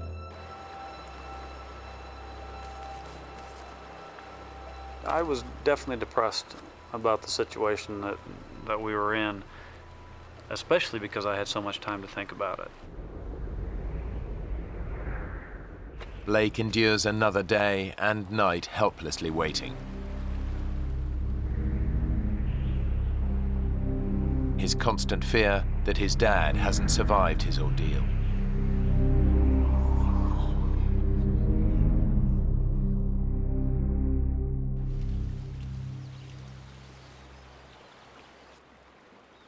Blake's decision to hike out looks increasingly like a bad move. Around 6 or 7 in the evening on Tuesday, I was laying over by my fire when I heard the sound of an airplane. And my God, he was coming up on me quick, I could tell. I ran as fast as I could. Hey! Hey! Hey! Hey!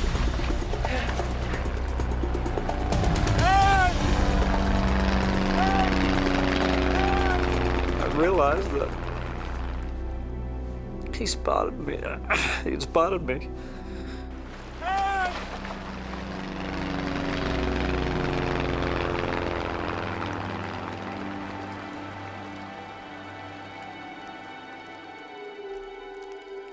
3 hours later, and there's still no sign of rescue.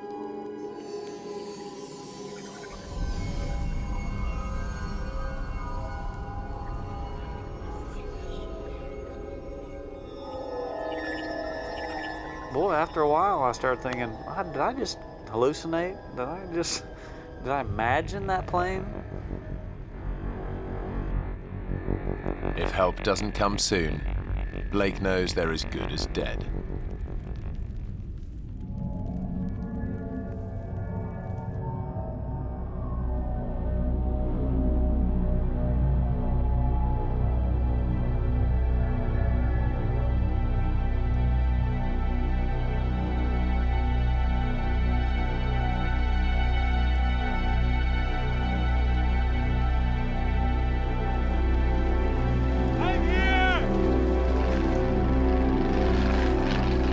That was the same plane, and as they flew over me, they dropped a bag of stuff.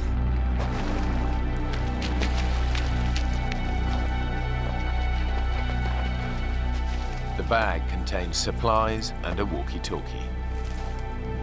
I turned that radio on. I kind of told him what had happened. There's only one thought on Blake's mind. Please hurry! You gotta go find my dad! He's 15 miles upstream. There'll be a fire going. Just see a fire. The pilot launches an aerial search for Neil. And Tango, where are you guys at? Okay, we're gonna head north. A plane reaches the right area within 10 minutes. Neil's camp should be easy to spot. But when the pilot reports back to Blake, the news is bad.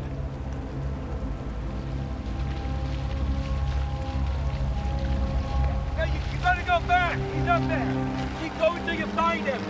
He can't leave, he's gotta be at the camp. Maybe you didn't go far enough. He can't walk, he's gotta be there! I was worried something would happen to my dad. Because there's no way he could miss it. You gotta go and find my dad! And I fell to my knees. Blake ignored his father's advice and left him to fend for himself. Now he must face a terrible thought, that his dad hasn't made it.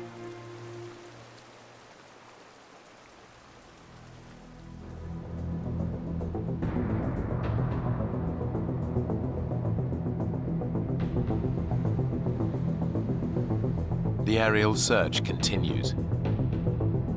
But in such a vast wilderness, Neil's camp is proving hard to locate.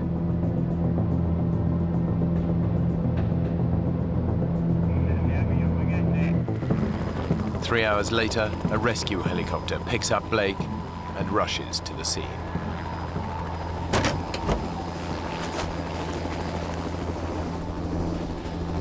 Neil! Neil, you okay?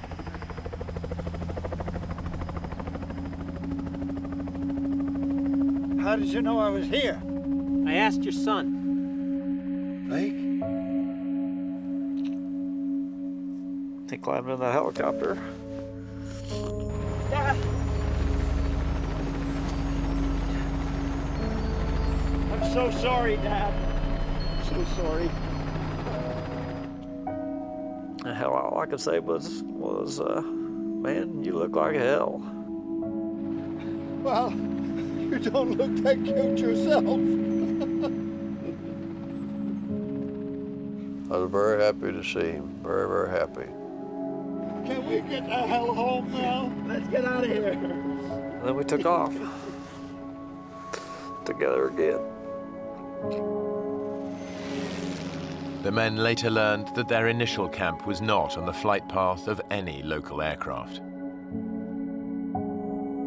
If Blake hadn't tried to hike out to Bettles, he and his father would almost certainly have died. After the accident, Blake moved his family back from Alaska to Oklahoma City to be closer to his mum and dad. He now runs a GP practice there, while Neil continues to run his building management firm. Blake and Neil still regularly go hiking together, but they've never gone rafting again.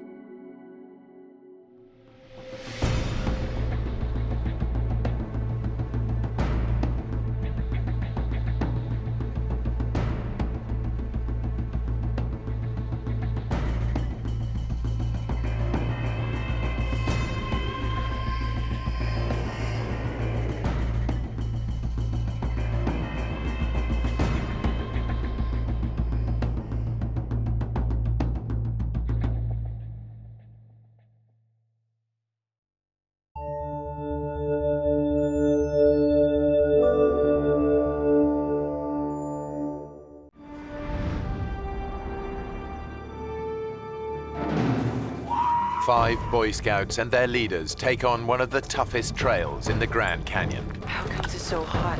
But they're soon at the mercy of a freak heat wave. And as their water runs out, what started out as a fun adventure quickly turns into a fight for survival. Three 15-year-old boys risk their lives in a desperate race to find water.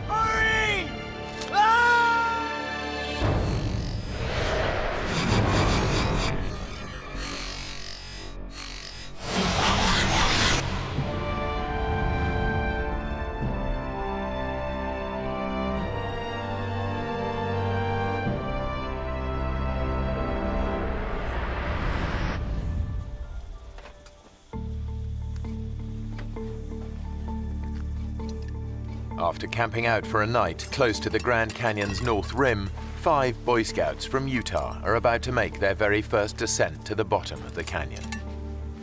3 of the boys are close friends. Is that bacon? Yeah. 15-year-old Mark Coons has been a scout for 4 years. Could have done with some of that this morning. I was saving it for big breakfast tomorrow. Scouting was really a big thing for me. I'm an Eagle Scout, which is the highest rank in the Boy Scouting program, and so it's meant a lot in my life. Mark is friends with Jordan Weiniger, who goes to the same high school in Bountiful, Utah. Every one of us boys, we'd grown up in the same neighborhood, gone to school together, and so we were excited to spend some time to bond and to have fun with each other. It's still kind of heavy with all this water. Nah, it's all that bacon I'm hearing about. First rule of hiking, always be nice to the guy carrying the breakfast. It's a good point, Mark. Maybe I should take that back. Dream on. Making up the trio of friends is David Phillips. Check his roll. He's the most experienced hiker of the 3.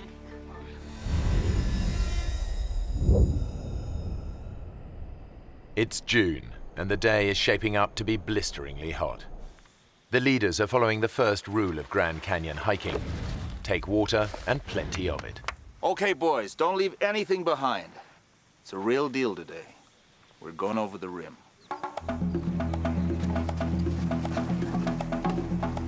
Guy Davis is the Scouts leader. Most of the boys that went, I knew very well.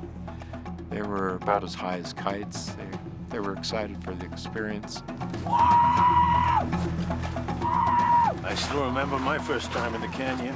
Veteran hiker Lauren Pace is in charge of navigation. Earl. He's also brought his brother Earl along. They're having a good time. Yeah, why not? Time of their lives. After a couple of hours hiking, the boys reach the canyon's north rim. When you walk around that corner and you see a huge panoramic view of cliffs, that go a mile down, there's nothing like it.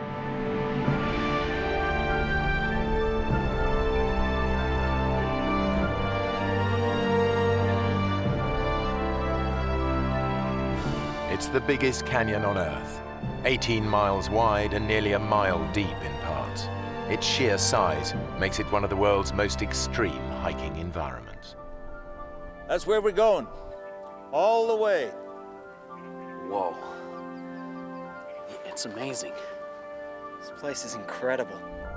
The scale of what they're taking on hits home. We're going all the way down there. If you get bored of hiking, there's always the fast way down.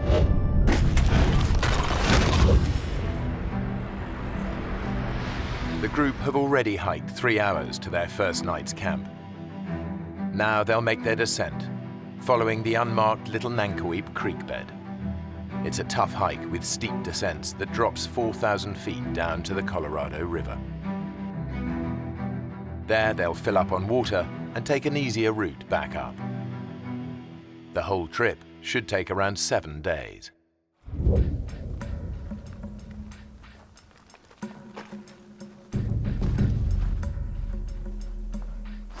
An hour on from the canyon rim, the group reaches the end of the official route. From here on, they'll be off trail all the way down. The trail ended, and then it got very rocky. That's when we saw the difficulty of what the hike was going to be. Jordan is right to be wary. Every year, some 300 hikers get into trouble here, and about 200 of them have to be airlifted out by rescue services. Around 10 more aren't so lucky and die here. And going off-trail in the canyon intensifies the risk.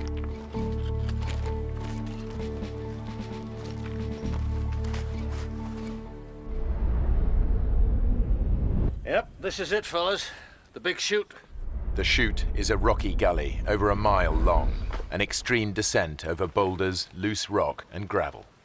Jordan immediately sees how tough this will be. It was turning into a hike that, was getting a little more dangerous.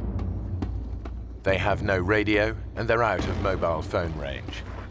If anyone gets hurt, they're on their own. It was really steep.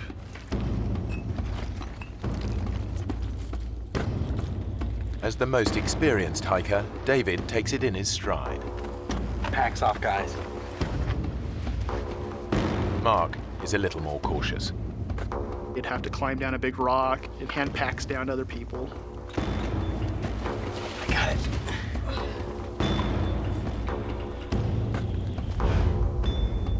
So at that point, it wasn't just a hike, it was more of a climb. A section of loose shale makes the going even tougher. If you did put your foot wrong or something, you definitely could take a nasty fall, maybe not stop until you go all the way down to the bottom of the Grand Canyon. After an hour of hot and exhausting scrambling, even Scout leader Guy is struggling. It's very difficult to keep your footing as you were sliding down.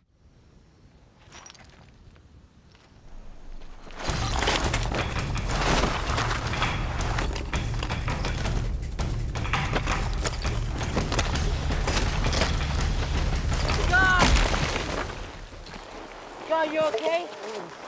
I hit a log straight on, and it just, I managed to catch it with the part of the body you should never hit a log with, and literally knocked the wind out of me considerably. You okay to stand? Come on, let me take this pack. On 3, come on, 2, 3. Careful. It's a lucky escape. It could have been much worse. 2 hours after starting down the chute, the exhausted group reaches the bottom. They've descended over 1,000 feet. Now, there's no going back.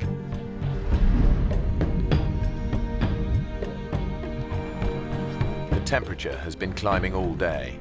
It's touching 100 degrees Fahrenheit.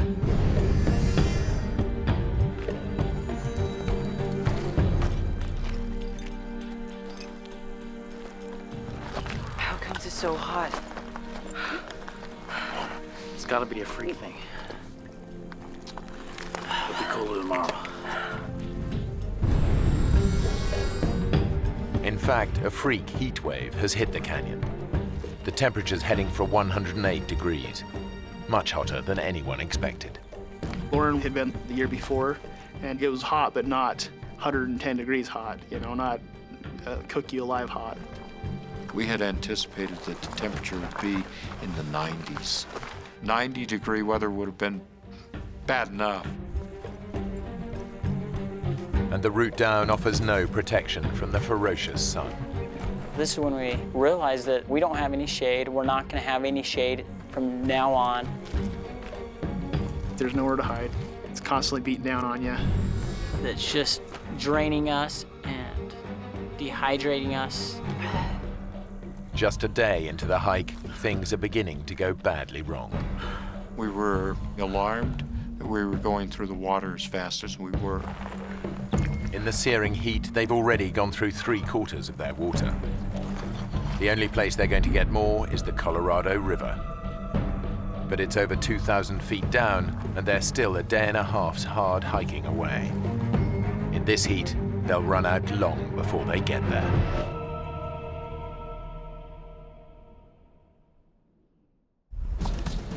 As we were hiking, that's all we could think about was the river, of getting to the river. But the boys are about to find out that blistering heat isn't the only hazard they face. Dave, don't move. You got a scorpion on your back. One sting could immobilize David. Hold still. Careful.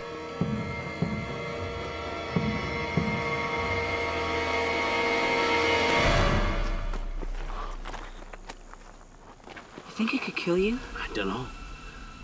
I don't really want to find out. It's a reminder of just how hostile the canyon is. As well as scorpions, there are thousands of rattlesnakes. Stepping on one would be all too easy. And getting bitten out here miles from medical help could be fatal. Come on, let's go.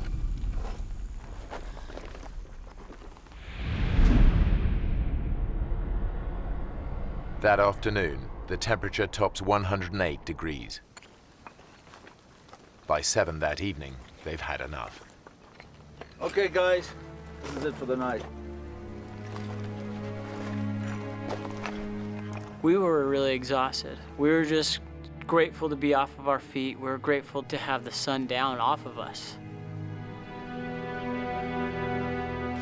David does his best to keep his friends' morale up. Hey, guys! Guys, come here. You can see the river. It's miles away, Dave. When I first saw the river, all I could think was, that is still very, very far away. So it was really worrisome to me that it was so hot and that I was running low on water. Just think about running in that river and drinking pints of icy water. A couple of hours in the morning and we'll be there.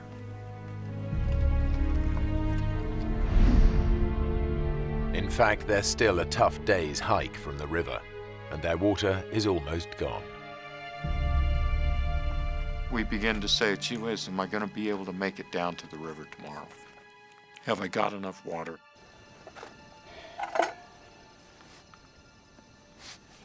Their obsession with every drop of water is becoming overwhelming. Hey, Jordan, don't let it boil. It's a waste. Just gonna heat it a little. Hey, George, they're much better dry. They're nutritious and delicious. It's like having loads of little worms in your mouth, just wriggling about. I'm not hungry. Come on, Mark. You gotta eat something. I thought it was odd that I wasn't hungry after all that work all day. I don't know if that's some kind of side effect of dehydration or not.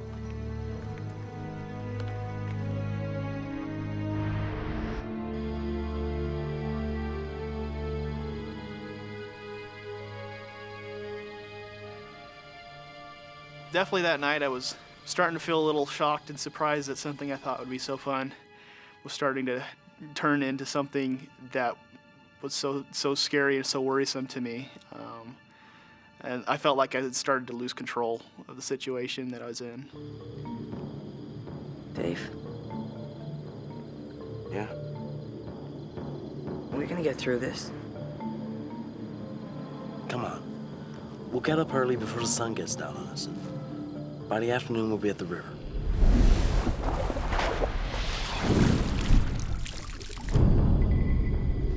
I'm gonna stay there all afternoon. Before sunup. That's when we need to get going.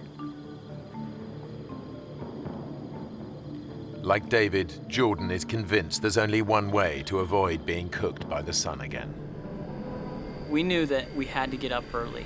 We knew that we had to beat the sun, that if we didn't, we knew that we would be in trouble.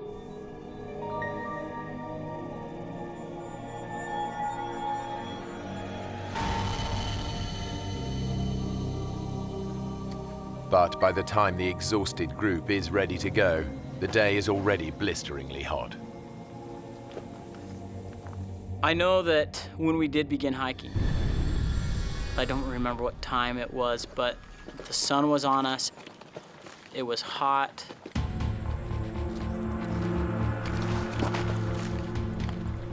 We could feel our bodies were dehydrating. We could feel the heat. They're sweating up to 4 pints of water an hour and dehydrating fast. They face exhaustion, hallucinations, and as their blood pressure drops, collapse.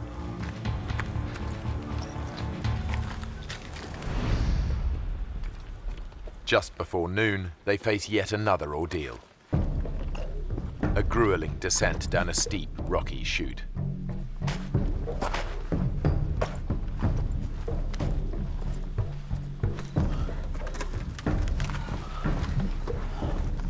The few hours the boys hoped it would take to reach the river have long passed, and they're not even close. And now, the water situation is critical.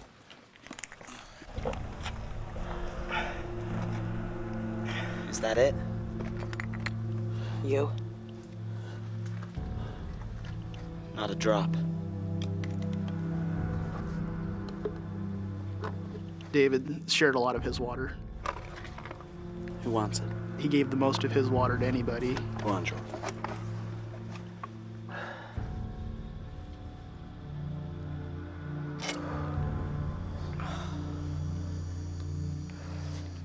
Thanks.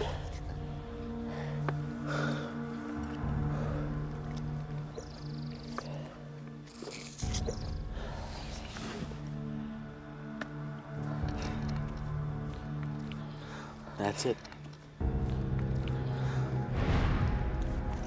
Their life-saving water has gone, and they're still a good half day from the river. I knew that we were out of water. I knew that, if we fooled around or wasted our time, I knew that we would run into trouble. Come on. Let's get to the river.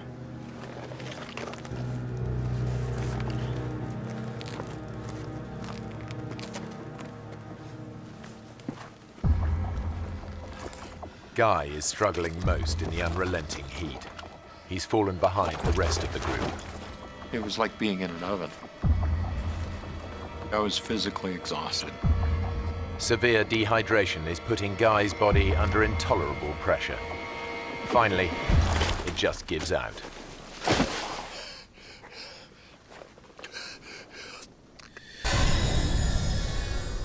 If you take a deep breath, that sensation that you have where you can feel the oxygen going through your body. I couldn't do that. The best I could do is reach a shallow breath, basically.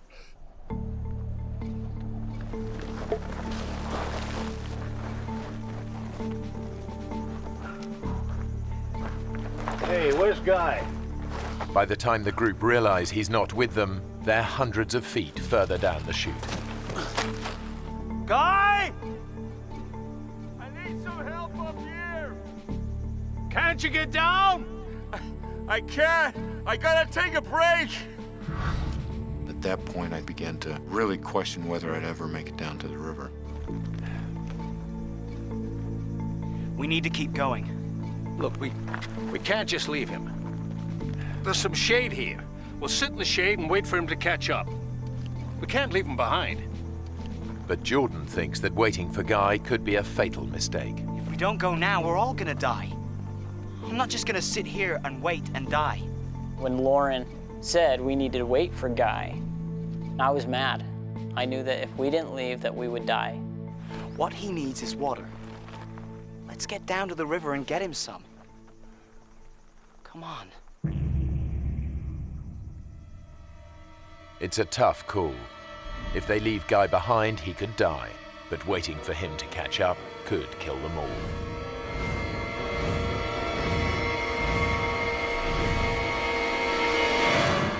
Okay. Guy! We gotta get down! Get some water! We're coming back! We're coming back with water! Lauren, look after the boys! I had never heard a tone like that in anyone's voice before. That kind of fear or anything like that ever in my life. Just, it changes you when you hear something like that. It's difficult to leave somebody behind, but when it's your own life, you need to do what you need to do.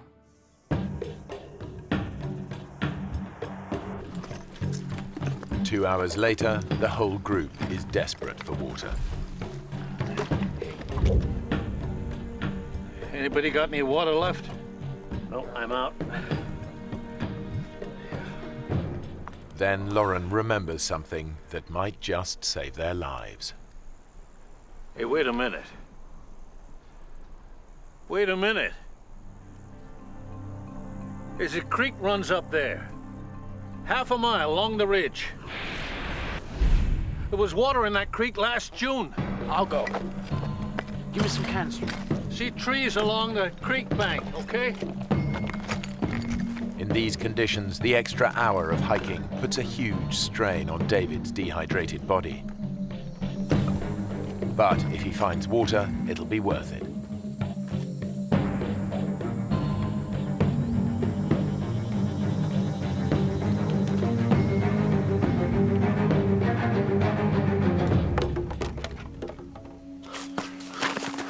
The creek is dry as dust.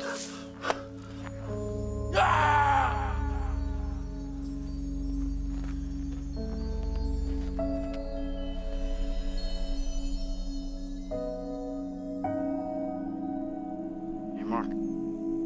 Mark, wake up. Wake up. There was nothing there. Just an empty riverbed. It was very difficult. We had no idea where water was, how we were gonna get there, when we'd get there, or how much longer we'd last.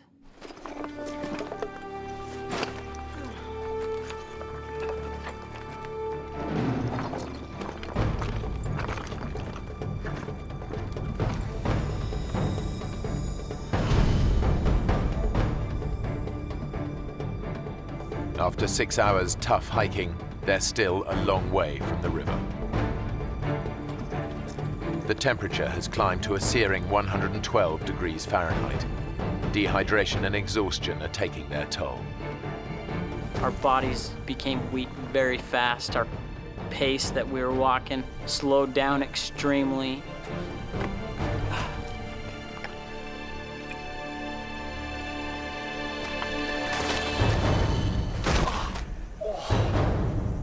for 71-year-old Lauren Pace, enough is enough. Lauren, you okay? Don't fuss. I'm okay. I'm okay. Listen, guys. The sun is a killer. There's some shade here. We should wait till it's dark.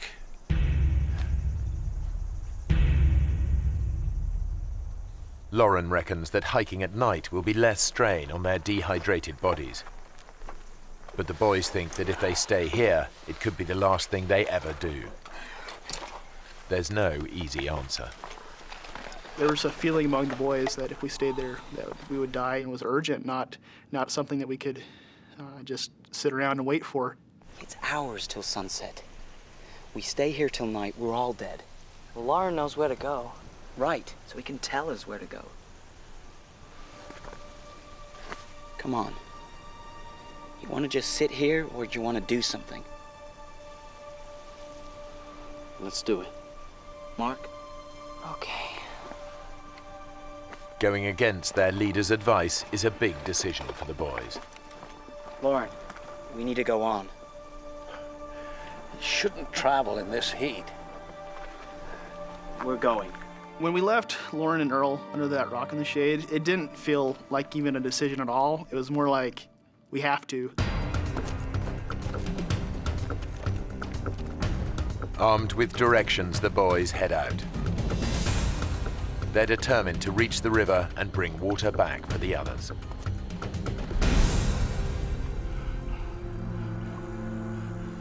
Back up the canyon, Guy is deteriorating. His fluid levels are so low that his body has cut off the supply to his sweat glands. I can't believe a time in my life when I wanted to sweat. I knew that if I could sweat, that it would cool down my body. And I physically tried to will myself to do that, and I couldn't do it. Without cooling sweat, any physical exertion could send his temperature spiraling out of control. If it reaches 108 degrees Fahrenheit, his brain will begin to die. Guy is trapped. If he tries to hike out, it could kill him. Come on, guys. Let's go. Further down the canyon, Lauren is worried about the three boys hiking alone and sends his brother and the other scouts after them. But the three boys are making good progress, and they're now way ahead. They're less than a mile from the river. They just need to make the final descent.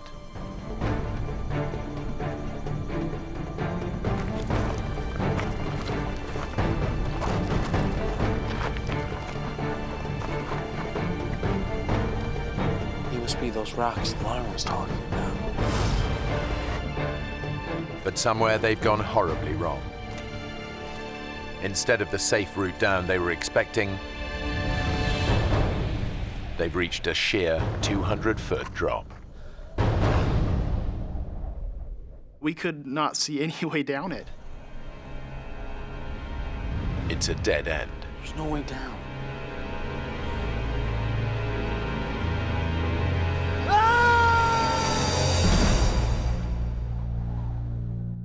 Their water has run out, their leader has collapsed, and the three 15-year-old boys are on their own. Their desperate bid to reach the Colorado River is over. It's the final straw. They've run into a dead end, a sheer 200-foot drop. What do we do?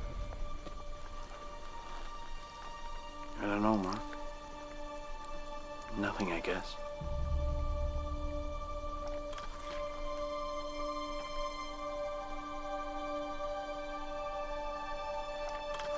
The river's out of reach. And with the group not expected back for 6 more days, there's no hope of anyone sending out a search party in time. Now, all they can think of is getting out of the sun.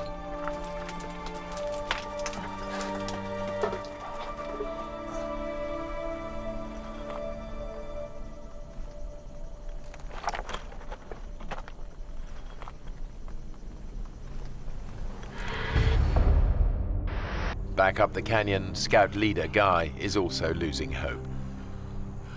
Out of sheer desperation, he comes up with a plan to make himself visible to any passing planes. As I laid there, I knew that it would be hard for someone to see me because I was down below the level. I took out a emergency blanket.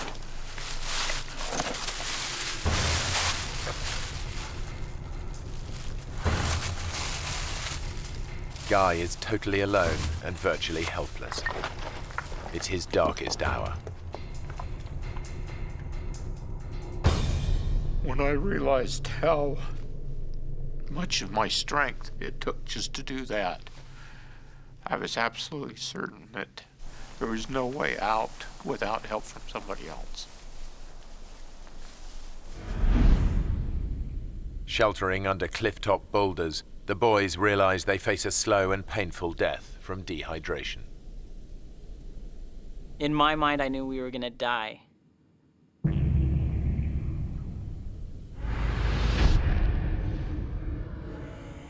You're weak, your body hurts and aches, you have headaches. I just remember not knowing if I'd ever get up from that position. I remember that could be the last place I'd be, is under that rock.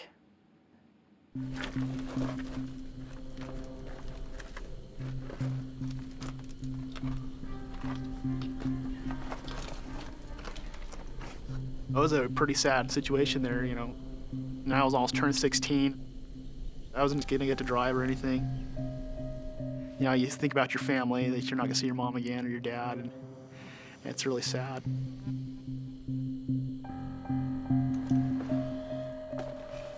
Even David, the optimist of the group, is struggling to see a way out.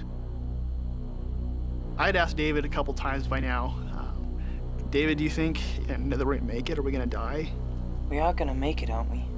And most of the time he'd be like, oh, Mark, of course we're gonna make it. You're fine, don't worry about it, okay?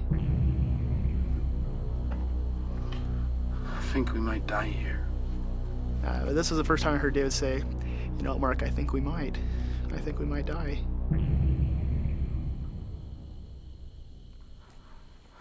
Hey, Jordan, can you get me a pen?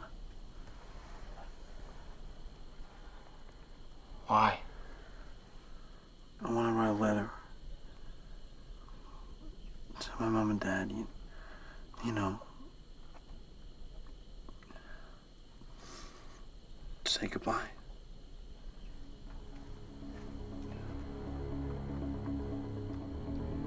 Don't be stupid, Dave. We're not gonna die. I was telling him that, not to give us confidence or not to give us hope, but I almost said it just so that I didn't have to go get him one. So I didn't want to move from that spot. I physically couldn't. I was just gonna lay there to die, and I didn't want to do anything else. The boys start to drift in and out of consciousness. I had a dream of myself in a coffin. You know, my family walked by, but my littlest brother just broke down in tears, covered his eyes.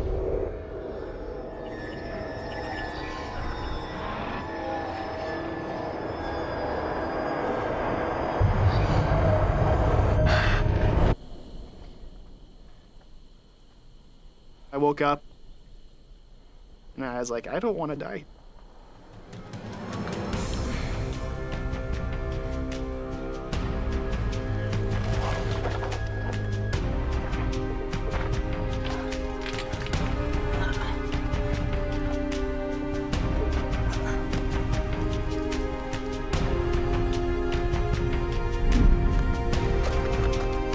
I had no idea where I was going, and I'm not a mountaineer or anything like that, but I decided we can't stay here.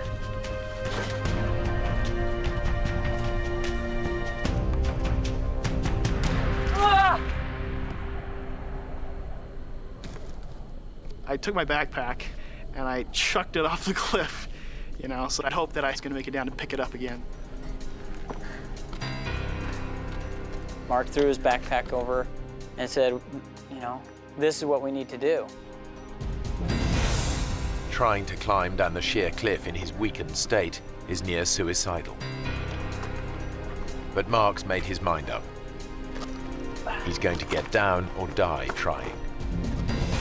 Come on, guys. We gotta do it.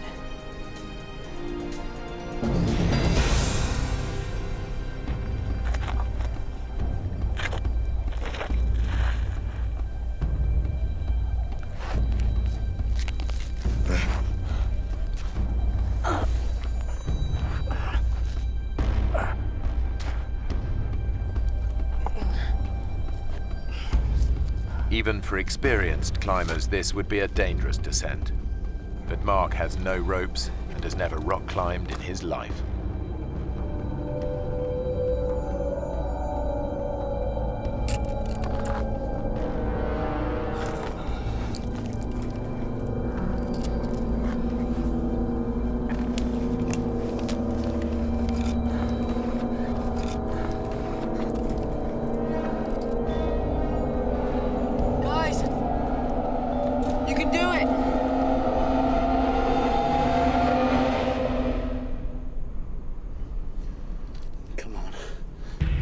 I thought we were gonna die anyways. To me, death was gonna happen. And so it seemed like anything would be better, even if it was a ridiculous plan.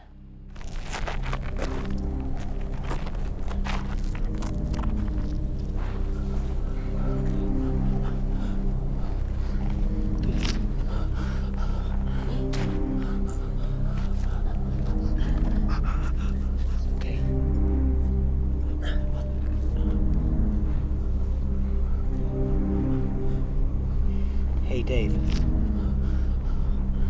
How are we gonna get back up this? To the others.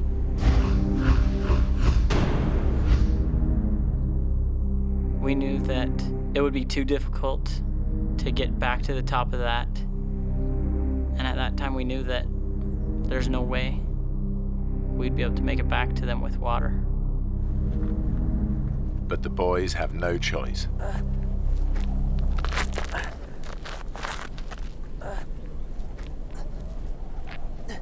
We climbed down that cliff, which was very frightening to me, because I knew that if any of us fell, we would die.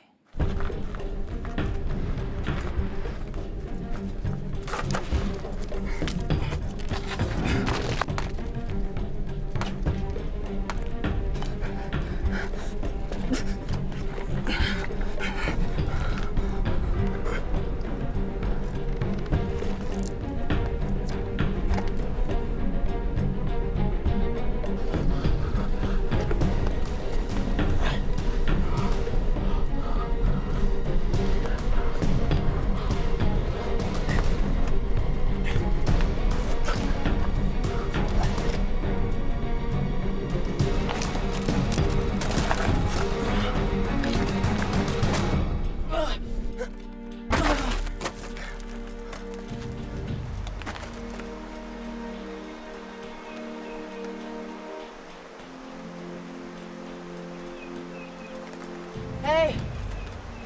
I can hear it! The river!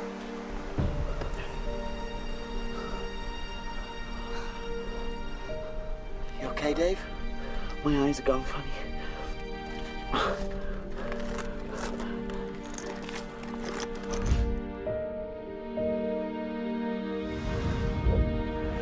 It's a terrifying climb, but David and Jordan finally make it down as well.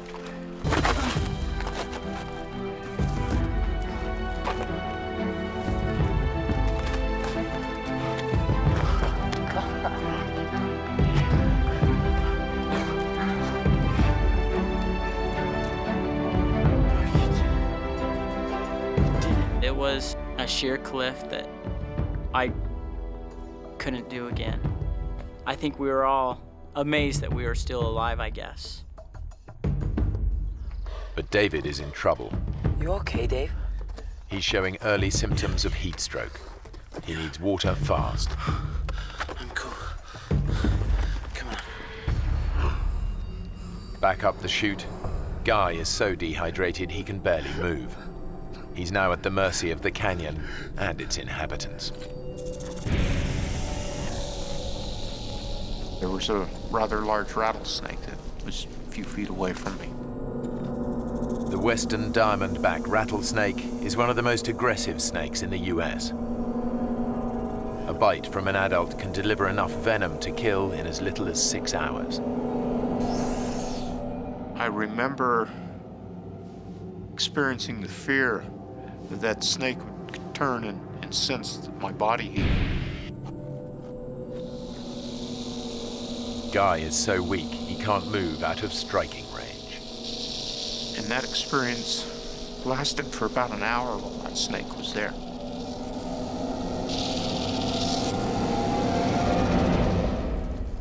At last, the snake moves away.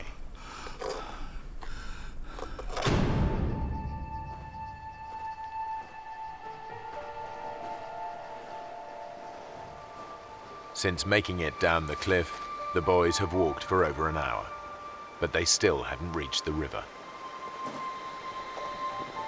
We could hear the water, and it seemed so close. But as we go around one corner, and then the next corner, and then the next corner, each corner we thought it was the next one, and it wasn't.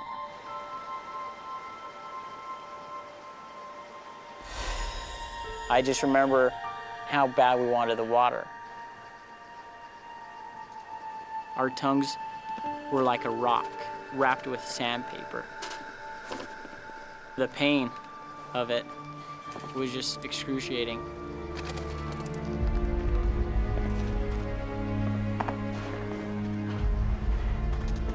I remember Dave complaining about his vision. Come on, Dave. You're nearly there. And he was shaking. All of us were.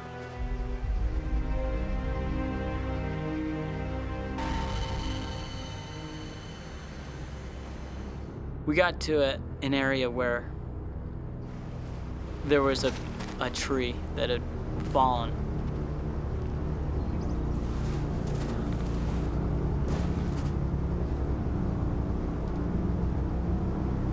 David was leaning against a tree, and I was like, hey, we're almost there, guys.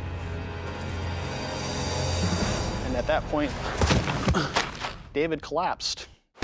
David? Dave? You okay? Me and Mark went over to him. Dave. And I remember seeing Dave's eyes roll back in his head, and his breathing is really jumpy. Hear us.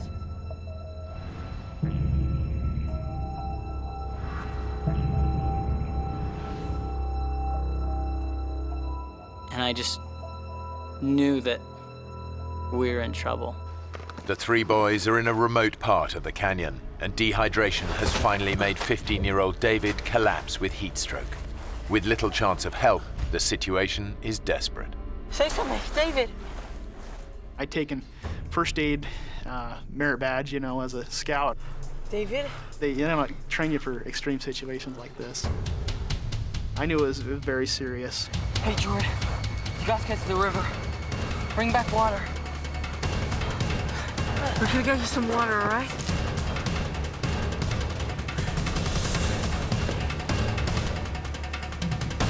And as I went around the first corner, I could see the water, and it was about 100 yards away.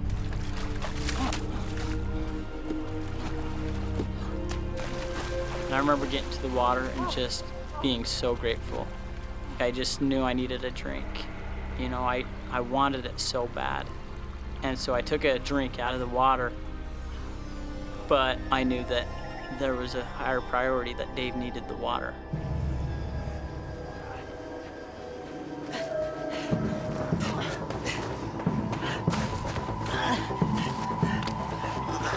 Why isn't he swallowing it?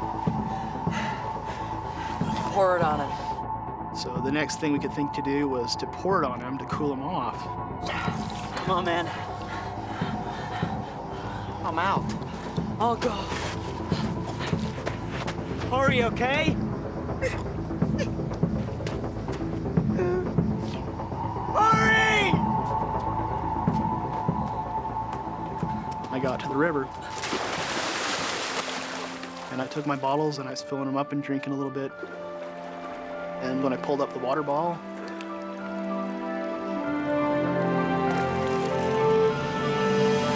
I could not believe it. I saw 2 big yellow rafts coming around the corner. Hey! Hey, over here, help! Hey! My friend is dying! Help me! The next thing I knew is I heard Mark yelling help from the distance, and I was just hoping for something. It's an incredible stroke of luck. A minute earlier or later, and the rafters would have passed by without finding the boys. David, David, can you hear me? What's more, the rafting party is made up of off-duty doctors and paramedics. Let's get him back down, let's get him wet. Now it was such a great relief to me to know that there's somebody here that knows how to take care of Dave. Mayday, mayday. David is in good hands, but with night falling, there's no chance of a helicopter rescue before dawn.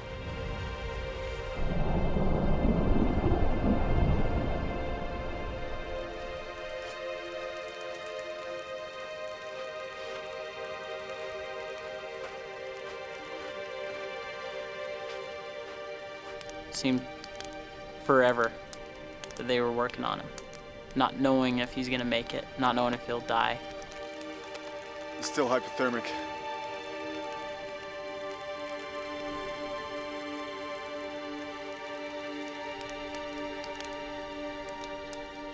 It was dark, so I can't really put a time on it, but somewhere around 10 that night, the one that said he was a doctor came over and said, "I'm sorry to inform you, but your friend has just passed away." Sorry.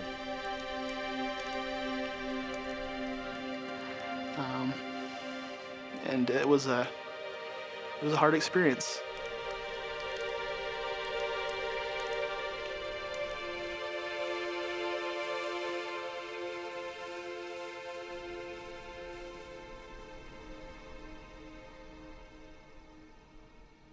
I think it really tore apart our hearts, knowing that our friend was gone.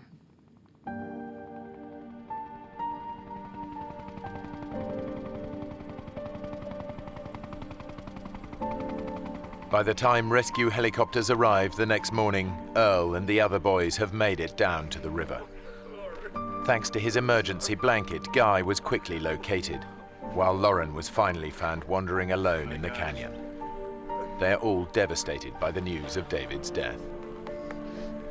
It's so weird, and it changes your perspective on death when someone you know and someone you've seen and been with an hour before, or a couple hours before, and it was vibrant and wonderful and happy, and then he's gone. 10 years on, Jordan is a policeman in Utah, and Mark is training to be a dentist. They're still good friends. Neither of them will ever forget David Phillips, and both men stay in touch with David's family.